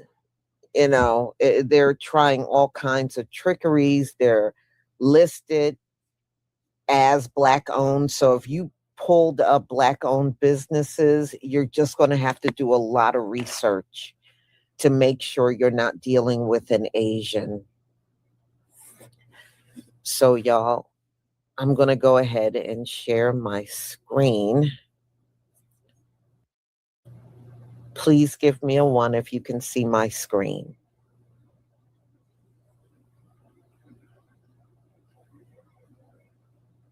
No, see, they're trying to play that reverse psychology that white people try to play. You know, they're trying to make you believe they don't need us. They don't need anything. We need them. No, they need those dollars from those Black communities they have their businesses in. We don't need them at all. We seriously don't. We can keep our money in our wallets. We don't need them. All right. So this first video that you're seeing is actually Asian, and they're using an AI image of a Black woman and making you believe this is Black-owned. It's actually Asian-owned. Whenever you see AI, it's them. Ladies and gentlemen, they're going to pull all kinds of tricks to try to get our money. So it's really up to us to research these stores and find out what they really are. But usually we don't use AI. If there's a brick and mortar, let's say beauty salon or a barbershop that's Black-owned, you're going to see the actual people. They're not going to use AI. So if you see AI and this is a place of business and they're showing you AI images of Black people, that's Asian. That's Asian. They're going as far, y'all, as using our music too. Like I've seen a couple of them, they're AI and they're playing our rap songs, you know, and they'll have a Black man or Black woman AI, you know, figure just standing there talking. So yeah, so they're pulling all the stops now. They're trying to trick us into going down to these locations and spending our money. All right, so I saw your ones.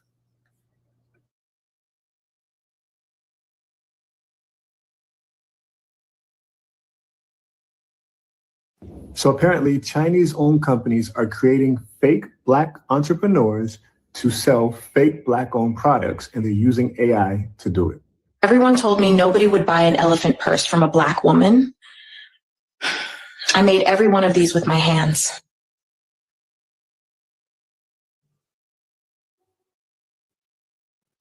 This is not a real person. Here's another one. I design leather cowboy hats.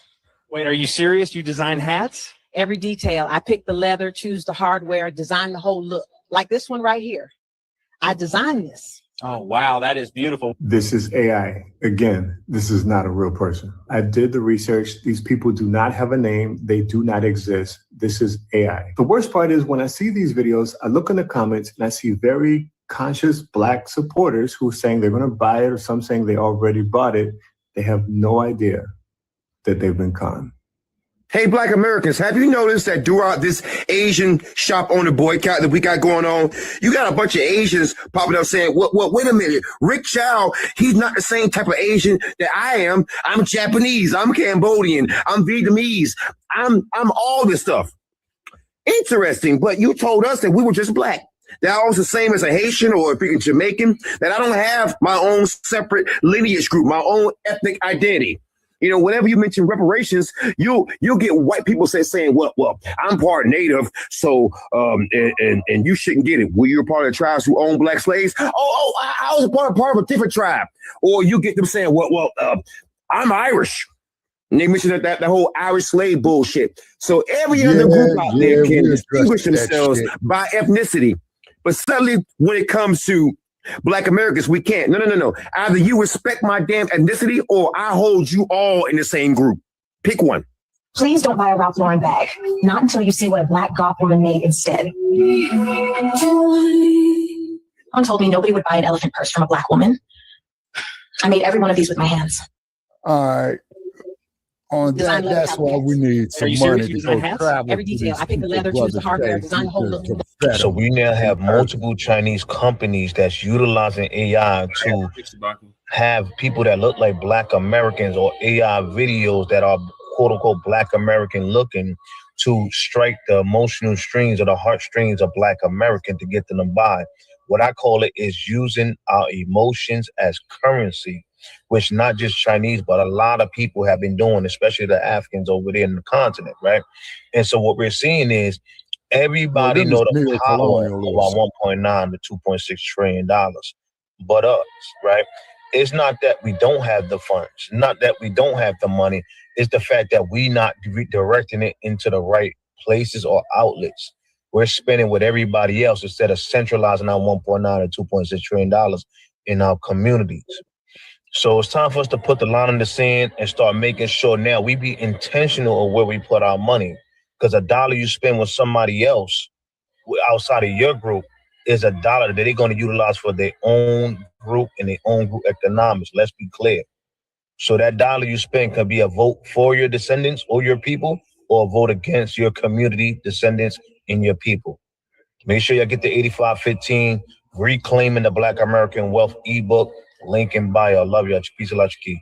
So the word is we got us a massive boycott going on right now, boycotting Asian businesses in the Black community that are predatory or have been predatory. I'm with that. Let's also make sure we're boycotting these stores in our neighborhoods that got bulletproof glass. That's a no-go. We're done with that. It's disrespectful. We out of there. Also, because a lot of these Asian businesses have a lot of younger people working for them, and they are tech savvy. They understand SEO. So what a lot of them are doing in the metadata of their websites is putting things like Blacc-Owned in the metadata. So when you search for Blacc-Owned whatever on Google or any one of these search engines, some of these Asian-owned businesses are still showing up. So you might think this is a Black-owned business, but really they just played with what they call the algorithm, SEO, search engine optimization. They played with it a little bit, right? Use one of these Black business directories. I don't have one that I recommend to you, but use one of those to figure out which businesses are actually Black-owned. A lot of these businesses out here know that Black people are trying to spend money with Black businesses, so they started playing. Oh, I know one. The B1 Rolodex. She could start there. Right. And then also optimization in these search engines. They know how to. He's talking about online, Shabaka. So, like I said, we got our own green book now, but it's in digital form off the B1 Rolodex. And then also too, there's a search engine optimization queen, Brother Che, that I went and met.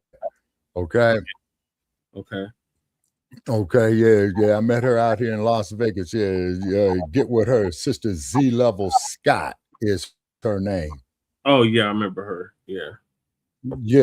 We all started a blog talk together. You know, she came here to Las Vegas a couple of years ago. I made it a point to go there and meet with her. You know what I'm saying? She's a graduate of MIT. Her husband is very, very knowledgeable as well, too. So most definitely get with Z-Level Scott. All right. Well, we'll talk about that off air, Shabaka. We can get back to this. Yeah. Play the game. We need to know how to play the game better, and we need to know how they are playing the game. Leaves a comment on this. I thank you from the bottom of my heart.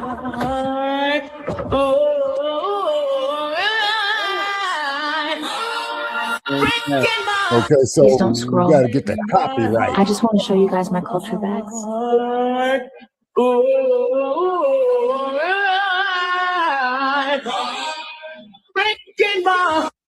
These are so cute. You made these by yourself? Yeah. Who exactly is buying?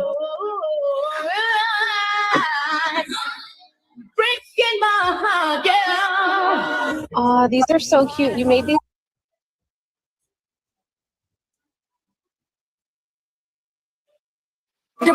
I love Black folks, please don't scroll. I just want to show. Okay, what you're looking at, everything is AI created by Asians to trick you into believing it's Black owned. Oh, all of it is fake AI. All of it. damn. All right, going on. I believe you, Lisa. I believe you, Lisa. I'm not surprised in the fucking least. Being Show you out my here baby's in the bag. She makes by hand. I knew it.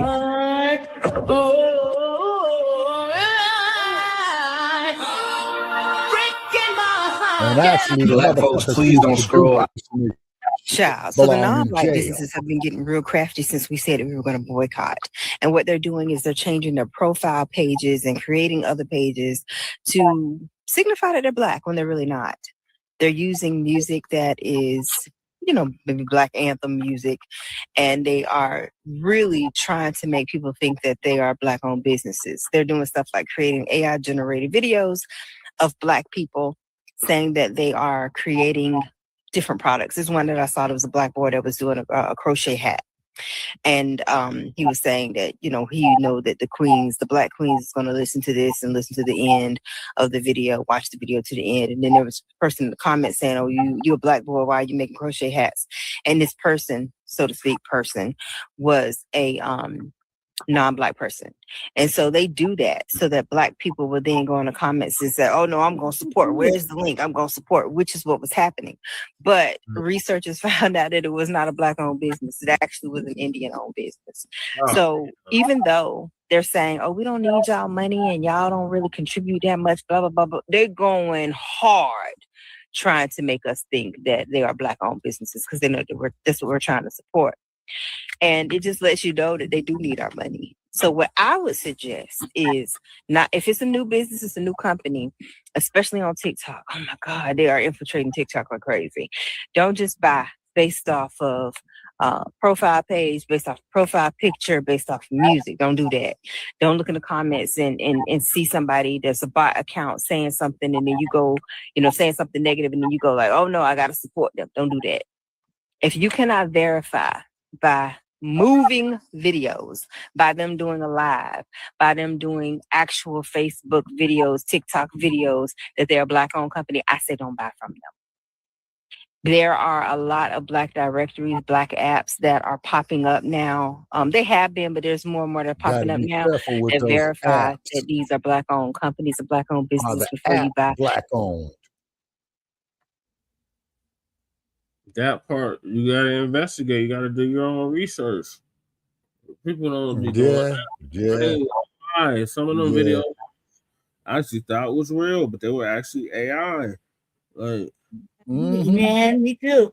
I done fell into it a couple of times. Like, and I'm like, oh, and their videos be playing on your fucking heartstrings for real. Like there was a moment, like the little boy was talking about with the little crochet bags and shit. I was like, this is fucking sad. Like, I felt genuinely sad. Yeah. It's like, oh, it's gonna be all right. Lift your head up, little boy.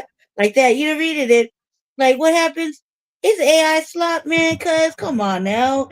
Like, this is ridiculous. Be serious. This is fucked up. Like, motherfuckers got too goddamn comfortable with this AI shit. I remember there was a time where all you motherfuckers were scared of it. Yep. Now everybody's just using it for everything. You don't know what's real and what isn't. Yeah, We watch on YouTube. Okay, that's just it, AI. though, Lady Che. That's why I always kept my guard up against it, Lady Che. That's why I've been so skeptical on AI, and all this here proving my skepticism. You can't tell real from fake. Oh, it's just crazy. Let me get back to this. Yeah, And I would suggest that you go through one of them first. Stay vigilant, stay woke, stay dangerous. Let me know what y'all think in the Breeze, comments. I that's hope you what I'm have the saying, answer. man. Yeah, I did something like that a couple of years ago. Oh Lord, let me drop the link. Here's your daily reminder Yeah, that come on up, Breeze. one, Be you that should now. be in Target. 2, you need to be doing your due diligence on the whole Please gotta go home. blackout. We're not calling it a boycott because it's not a boycott. It's a blackout. It It's was a pretty going forever out this late change at in night. our spending Are you habits supposed to be at and home? putting our own money back Bree into said he's heading to our work. communities as we should. Yeah.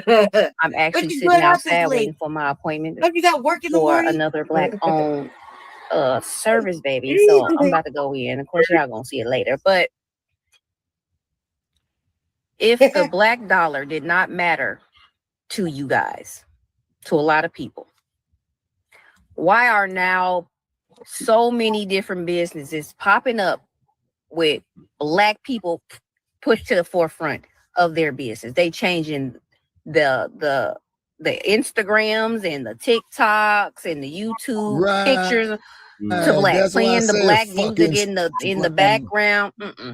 Yep. Do Yep. your due diligence on businesses before you purchase anything. They are using a lot of AI. You know, that's rampant, period, right now. Do your due diligence, okay? Yeah. And find out for sure before you spend your money. If a company can't reach out to you, if you can't see their website, if they're not doing live, they're not posting live videos, or they're the person that owns them is not, doing the marketing, and they ain't us, something is not clean in the buttermilk. So do your due diligence. Stay out of Target and put your money back in your community. You right. And the last thing I got from Target, Che, before the boycott came on, man, was that terabyte you told me about.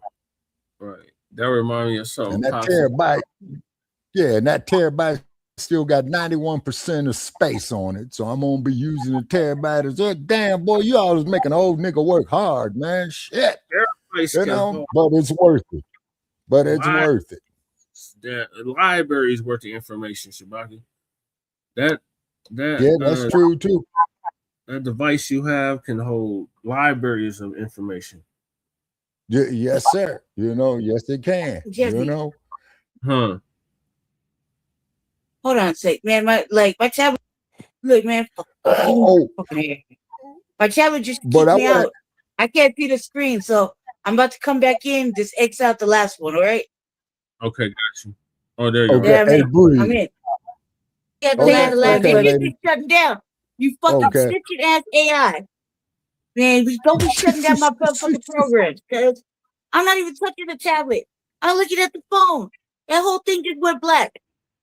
Damn. You still got it open. X out the last one, Jesse. I just did. Then why is it echoing? Okay, now. It's not echoing now. All right, it's good. It's good now. Okay, cool. All right, bet.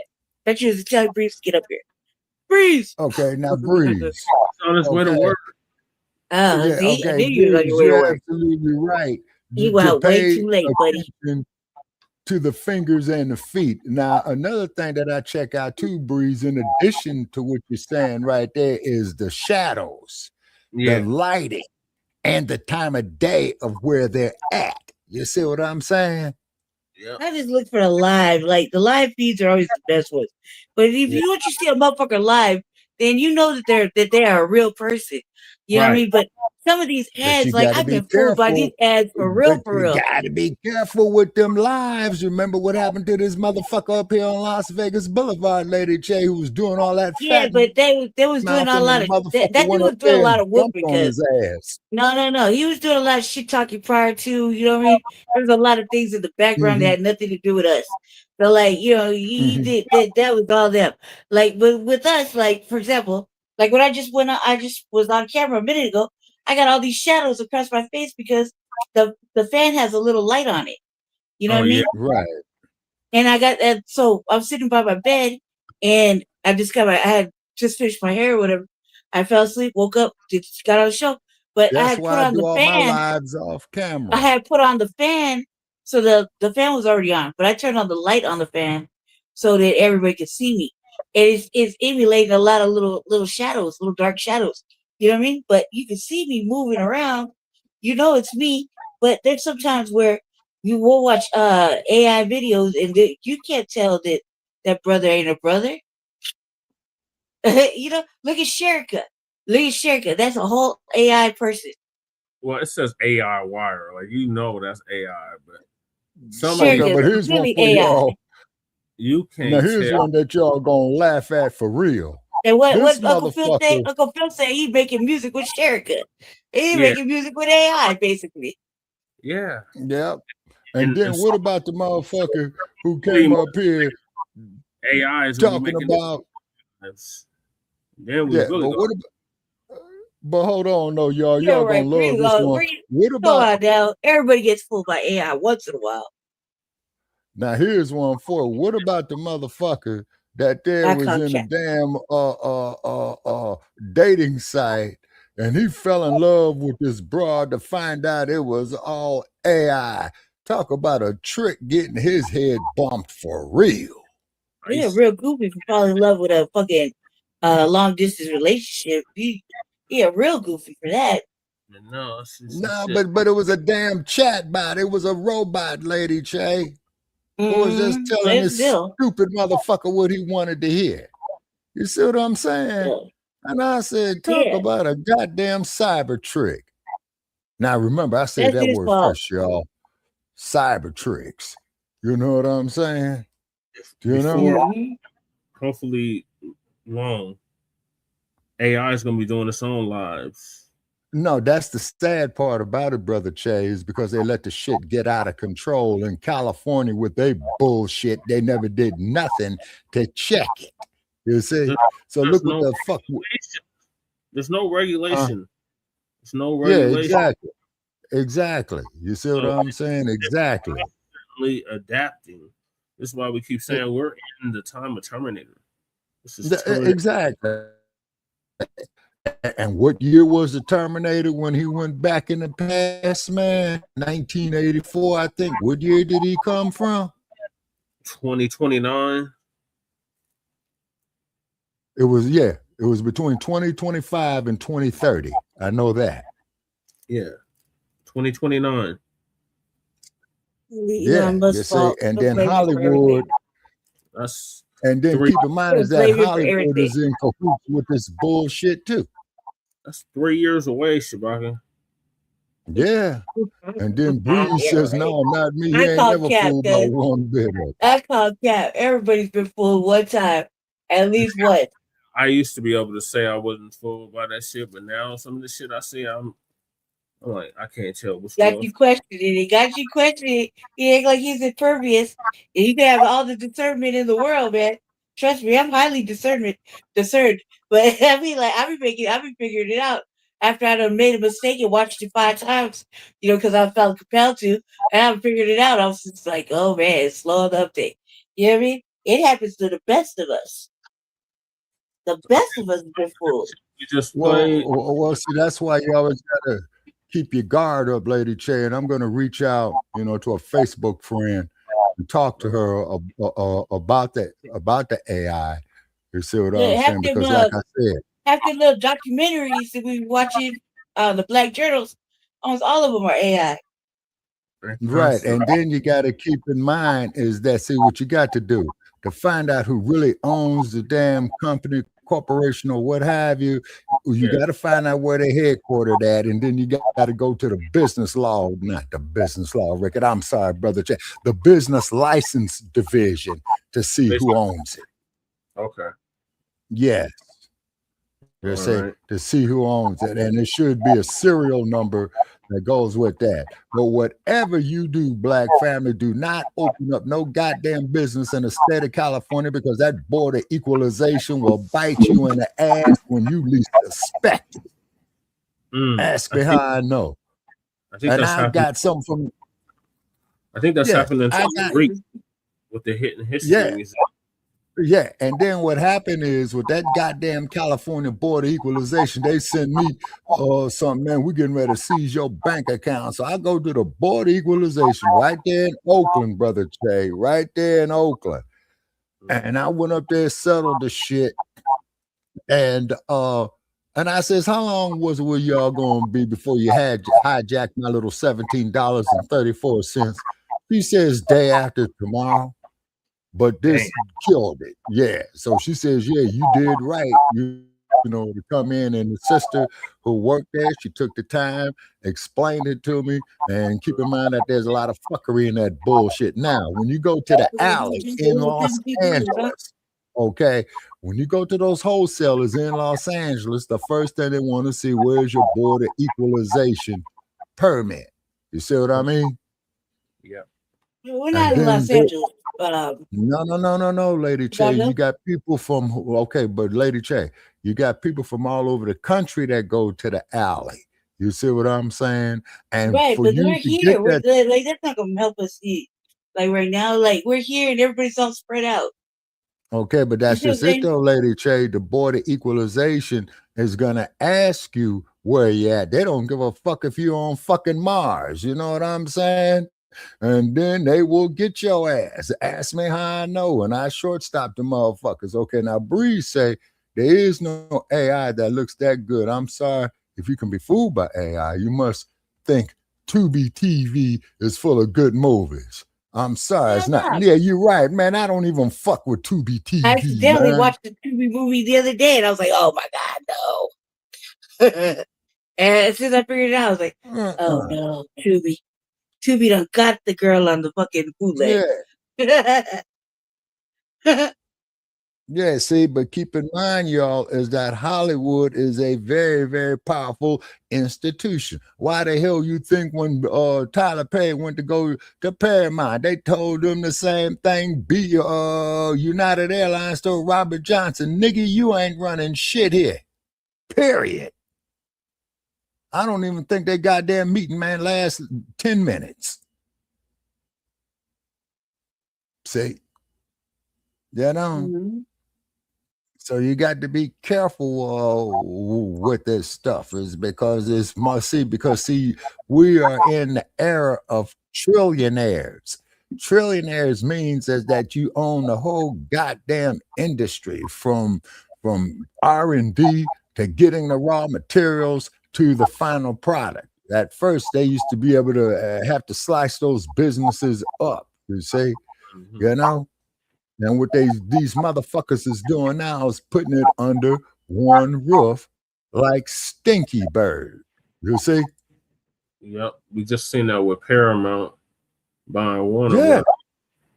Yeah. It was Paramount and Warner Brothers. See, the big three of Hollywood people, Paramount, Warner Brothers, Universal. Okay. Excuse the expression, they ain't gonna let a nigga come in there and control shit. Sorry, y'all. The hotspot died. I'm back. Oh, okay. All righty. I'm gonna move and to the then next. let me check my hotspot too. Lady yeah, go ahead, Brother Che.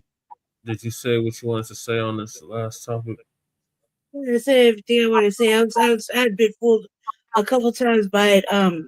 As I'm watching reels or shorts on Facebook or whatever, YouTube. I watch the shorts sometimes when I'm bored, and I've been fooled. Like, it becomes kind of ridiculous knowing that AI made a fool out of you. You know what I mean? When you over there feeling sorry for a situation because you seen it come up on a reel, you're like, God damn, man, ain't nobody buying a little boy crochet hats. Yeah, it's like crazy, right? And so you don't feel some kind of way. You feel a little stupid. I done felt stupid a few times, and I felt like I really don't look at them that hard, but once in a while, I'll catch myself in the zone of looking at shorts and reels and catch myself falling for it. Now I snap out of it because it happens. You know what I mean? I was not impervious to getting booed on an AI video. Some of these AI documentaries, we watch them. They've gotten better over the last couple of years because you would be able to tell when there was AI, and now you can't tell. Sometimes, which I don't really like. But if you remember during COVID with the writers' strike, they were talking about they didn't want to be replaced by AI. Yeah. Right, and the music people were like that too. Rappers and shit were like they had saw an AI rapper.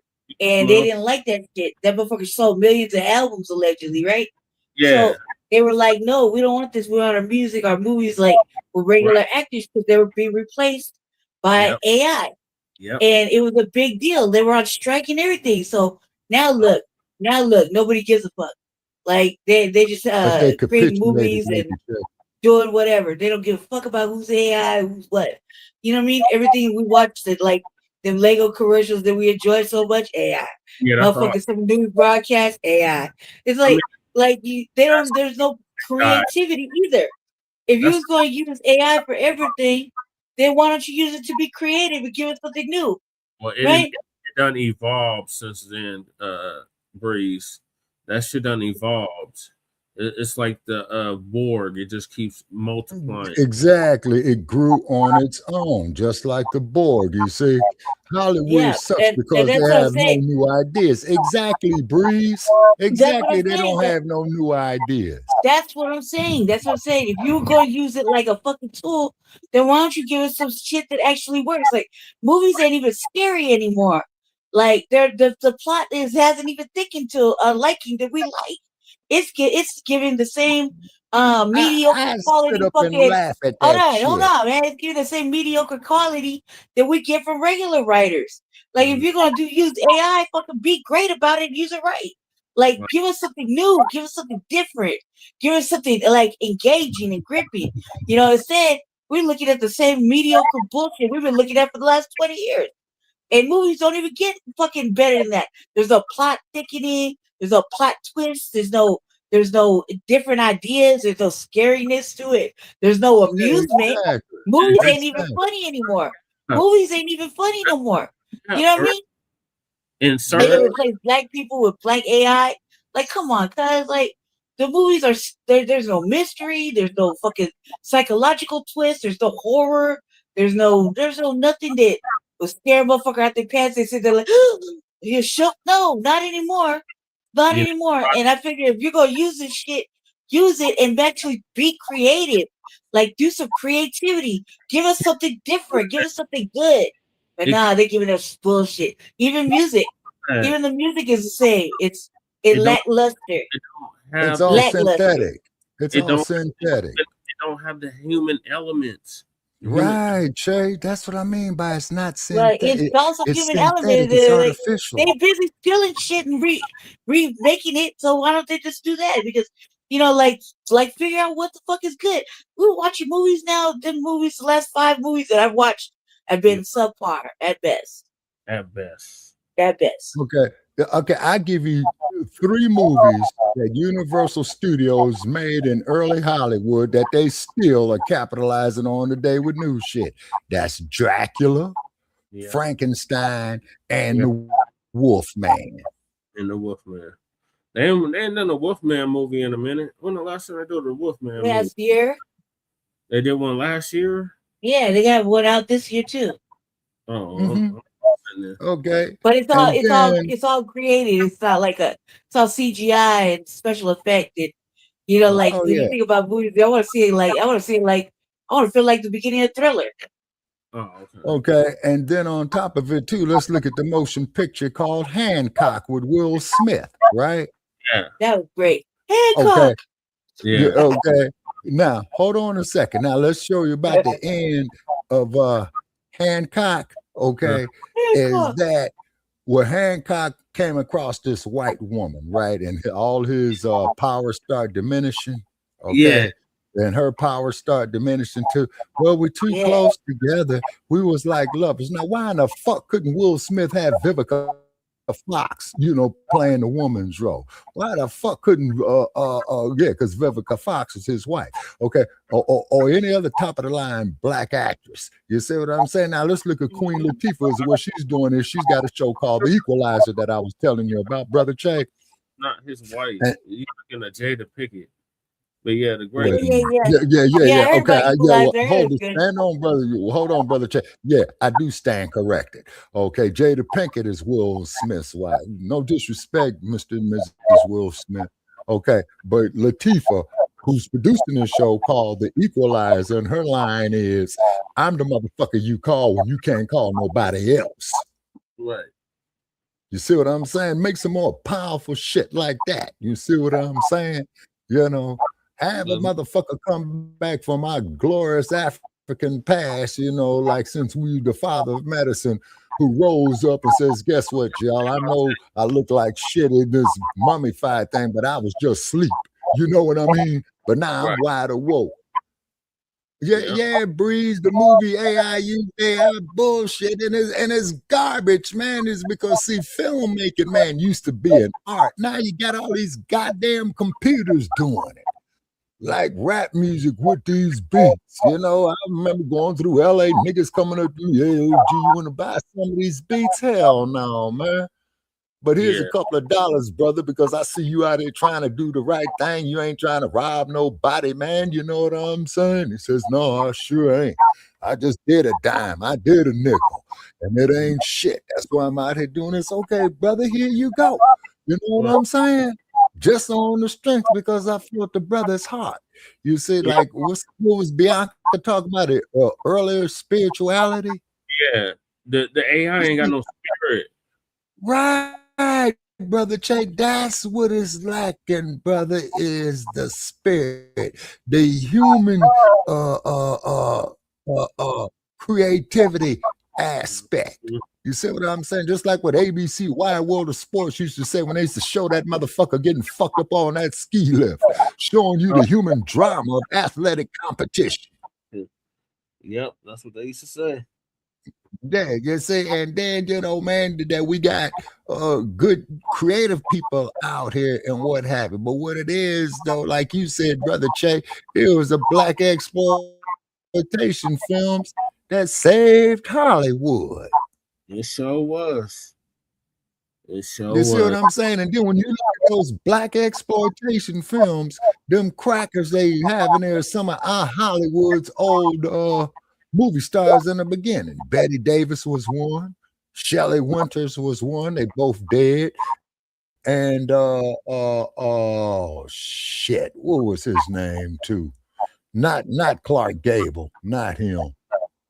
What was another one? Damn it, I can't recall it. Oh, Frederick Marsh, who is an old Hollywood actor, you know, and the early Hollywood. He made a show with Jim Brown called Tick, Tick, Tick, where Jim Brown was the first black sheriff of this town. The culprit in the movie was a gentleman by the name of Bernie Casey, and I met Bernie Casey in Westchester. Okay, and he was just walking down the street, and we said, man, you look familiar. You know what I'm saying? He said, he Bernie Casey. Okay, so I was talking to Mr. Casey, and I said, yeah, man, I remember your black exploitation films, Cleopatra Jones and Hitman. And he says, brother, how old was you back in at that time? I said, about 14. He said, how the fuck was you getting in there to see the movie? I said, lied about my age. He said, okay, you know what I'm saying? You know, and then Bernie Casey did a TV movie. Now, here's a movie that they don't watch. There's a strong black father in the black community where Bernie Casey was a widower and he had like 6 kids. So he had to leave Detroit and he moved out there to LA with his family, you know, and his shit was getting raggedy. So he had to tell his brother, yeah. You're starting to break up. I don't know if it's your headset or what. Oh man, you know what it is? It was breaking up the story, but it's the truth. You know what I'm saying? Once again, it's AI bullshit. You know what I'm saying? It started sounding like you were under. Okay, but what I was just saying. Okay, what about now? Say something. Hold it. Yeah. Worse. Okay. Or you getting that together and move to the next topic, and that is the dump, as in human shit. And we want that perfectly clear. Okay, now how am I sounding, Brother Che? Keep talking. Okay, mic check. How do I sound? You sound clear now. Okay, yeah. I just had to blow out the headset port, man, you know, because of all this dust they have out here in this desert, man. Yeah. I'm going to start covering my ports up, man, when I turn off my computer, man. You know what I'm saying? Yeah. But moving right along to old Dumpsty Dump. Yeah. I hope nobody paid for that UFC shit at the White House. Did you see it, Shabaka? Hell no, I didn't see it, man. They wanted to charge on. I ain't looking at this shit. And the reason why I say that is a straight diss, people, because keep in mind is that these fighters, when they go in there into that UFC, mixed martial arts, boxing, those injuries they carry with them for the rest of their lives. They say, but Dumpster, he wants to get up there and be grandiose and shit. Dumpster, you get your ass off in that ring with one of them people with your 80-year-old fat ass. Right. You know? Oh, and by the way, too, shout out to the Kennedy family. They went to court and they won, and they got Dump's name off the Kennedy Center. Yeah, they got it all boarded off. Mm-hmm. But yeah, I seen it. It was interesting. What the MMA fighting? Yeah. Man, I've seen better fights on a goddamn street, man. I think I've been in a couple of them. You know? One of the dudes called Michelle Obama, man. See, okay. See, that's what I'm talking about. You call her man. See, what kind of diss is that? Okay, man, what kind of diss is that? He won the fight. He's It was funny, that's all. Michelle Obama is a man. Damn. Ooh, boy, it ain't never a dull moment on this motherfucker. That's for damn sure. Okay. Facebook, and they took my Facebook down. Well, of course they did. Look who controls the motherfucker. You know what I'm saying? There was a post that I immediately got hit with. This goes against our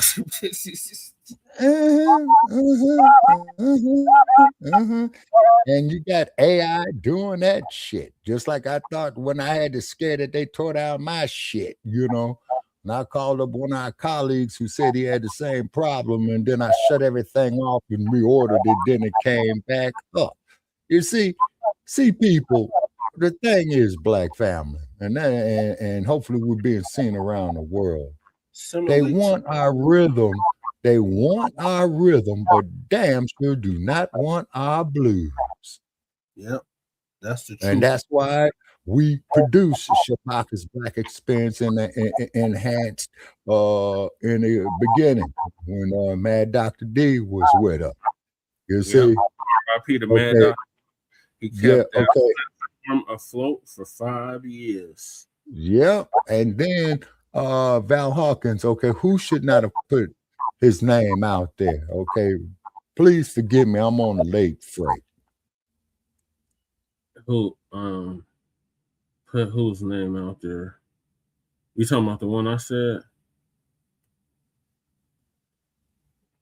Okay, I'll give Val a few seconds to respond.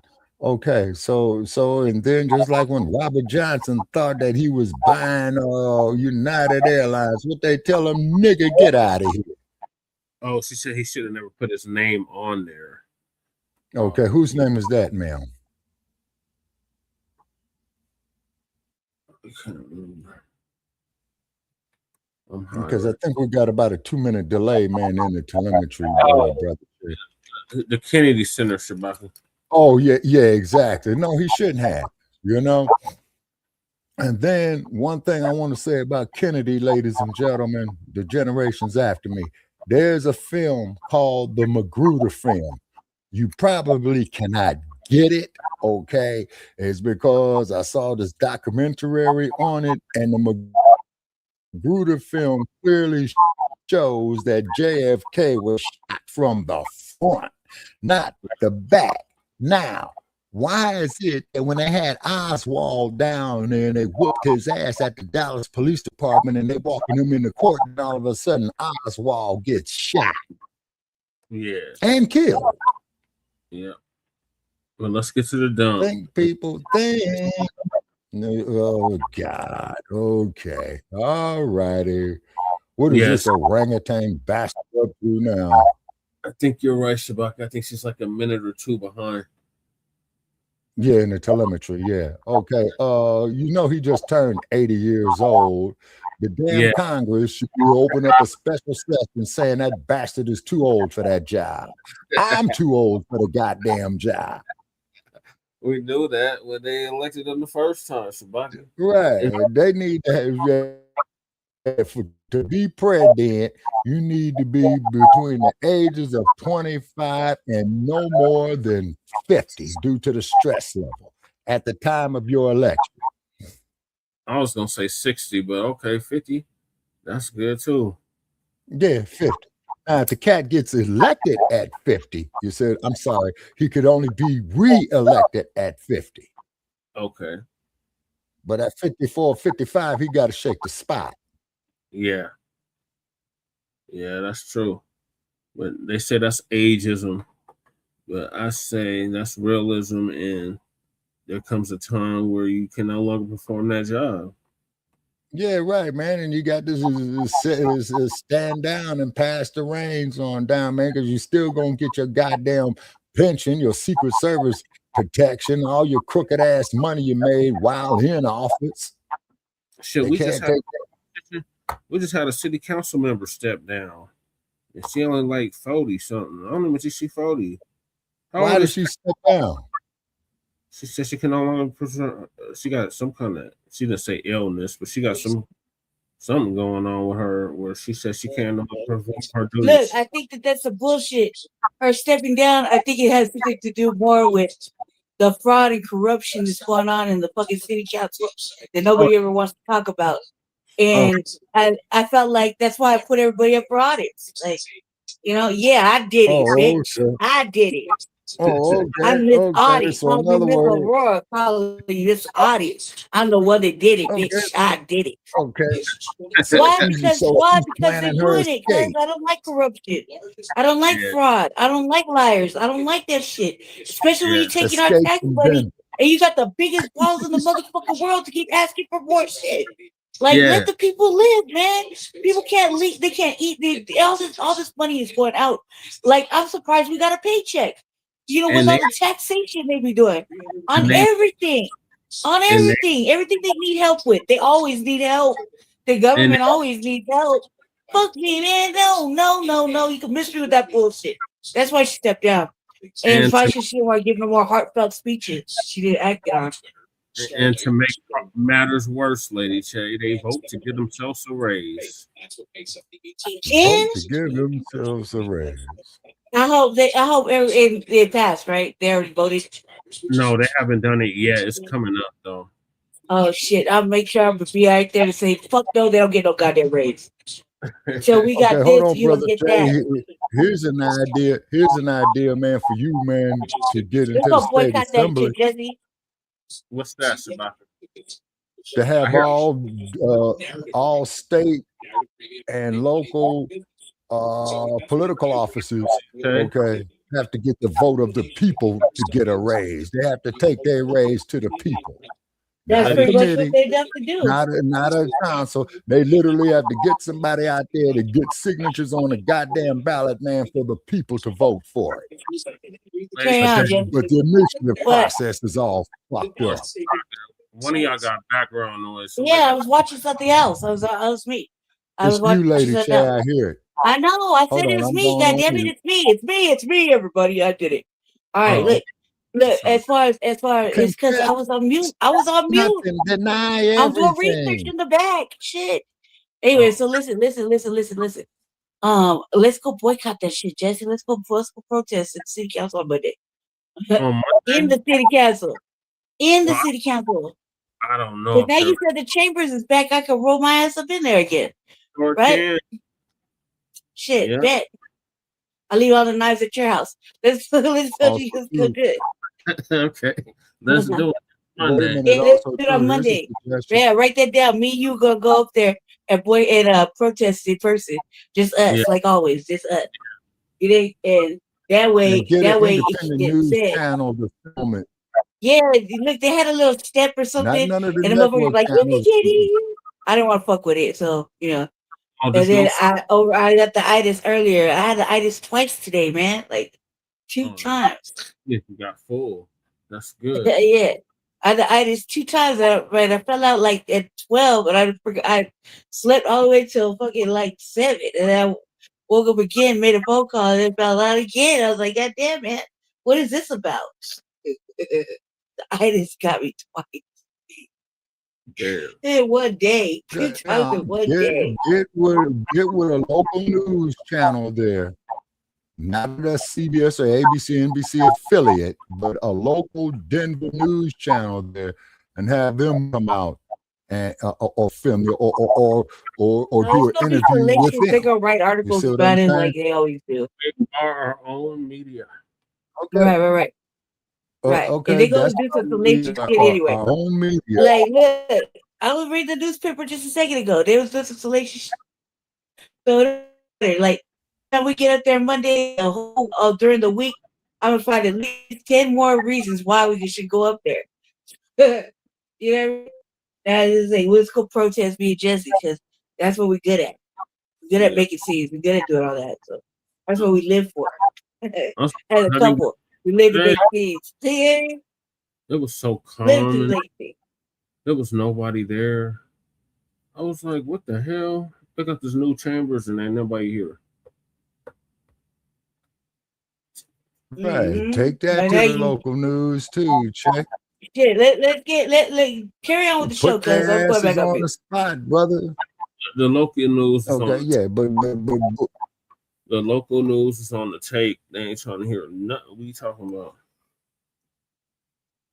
Okay, so so then you got to go back to social media. Okay. Now, here's a suggestion: do your social media feed while the news is out there interviewing somebody. You see what I'm saying? And stand right back there to them. Hey, you know, I'm Jesse Parrish from the Line Blacc News, or a councilman, senator, or whatever. What do you got to say about that? This, that, there, and bam. And if you last more than 5 minutes, man, okay. If I can time it right, yes. But usually they run from us. They see us and they run. Run, nigga, run. They ain't want to speak to us. And I'm still trying to find them brothers, man. That should be fun as hell. No. So what you doing there, brother Chaz, you know, off the law of the streets, you showing them for being a buster motherfuckers that they are. Yeah. That's exactly what I'm showing. They sure the fuck don't want me up there. I'm gonna tell you that now. They sure the fuck don't want me up there. Oh my God, could you imagine the 3 of us up there? They would have to arrest us. yeah, well, we need some bail money. You know what I'm saying? And then, yeah, you motherfuckers book me. You got to book me into your medical ward. I'm a disabled motherfucker. Right. Shit. Now, keep in mind, people, we're going to say this here. When a person is socially conscious, this is why politicians who are serious, activists, doctors, socially conscious athletes, this is why that they are a danger of society, because these 4 elements that I just described cannot be bought. Right. You see what I'm saying? Okay, like our sister Cat Brooks, okay, that I sent you the information on, Brother Jay, and that blew my motherfucking mind. Yep. You know? And I told you, and I met Cat Brooks. You know what I'm saying? Yeah, I didn't get to meet her, but I heard a lot of good things about her. Yeah. She's good people. She was down to earth, and I told her my qualifications to do what she was trying to do. And I told her I have to be paid because I got this knowledge. I'm like Mickey when it comes to certain shit. Rocky, see, kid, I got this knowledge, kid.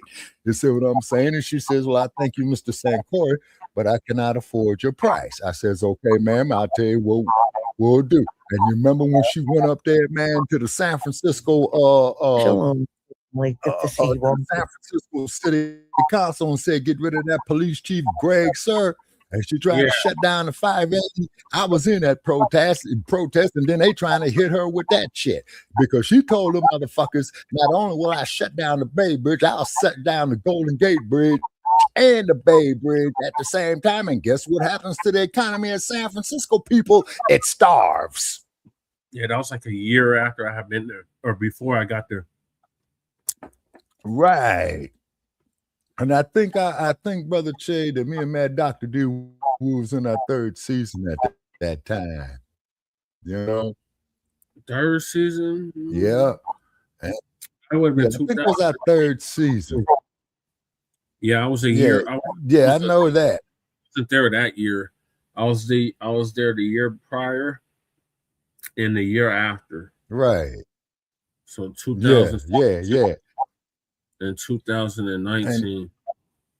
Okay, and then we need some raising going on, to the right people. That is because I spoke to somebody I know, and I'd asked them. I said, would they be interested in seeing a tour of Oakland?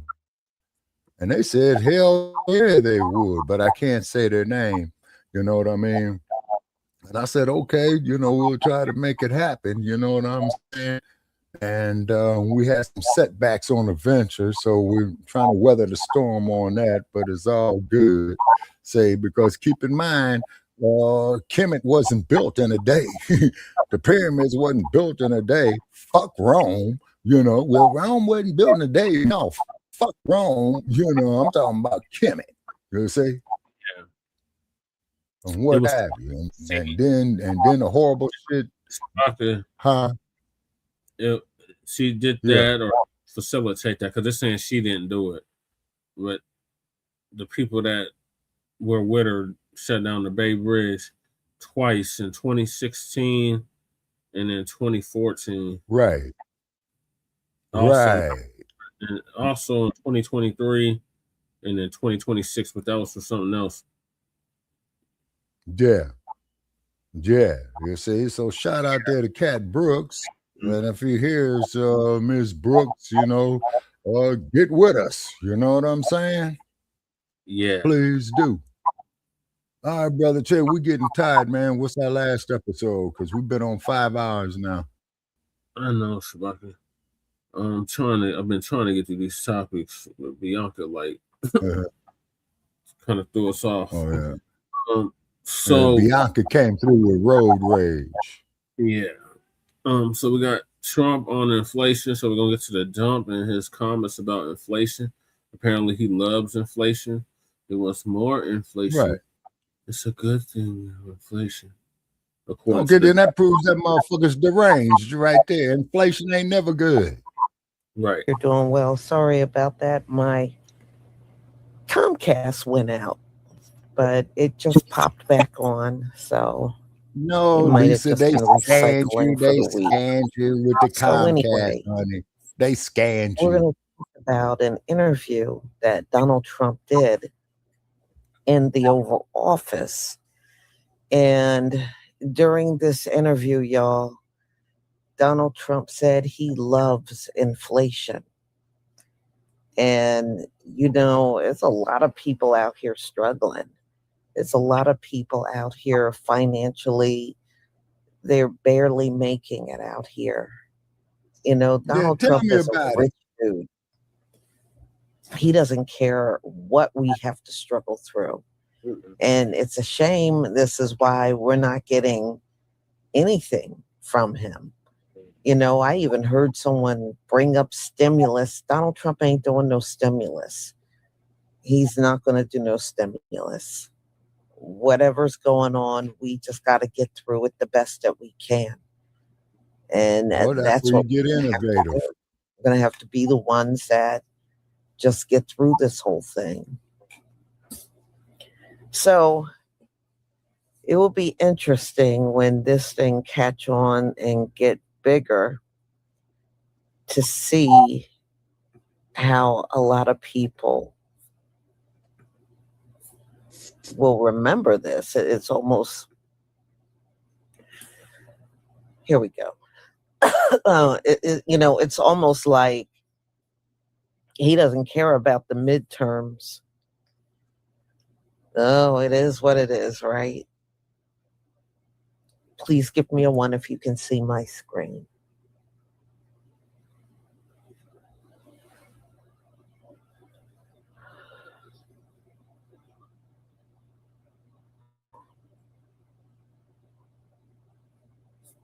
Thank you.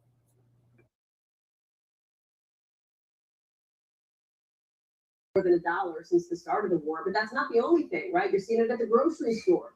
Lettuce, tomatoes, they're up 25 to 30% from this time last year. The cost of clothes is also up.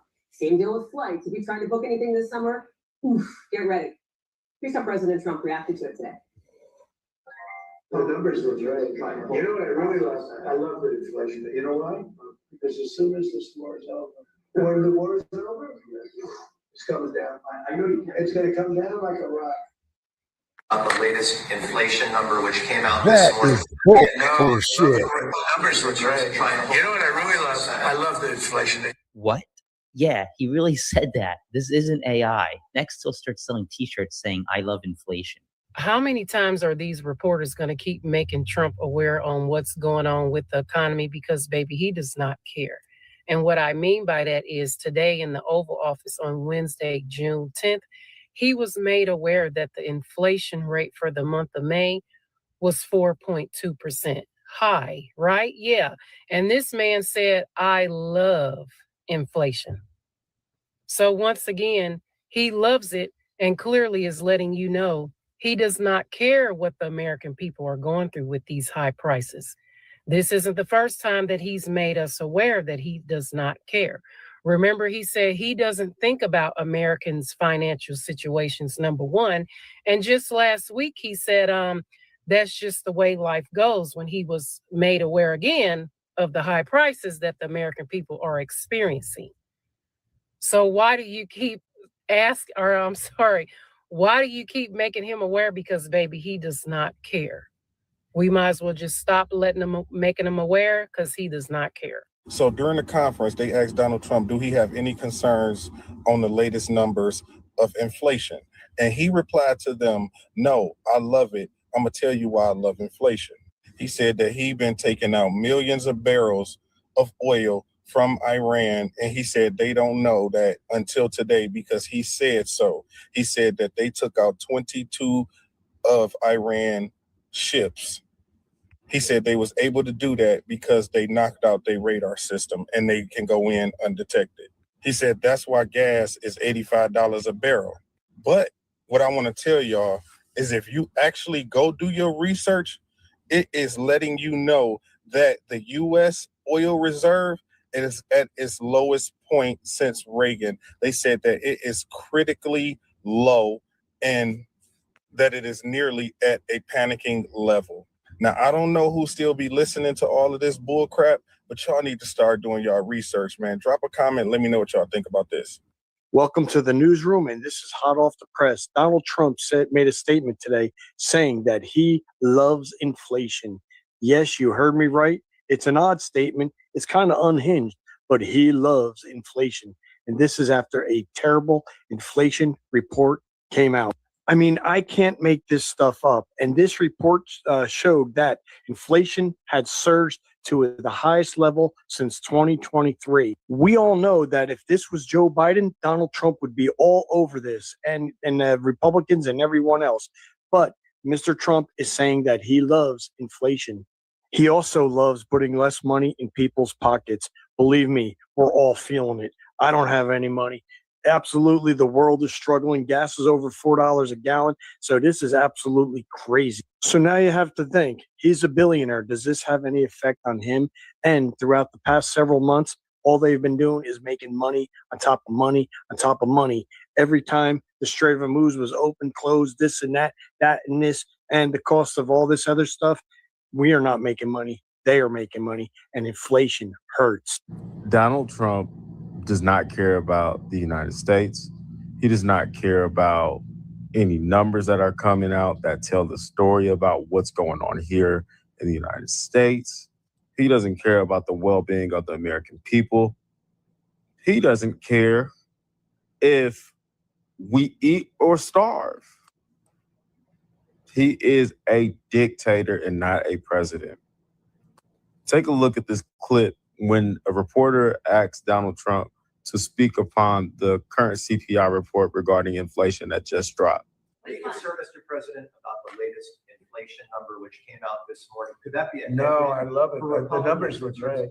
You know what I really love? I love the inflation. You know why? Because as soon as this war is over, you know, I can say it now. Something you didn't know. Do you know we've been taking out millions of barrels of oil?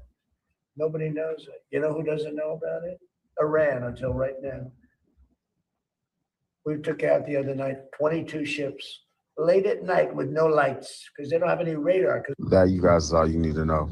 He don't care. Please, somebody, get him out of office. He is a danger to the United States. He's a danger to the American people.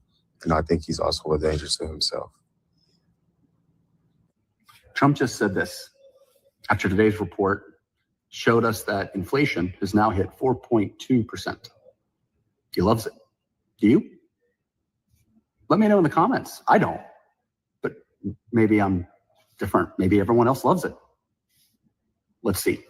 Quick update. We love inflation now. This is Trump when asked if he's worried about the inflation being 4.2%. And he's like, no, I love it. The numbers were great. You know what I really love? I love the inflation. You know why? Because as soon as the war is over, you know, I can say now something you didn't know. So I think that clears it up. Inflation is now at a 3-year high, back over 4%. And when Donald Trump was asked about it, he says he loves it. Now, if you missed it today, the inflation report came out and showed that inflation is at 4.2%, the highest we've seen in 3 years. And this is because of Donald Trump's stupid war in Iran that is causing prices to increase on top of his stupid tariffs. But when Donald Trump was asked about this inflation, this is what he had to say. Oh, I love it. The numbers look great. You know what I really love? I love the inflation. You know why?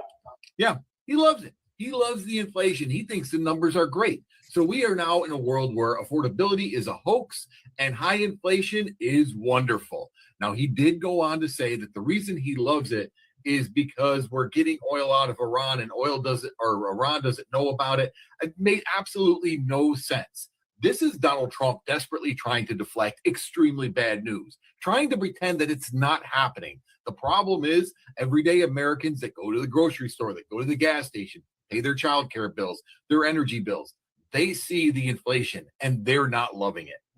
Sir, Mr. President, about the latest inflation number which came out this morning. Could that be a No, I love it. The numbers look great. You know what I really love? I love the inflation. So in case you were unaware, today inflation hit 4.2%, the highest level in 3 years. And that was our president saying that he loves it. He loves the inflation. But isn't this the same guy who spent an entire campaign telling Americans that he would crush inflation, but it's seemingly just getting worse under his leadership? Turns out tariffs are taxes.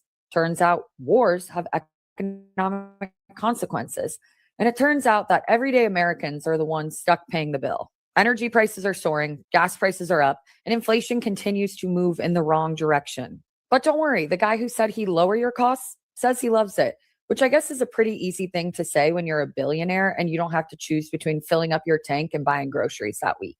You know what? President Donald Trump can say he loves inflation. The man's a billionaire. And everybody around him has money, from billionaires to millionaires. This inflation, of course, is hurting a lot of people in America. And Americans are saying, when the hell is it enough? And now you have the president saying out loud, he loves inflation. Wasn't it just not long ago? He wasn't worried about the American people's financial situations. But I'm telling you, if he was going through a hard time or a tough time, he'd be worried about it in a heartbeat. How many Americans do you think heard what the president said today and thought, oh, I agree with him. He is so smart. He is 100% correct. And how many Americans are sitting around shaking their heads saying, I damn told you so? Now, what are your thoughts on it? Are you loving the inflation as well? And do you have all the excess money to just buy your way out of it, not affect your quality of life? Let me know in the chat. Bye.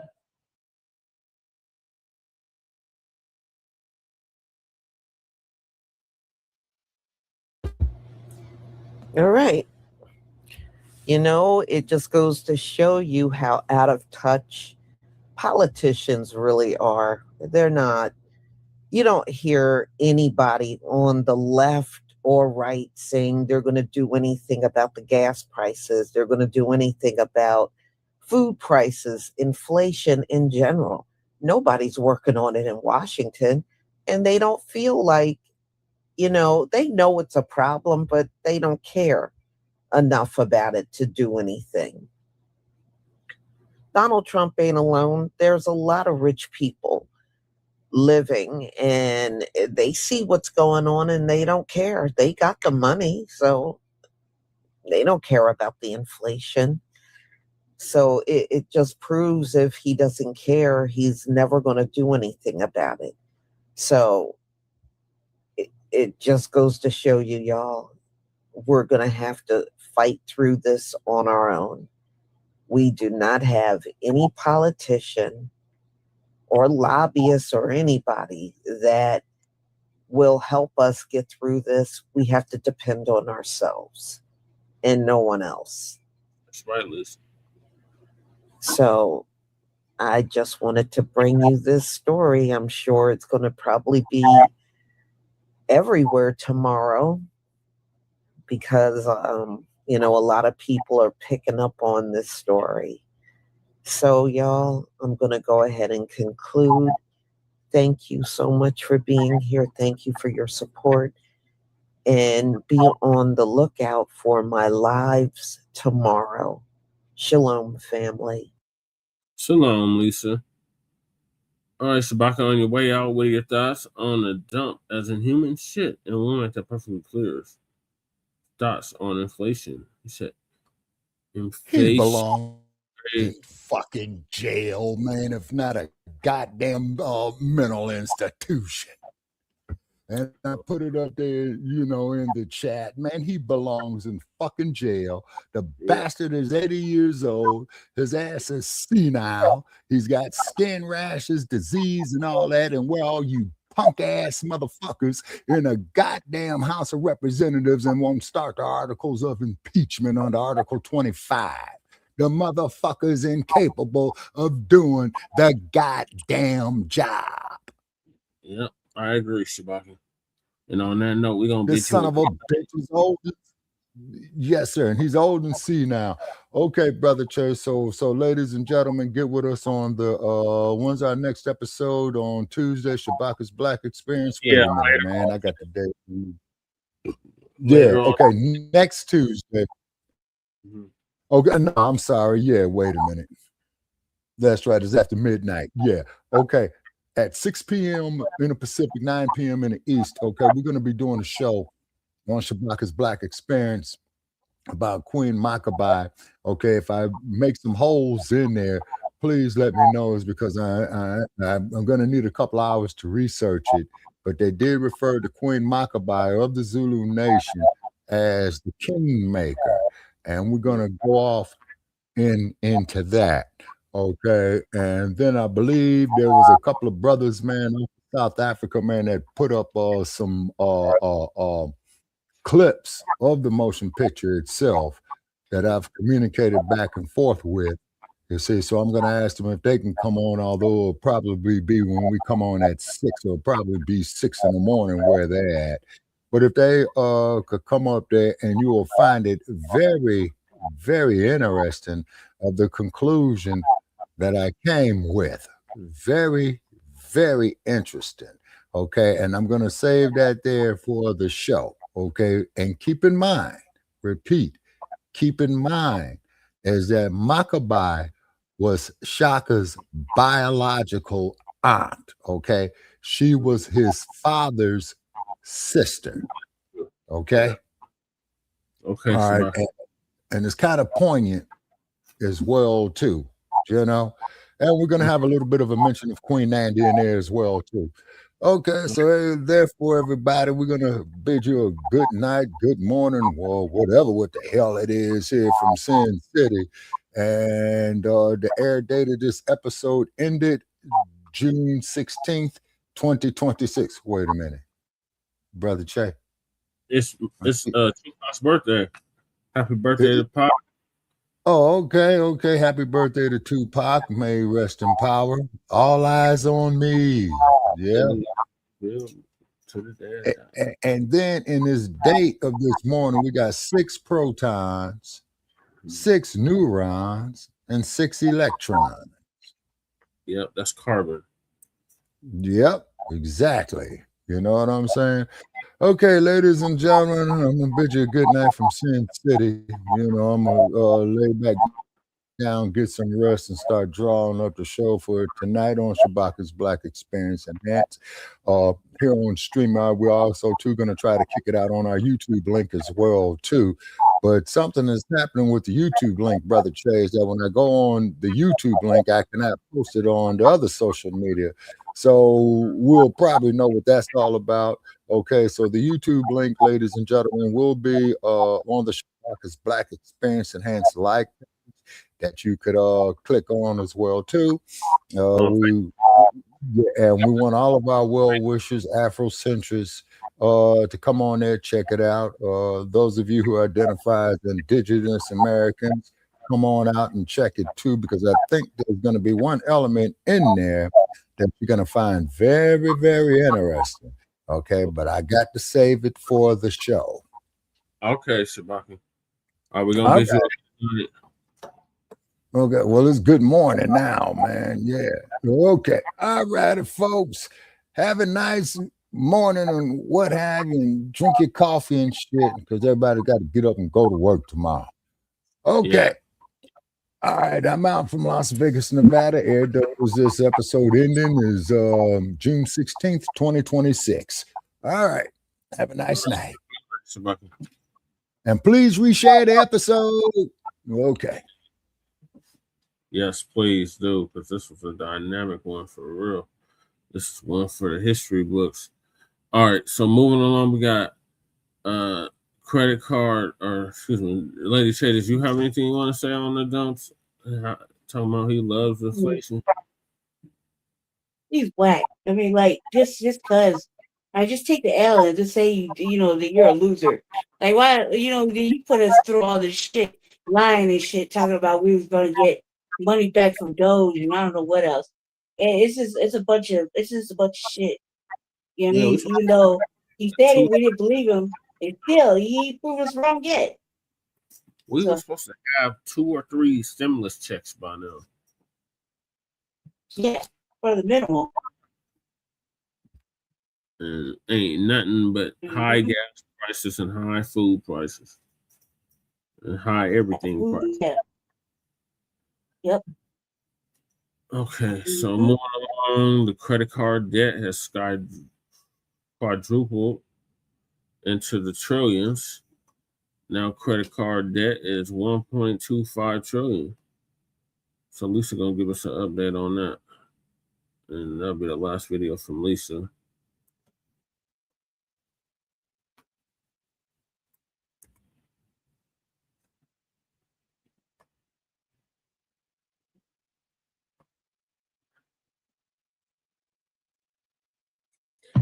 Do not buy 12 Vibes on Earth hair growth oil and hair magic elixir unless you want super healthy, gorgeous hair that grows. They have a whole line of amazing hair growth products, including hair growth leave-in conditioner spray, hair growth shampoo, hair growth spray, and hair growth butter. I'm starting to sense a theme here. They include quality natural ingredients. They smell amazing, and you can see the results for yourself. So if you're looking for healthy hair growth for your natural or relaxed hair, try 12 Vibes on Earth today.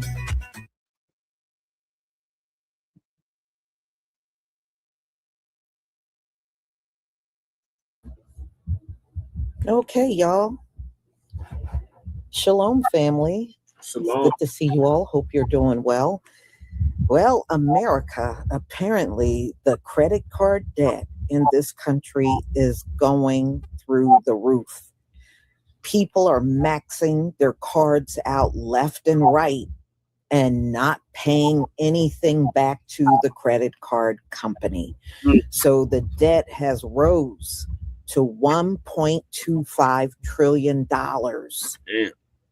So, yeah, people are desperate. I can see a lot of people, especially if they have not been working, and they're in a dire situation. They can't find work because, it's a lot of people in this country that cannot find work.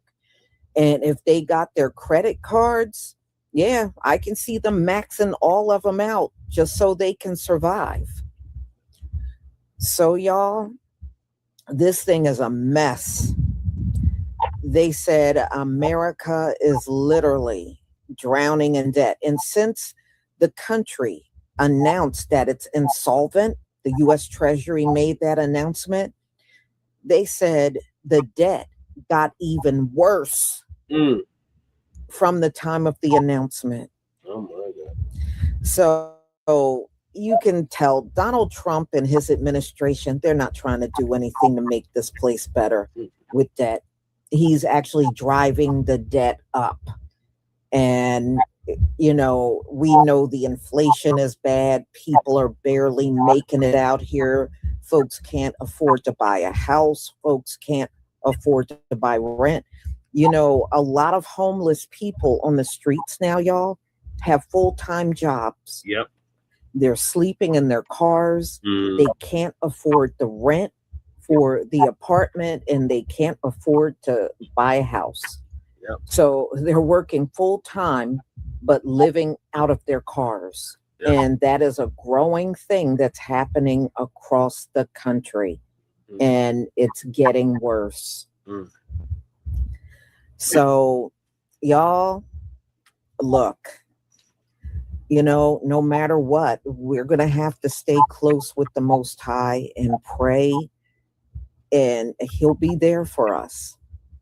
But for many of these Gentiles, this is just another sign that judgment is here. It is really here.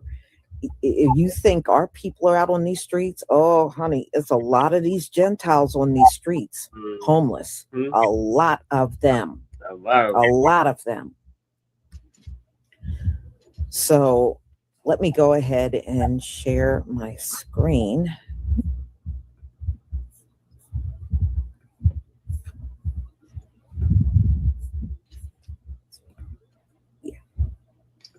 Please give me a 1 if you can see my screen.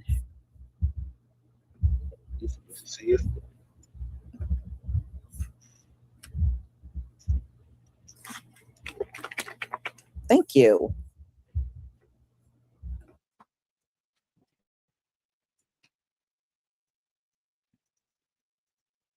This brother looks so serious. The president just said in 4K that he loves inflation. This is after he was asked about inflation rising to over 4%, the highest in 3 years. Did you know 49% of Americans cannot afford the true cost of living right now? Foreclosures in the United States have reached a 6-year high. Jesus.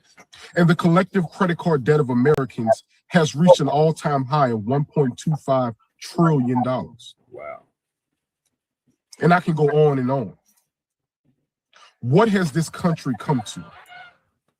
Where you can have the president of the United States, the most powerful person on earth, basically say that he does not care about the struggles of the majority of the country he represents. It's cruel and it's heartless. Yep. That's exactly so I ask, if they don't care, why do we? Check out the complete disconnect when the Fox News reporter asks National Economic Director Kevin Hassett about the rising number of credit card delinquencies because people are using their credit cards more for daily necessities. And his response, the credit card companies will be just fine. Wall Street Journal says in the first quarter of this year, the percentage of credit card balances that were at least 90 days delinquent rose to 13.12%, according to data released in May by the Federal Reserve Bank of New York. That's the highest level in 15 years and the most since the period following the 2008 financial crisis. People say they're using those cards to get through necessities because they can't afford what's going on. So your message to them? Right. Well, we talk to the CEOs of the credit card companies all the time, and we do see some increased stress, like the numbers that the Wall Street Journal quotes. There's not any kind of threat, financial threat to the credit card companies. He can't even hide the fact that he cares more about corporate profits than he does the American people. And if you need further proof that this man is incompetent and unqualified for the job, Here's another clip. And if you made it this far into the video, please don't forget to follow or subscribe to the InfoDrip Network. And so what we're seeing right now is spending based on optimism about the future. If you look at how big the boom will be when the straits open, then it's reasonable for people to be optimistic. If you look at how big the boom will be when the straits open, then it's reasonable for people to be optimistic.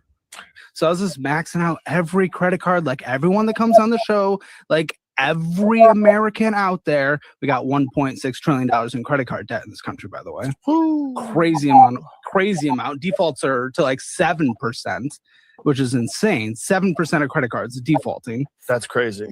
Another day, another dollar that we don't have, because new reports are out that says that the United States and Americans are in more debt than ever. And that's not a good thing, even though the White House will try to spin it and say that, oh, people are using credit more. They're using them to go do other stuff. And, you know, money's flowing, so the economy's good. That's a lie, because people are using credit cards to cover basic needs. And with the inflation outpacing the wage increases for Americans, it's spelling disaster. They're saying a large portion of that is mortgage debt, which is about 13.8 trillion. They said school loans is about 1.3 to 1.7 trillion. And then they said household credit cards and things like that, that's about $2 to $3 trillion. They also mentioned about the whole mortgage thing, that mortgage rate hikes went up. So they said on average, each person who pays their mortgage that has one of those variable rate ones and it's not fixed, or even if it's fixed and it has that weird fine print, it went up $126. So healthcare went up. We reduced healthcare. Food went up. We reduced food stamp recipients. Also the Medicare, Medicaid, SSI, also they didn't give them as much money. My mom's on SSI. She said the annual increase that they got, it doesn't even cover what she has going on. So now I need to help support my mom because she lives in another state. So everything is outpacing what we make. And the government is consistently spending.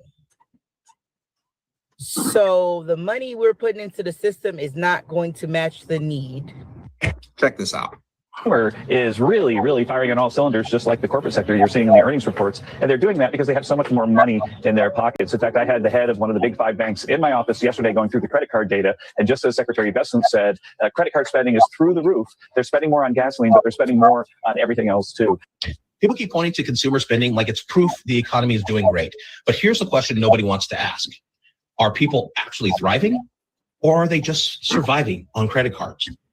Because there's a massive difference. When Americans are forced to rack up credit card debt just to afford basic things like groceries, rent, gas, other necessities, that's not the sign of a strong economy. That's an economy that's running on desperation. Record consumer spending doesn't mean workers are winning. It can mean that wages haven't kept up with inflation. It can mean healthcare costs are crushing families. It can mean housing is unaffordable. It can mean people are borrowing money at 25% interest just to stay afloat. That's not the sign of economic strength. That's financial instability hiding behind spending numbers. And what happens next? Oh, I'm sure we all know that banks make billions off interest payments. Corporate profits soar. Meanwhile, working people get trapped in cycles of debt that they can never escape. An economy cannot be considered healthy when people need debt to maintain a basic standard of living. A healthy economy is one where people can afford without maxing out a credit card, where wages rise with productivity, where families can save money instead of drowning in interest payments. So the next time someone brags about strong consumer spending, ask them this. If the economy is so great, why are Americans going deeper and deeper into debt just to survive? We have negative debt to income ratio in America.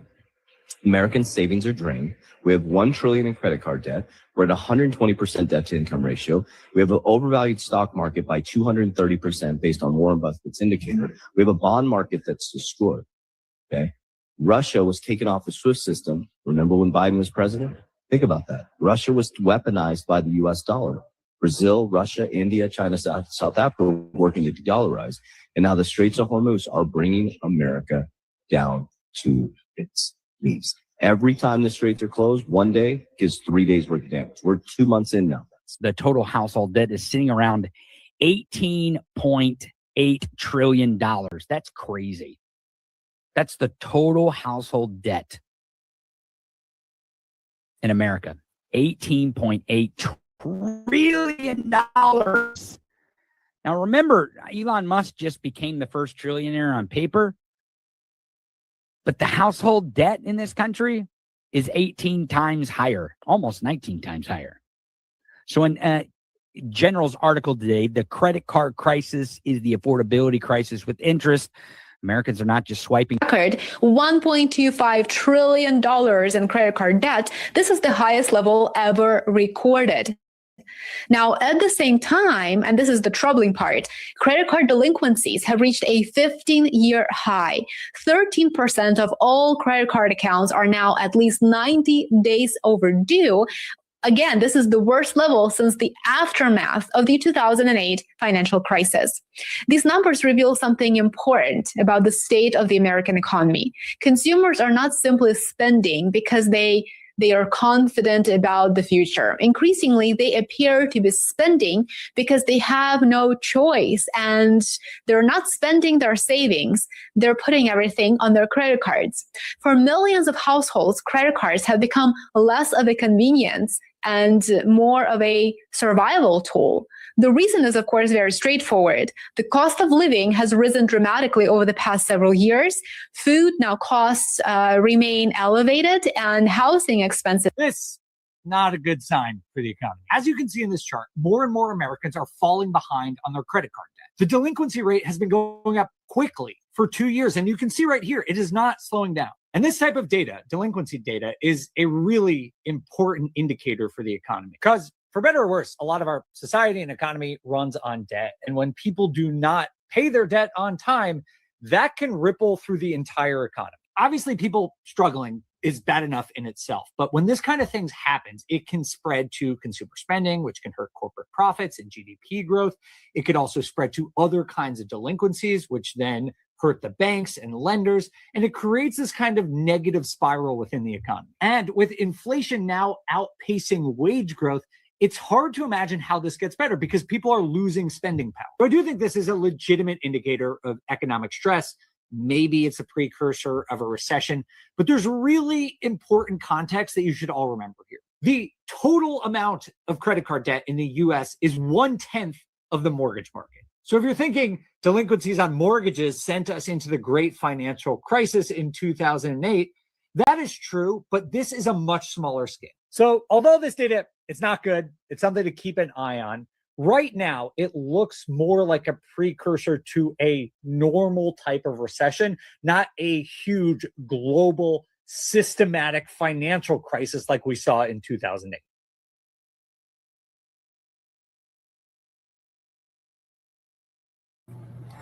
Well, I completely disagree with him on that. First of all, the Straits of Hormuz being closed impacts many nations across this earth. Not to mention, I've done live streams on countries that ran out of fuel. So I don't know what he's talking about. So anyway, y'all, this is going to get worse. People are desperate. So, you know, like they said, they're now using their credit card for day-to-day living, which means they don't have the income to cover their expenses. So it is bad. And, you know, these jobs, a lot of people are getting other jobs. The ones that are, they said they're not paying enough money. And a lot of people are locked into these jobs where they are not making enough money to cover their expenses. They did once upon a time, but not anymore. But, you know, before these folks are out here complaining, who set up the system? Y'all set the system up to work this way. You never cared until it started impacting your life. Now you care. But see, you waited too late to care. That's the problem. You waited way too late to care. And there's no turning this around. America's never getting out of debt, y'all. I don't care what they say. Donald Trump got this new Treasury Secretary talking about he's going to wipe out all the debt. No, he isn't, y'all. It is impossible to get rid of all the debt that America is in. And if he does, he must have did some type of criminal act to wipe it out. He committed a crime to wipe it out.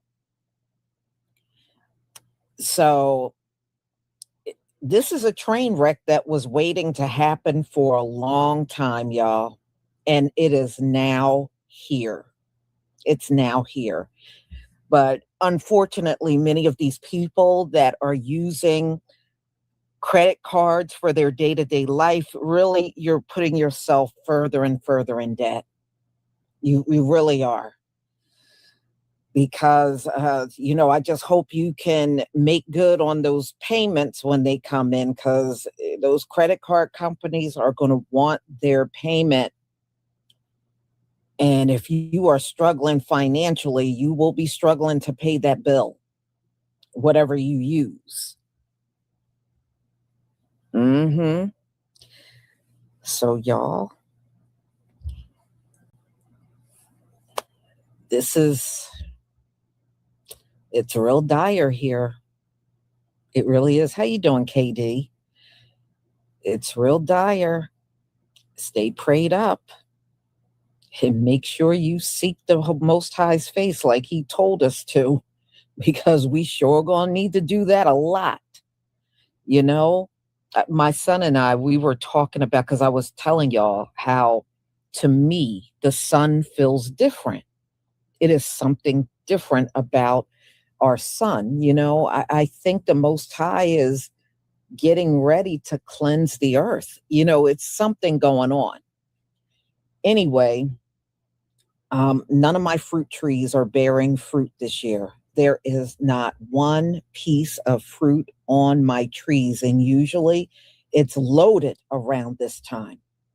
I have a tree full of pears, I have plums, peaches, and there is absolutely nothing this year. I can't even remember the last, I don't think it's ever happened where I had a summer and my fruit trees did not bear fruit. This is literally the first time this has happened.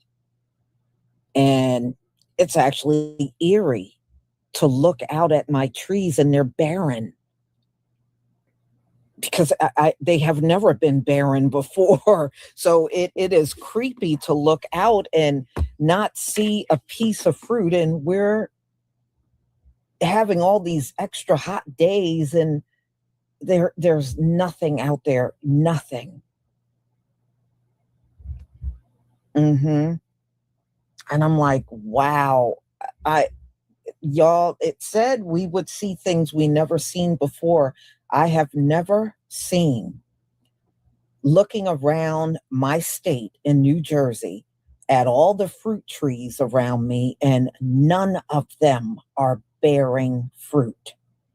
Even the ones that are in neighboring yards, those trees do not have one drop of fruit on them. This is absolutely crazy, y'all. It is crazy. So, no, something different is definitely going on out here, especially with our sun. So, y'all, I'm going to go ahead and conclude. But I have another live at 5:45 that we're going to talk about. Y'all, I did not realize how bad that earthquake was in the Philippines until I saw a few videos. So we're going to take a look. Man, that thing was bad. That was bad. I mean, that was scary that an earthquake can be that strong. So you will see it at 5:45. So thank you for being here. Thank you for your support. And just remember, you can always stock up on your hair products.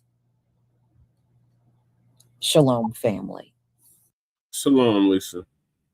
All right, thank you for that, Lisa. jumpers on his rabbit ass mind.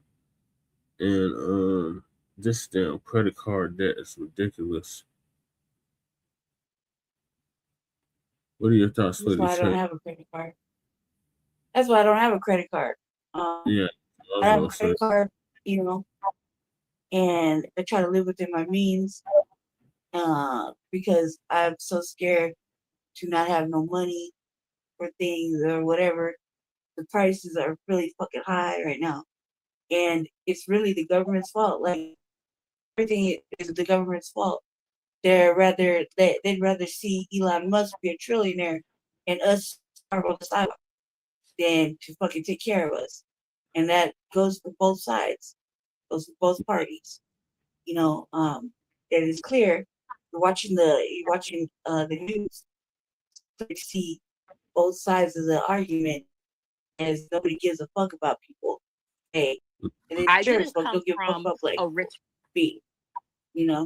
So you're living on the credit cards. I mean, you're just paying the basic minimal, or just to keep it going, but it all adds up, and there's no. I mean, sometimes it gets to be too much. I never had a credit card because I never had a real job, or a real bank account. I just felt like that was too much debt I wasn't going to be prepared for. I was never going to be prepared to take care of it. I would say I wasn't physically mature enough to have those things. Now that I am physically and financially mature enough, I don't want them things because it's just going to cause me more panic and anxiety. It's going to make my blood pressure rise. Enough things to make my blood pressure rise. So I would just think seriously on all accounts, they're doing their best to kick human beings out of their jobs and replace them with fucking AI that they ain't gotta pay. This AI shit, ain't nobody paying for it. These AI workers, they don't get paid. They don't want to pay us. That's why they're kicking us out of our positions. So they're taking over all the industry, AIs. So we don't have to pay nobody. So it can basically internet slavery. You know what I mean? Yep. Which is terrible. It's terrible, and that means that we'll be right back outside on the street with people that never been on the street and try to make it, and then they're gonna see what people on the street go through, and then not talk shit no more. They got to go through it. That's crazy work. That's diabolical. So that is that's all I say. nasty and crazy work. Yes, I agree wholeheartedly, and this is exactly why I have never gotten a credit card either. I learned from my mom. If I ain't got no job where I can support that, I don't need it. Yeah, I wasn't fiscally mature enough to really understand it. I had one briefly, and when I turned 19 years old, I was able to get a $200 Capital One card. I fucked it off immediately, and I wasn't able to pay that $200 back, and it really messed up my credit for years after that. And I decided that never again. I was only 19 years old, but that's no excuse for not being fiscally and emotionally, fucking financially mature. That's just stupid fucking ignorance and overspending. So there's no real excuse. Once you get a credit card, everything is sent with paperwork. You know what I mean? The paperwork, you just read.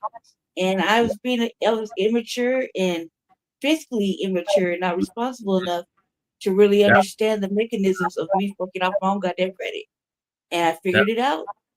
It took a long time, but I don't regret the length of time it took to get financially and emotionally aware and prepared to take care of myself at 46 motherfucking years old.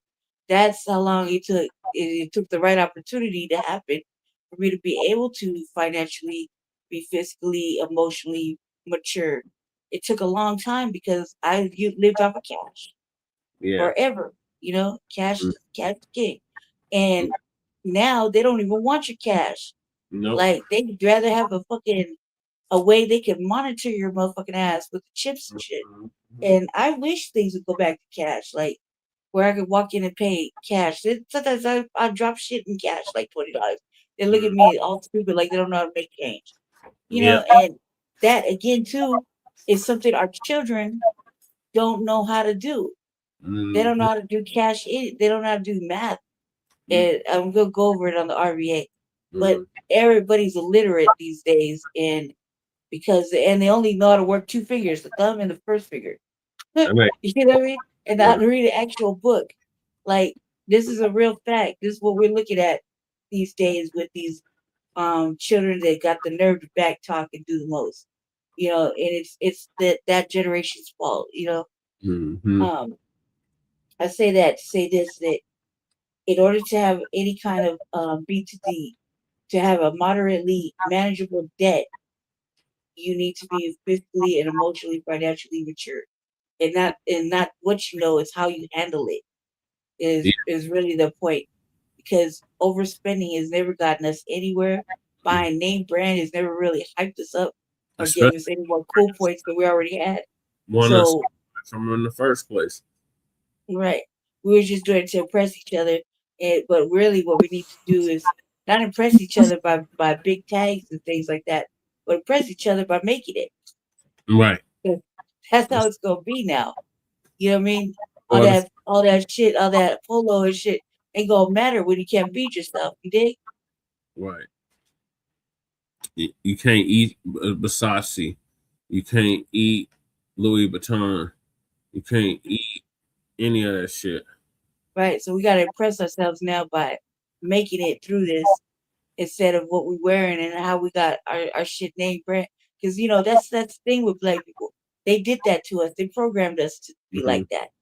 You know, so now we gotta look past that and be like, how we gonna make it? If that motherfucker's making it, I'm impressed by that motherfucker eating every day at home and, you know, drinking water and growing little vegetables in their crib. I'm impressed by that. Like, really, be serious right now, because we'll get back to right. We'll get back to all that in a year or 2 or 3. We'll get back to all that. It's just right now we just need to focus on living every day and not be kicked out on the street, not lose our jobs or whatever. We'll just hold on to it and make backup plans. That's the thing, Black family. They don't expect us to be making backup plans. They expect us to suffer and go down with the ship. And we got to do something that is different, which is backup plan and a backup plan for that if that happens, just in case, because them folk could be out in the street, but we cannot. We do not need to be. We don't deserve it. We didn't do it. It's not our fault. It's their fault. You know, they can suffer the motherfucking consequences of their fucking errors, but we didn't do nothing. We're like fucking impervious. We're like the best, you know? So if we watch them with their downfall, let's make sure that we can make sure we keep and hold on to our shit, because we don't deserve none of this negative, none of this bad shit. The original people do not deserve none of this shit. So we got to keep ourselves focused on the goal at hand is survival and economic survival, not overspending, but surviving economics, because you don't want to be broke, but who are we really impressing with this money shit? Really is each other, and it's not even oppressive. We just shining too much. And really put that money back in your pocket and put it in the bank, or so. Don't put it in the bank, put it under your mattress, because the bank is going to shut it down. So remember, cash will be useful at some point. So I say that because it's impervious, and we get the understanding that we need to be, you know, impressive to ourselves, and that's by making it, not by living on the street and turning into one of their zombie little monsters like they want us to. Right. And Sister Val bring up a good point. People on the streets are going to get locked up or forced into labor camps, like Shabaka's always talking about. Yeah, that's what these politicians want. They want these homeless people out the way. They're the ones that created homelessness, so they're the ones that should fix it. And there's all kinds of incredible ideas of how to do it. Yeah, they just don't want it, and they'll make the machine not want it either. But in reality, everybody fucking deserves a place to live. Right, housing is a human right. Right, they deserve a place to live and food in their fucking stomach and some sort of medical provisions. You know what I mean? And a way to fucking provide for themselves. Not this fucking nonsense that they're talking about. Like, well, there's places that we could just house them and feed them. And this is not jail. That's jailing somebody out of Yep. sight, out of mind. You know what I mean? And you're putting them in mental institutions. Not everybody's crazy. Putting them in drug rehab. Not everybody's on drugs. You see what I'm saying? It's a problem. It's not supposed to be criminalized either, Val. But they criminalizing people because they ain't got nowhere to go. Maybe you should look at these NGOs and nonprofits that are fucking capitalizing and pocketing the money instead of doing their job. Right. I just put out I just spoke to the auditor. Well, I didn't speak to him, I wrote him a letter, and I put like 5 fucking nonprofits up there that are supposedly allegedly to help Black people, especially specifically youth and or unhoused people. And I want to know where their fucking money go. I want to know why there's so many motherfucking unhoused Black people outside right now. You know what I mean? And why the police are allowing white people to call on them and create scenarios. You know, there's all kinds of things. I want to know where that money is and why they can go here and there, but they can't feed the fucking community at all. They can't bring water to the community. It's 100 motherfucking degrees outside. That's true, Lady K. All right, so this is gonna be the last topic because I'm about to pass out, and that is our brother Rich. I believe brother Rich had to check a tether. So shout out to brother Rich for checking that tether. That's Black Magic 363. Mm-hmm. Okay, Shabak is calling and texting me about tomorrow or later on the show. Gotta play it. Yeah, so our brother Chase McGee out of ATL gonna give us an update on that. Black American host checks Jamaican for speaking ill on reparations. I didn't come from a rich background. I grew up in a single mother household. I had oppression from religion, and I had to overcome a lot of things. I had an abusive marriage. I had all types of stuff going on. I was a teenage mom. I didn't graduate high school. I could easily still be in the hood and in the ghetto, but I chose to rewrite my story. And instead of asking anyone for permission, I took control of my life. So we don't need reparations because everything is out there for you to get. Why do you keep saying we when you're not foundational to this country? Imagine if I go to your country and I tell, imagine if I go to, okay, hold on. No, listen. Okay, where your parents from? Where your parents from? Ascending Infinite God. Where your parents from? My parents are from Jamaica, but I never was raised in Jamaica. All right, so let me say this: you're first generation over here. Imagine if my son, I moved to Jamaica, and then my son is in Jamaica, right?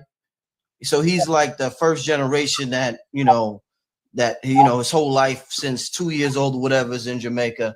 Imagine if he start telling the Jamaicans, we don't need this, we don't need that. You come across as very arrogant, extremely arrogant. You just got here yesterday and you telling us who been here since the 1817, whatever, what we need. Maybe that's what you don't need. But how you gonna tell me what we need? I would never go to your land. This is an honest, and I'm not trying to single you out, but you were so bold. You're so bold in what you're saying. Then the energy is going to get returned to you. Why would my son go to Jamaica? Already. And my girl is half Jamaican. Why would my son go to Jamaica and tell the Jamaicans, we don't need this, we don't need that? They will kick his Black American ass the fuck out of Jamaica. You know that, right? Here's the difference. Who do you think you are coming here telling us what we? Like, that's crazy. You don't think that? That's the question. You don't think that? And shout out to Brother Rich for that question. Shout out for him for checking that on the spot. Right. Because see, we've allowed, and this is where we got to hold ourselves accountable, and we have to make the adjustments that our ancestors didn't. Shout out to our ancestors. Our ancestors were trying to do a beautiful thing with Pan-Africanism. But this is a product. She is the product of years of unchecked behavior from our elders in the Pan-African community. No disrespect to our elders. I love our elders. But for years, they let this mentality go unchecked. Yeah. And now you have this first generation, you have the descendants of these disrespectful immigrants. Because I guarantee you, if you talk to her parents, they probably think the same things about foundational Black Americans. She's the product of decades of unchecked behavior, coming over here, talking shit about foundational Black Americans and talking very disrespectful towards foundational Black Americans. And now our generation, we're checking it, family. We saying, no. We not letting that skate by no more. All that disrespect, tether talk, we not letting it check by no more under the names of Pan-Africanism. Okay? You're going to have to get on code or get gone. Because like Brother Rich said, if he was to take his son and his wife, and his son is half FBA, take his son and move to Jamaica. If he was to move to Jamaica, grow up in Jamaica, was raised in Jamaica, and started turning his nose down the native Jamaicans who made it possible for him to live there, for him to grow there, okay, for him to take advantage of the opportunities that were there, and he was to go to CARICOM and tell CARICOM, stop being beggars, stop being victims, tell them and wag their finger at them and tell them what you ain't never gonna get, his son will leave Jamaica in a body bag, respectfully speaking. They would whoop his ass in Jamaica, like Brother Rich said. But we have allowed this for decades, the disrespect of these Black immigrants coming here, getting off code and telling us what we do and do not deserve. And we've been letting this disrespect go on because we've been trying to be Pan-Africanists.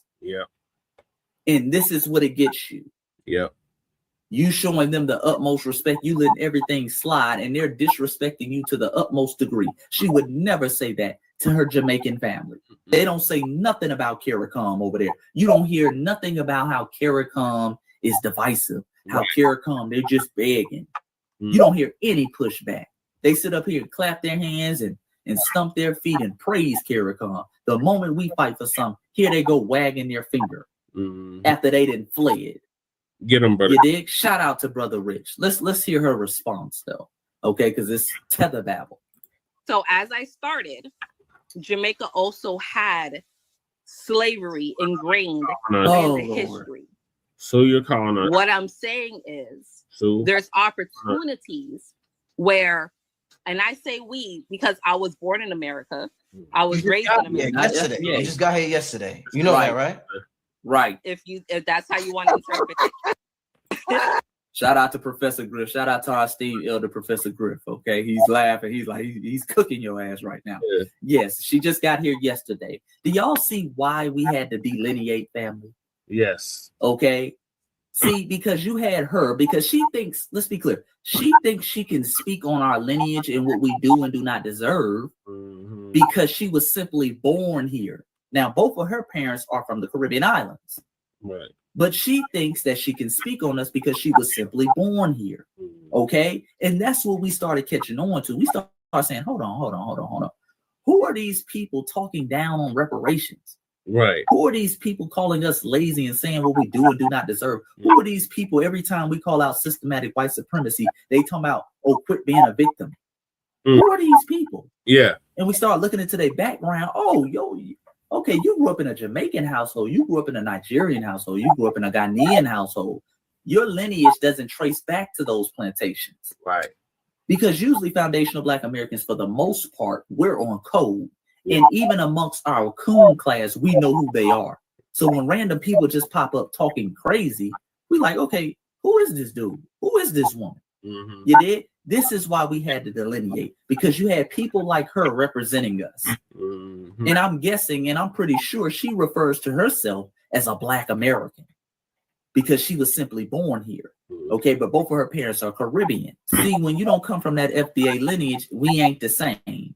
And this is why we call out that whole BS example, that whole BS police example. A lot of people like to come to us, a lot of Pan-Africans like to say, well, if the police pull you over, they're not going to ask if you FBA. They're not going to ask her if she Caribbean. We understand that.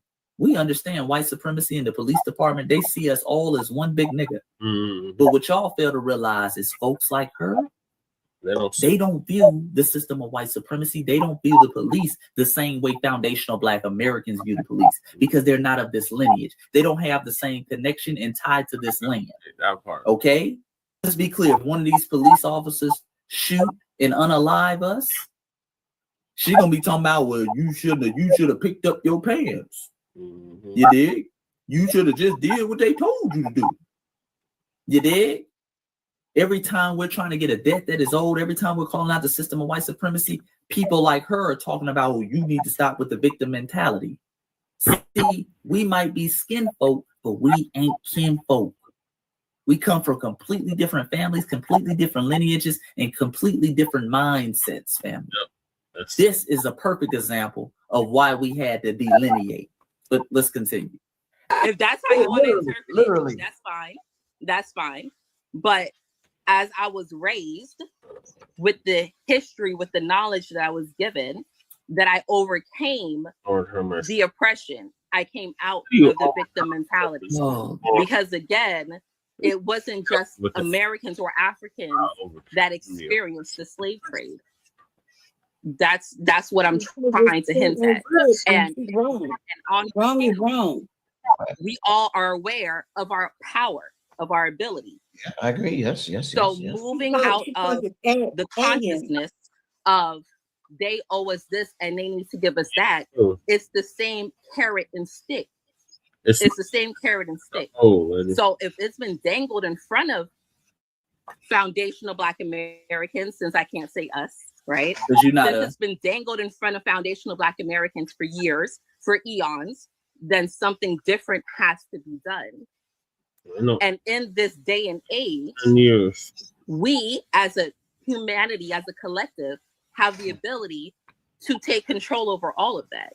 Because at the end of the day, your oppressor is not going to give you your freedom. I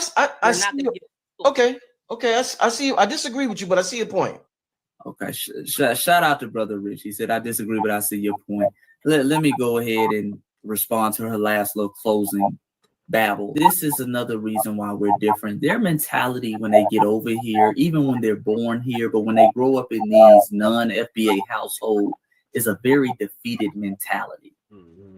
Well, the white man ain't gave it to you. He ain't gonna give it to you. He ain't gave it to you yet. So why you keep complaining about it? Why do you keep this? Nigga, we don't give a damn if the white man ain't gave it to us yet. Right. We don't give a damn if it take 50 years, if it take 100 years, if it take 150 years. That's what we understood when we learned our history about our ancestors. Right. Our ancestors were on that plantations. They were fighting systematic white supremacy and the end of enslavement for 300 years damn near. Yep. Our ancestors and our ethnogenesis happened in 1526. They didn't break them shackles and chains until 1865, but they kept fighting. See, that's the difference between us and y'all. White man tell you you go ball in a corner. You flee, you run. Oh shit, man, white man ain't never gonna give us nothing. He tell us no, we'll say we come back tomorrow. Hey man, what's up with them reparations? Oh nigga, I'm not gonna give you those reparations. All right, we'll be back tomorrow.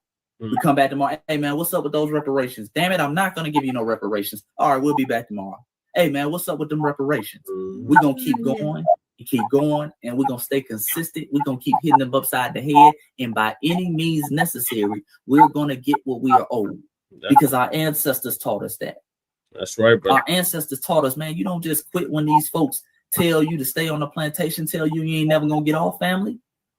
You think our ancestors didn't hear that when they were on the plantation? Man, you ain't never gonna get off the plantation.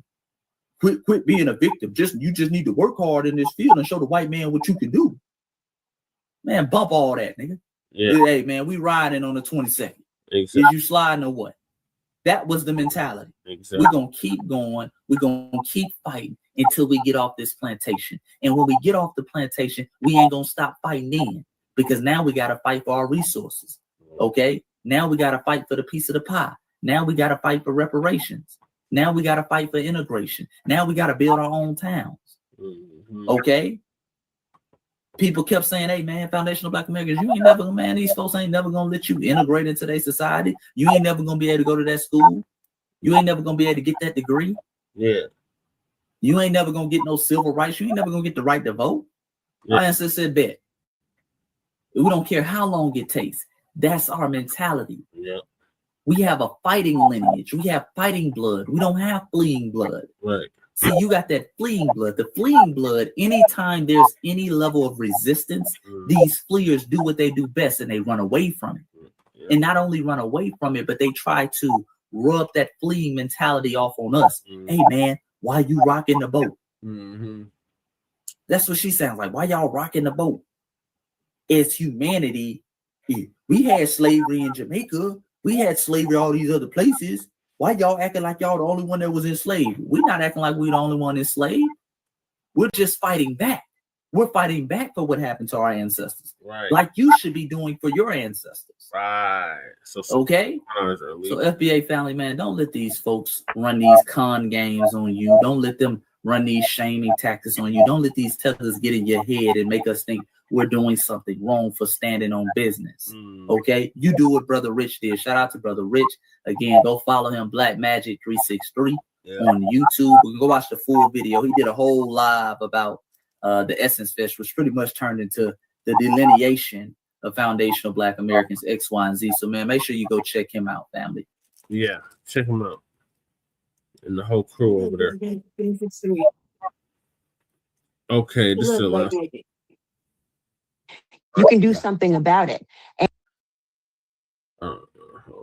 Put y'all through this nonsense. I'm gonna save this for tomorrow. Or yeah, it'll probably be tomorrow. All right, Lady Che, what are your thoughts on Brother Rich checking that tether, that Jamaican tether? As he should. I mean, that's given. That's a given.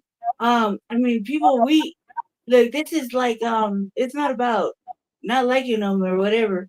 It's about facts, factual shit. Everybody's been.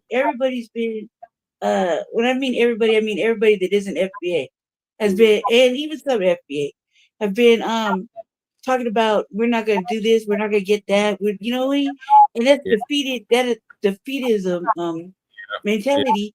That's exactly And you know, we're all guilty of having it on some level, but some of us sometimes I feel defeated about certain things, but not about reparations.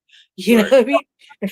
And I sure as hell don't go to other countries and talk with other people about how they're not gonna get it. You know what I mean? Or whatever, because that's fucking rude, first of all. Right. And the fact that she was over talking, like trying to talk to him like whatever she said was gonna matter. It's not like that. It did not matter what she said. It mattered what he said. And what he said was on code. And what he said was right and exact. Yep. And that's the point of it. You know, because he is a FBA. He is a foundational Black American. You know what I mean? And he's been on that level of Black First and New Black Media attention.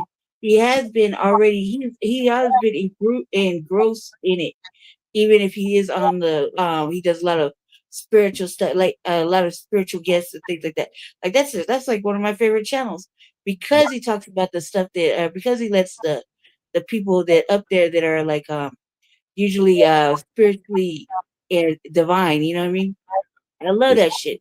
That's like the only Black channel I could follow because he taps into every fucking aspect that I'm tapped into, and it's very rare, you know, because I don't get to talk about it often.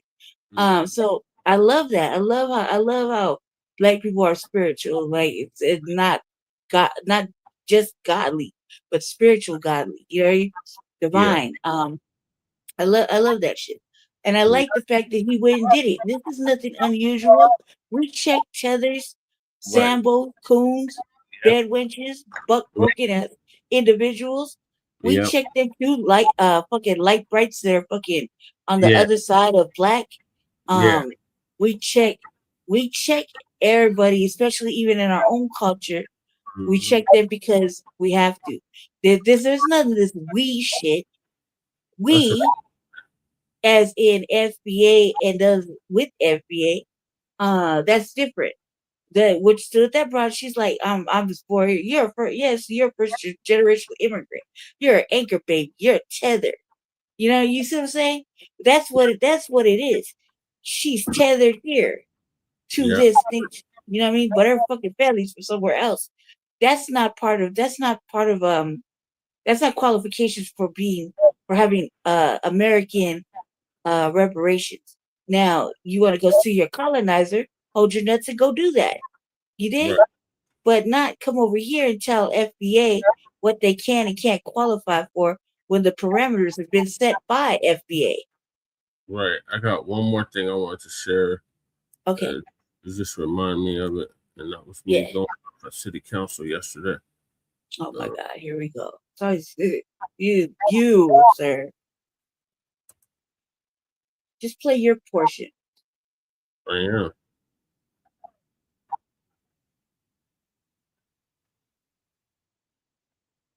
I can't wait to go Monday. Now I can go in there, right? Yeah. My chair was hindering my process. That, and I don't want to empty out my bag and leave my weapons behind.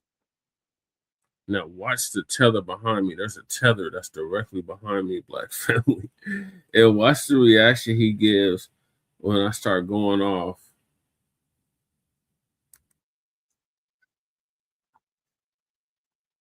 And I'm looking directly at Daryl. I'm looking directly at his ass when I'm saying this, right? I'm looking directly at Cheddar Watson, right? My councilman from my district.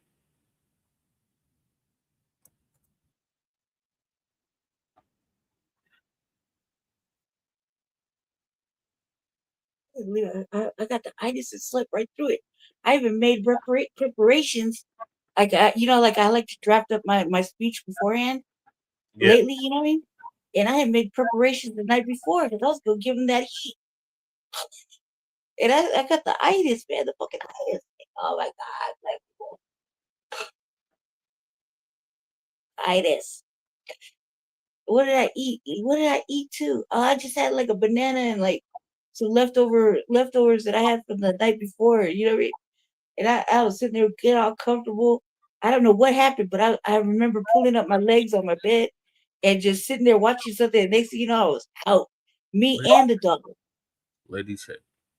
Please let me put the video and then you can tell me all. Well, you're not sharing it, cuz, so I'm right here. I was just killing time. It's not sharing. Oh, I thought it was sharing. I apologize. I was just killing time. There you go. Let me rewind. I thought it was sharing. My bad. No, not sharing. No audio or nothing. Sorry about that. All right, let me rewind this. I was killing time until you got it going. And watch the tether behind me. Just a freaking time.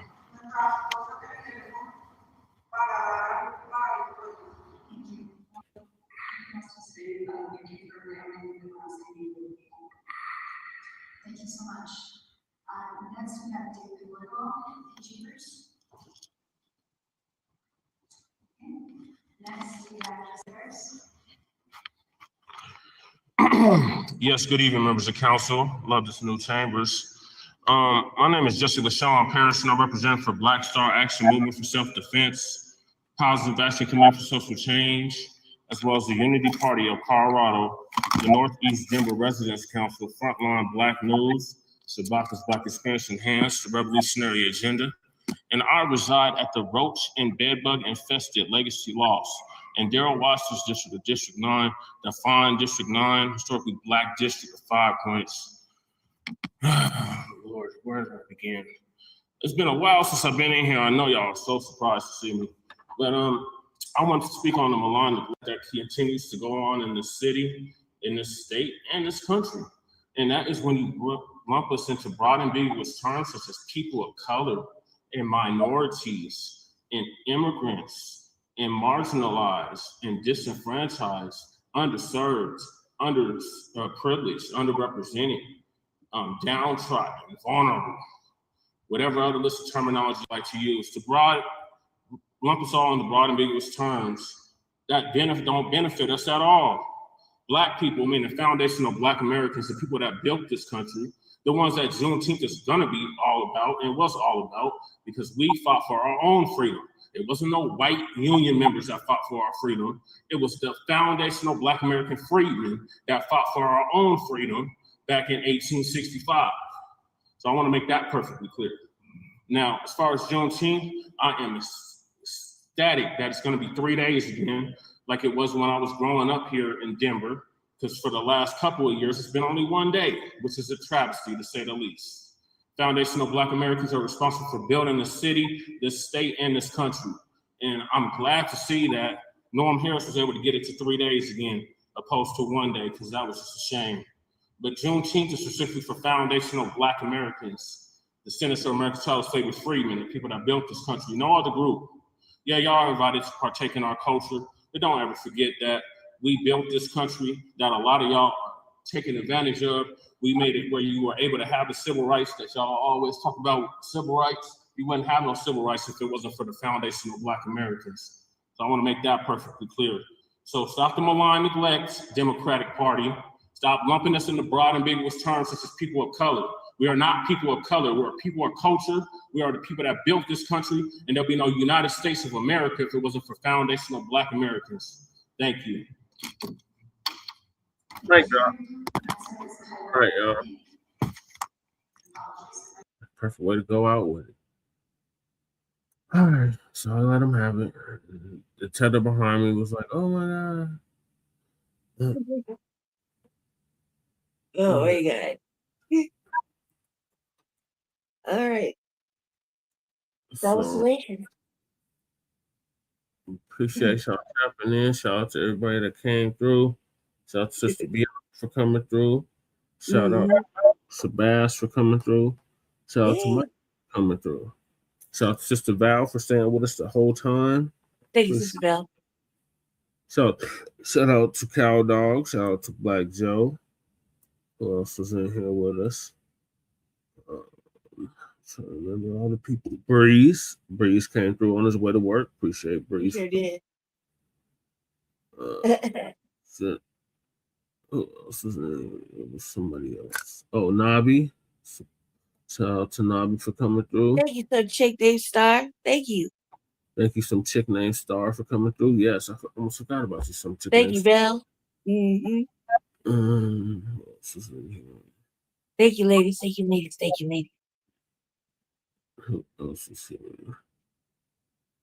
I think that was it. Oh, Cardenas. Appreciate Cardenas for coming through. Oh, Damien. Appreciate brother Damien for coming through. Navi. I said Navi. Okay. Michael. That's all that was peeking and not speaking, or peeking and speaking.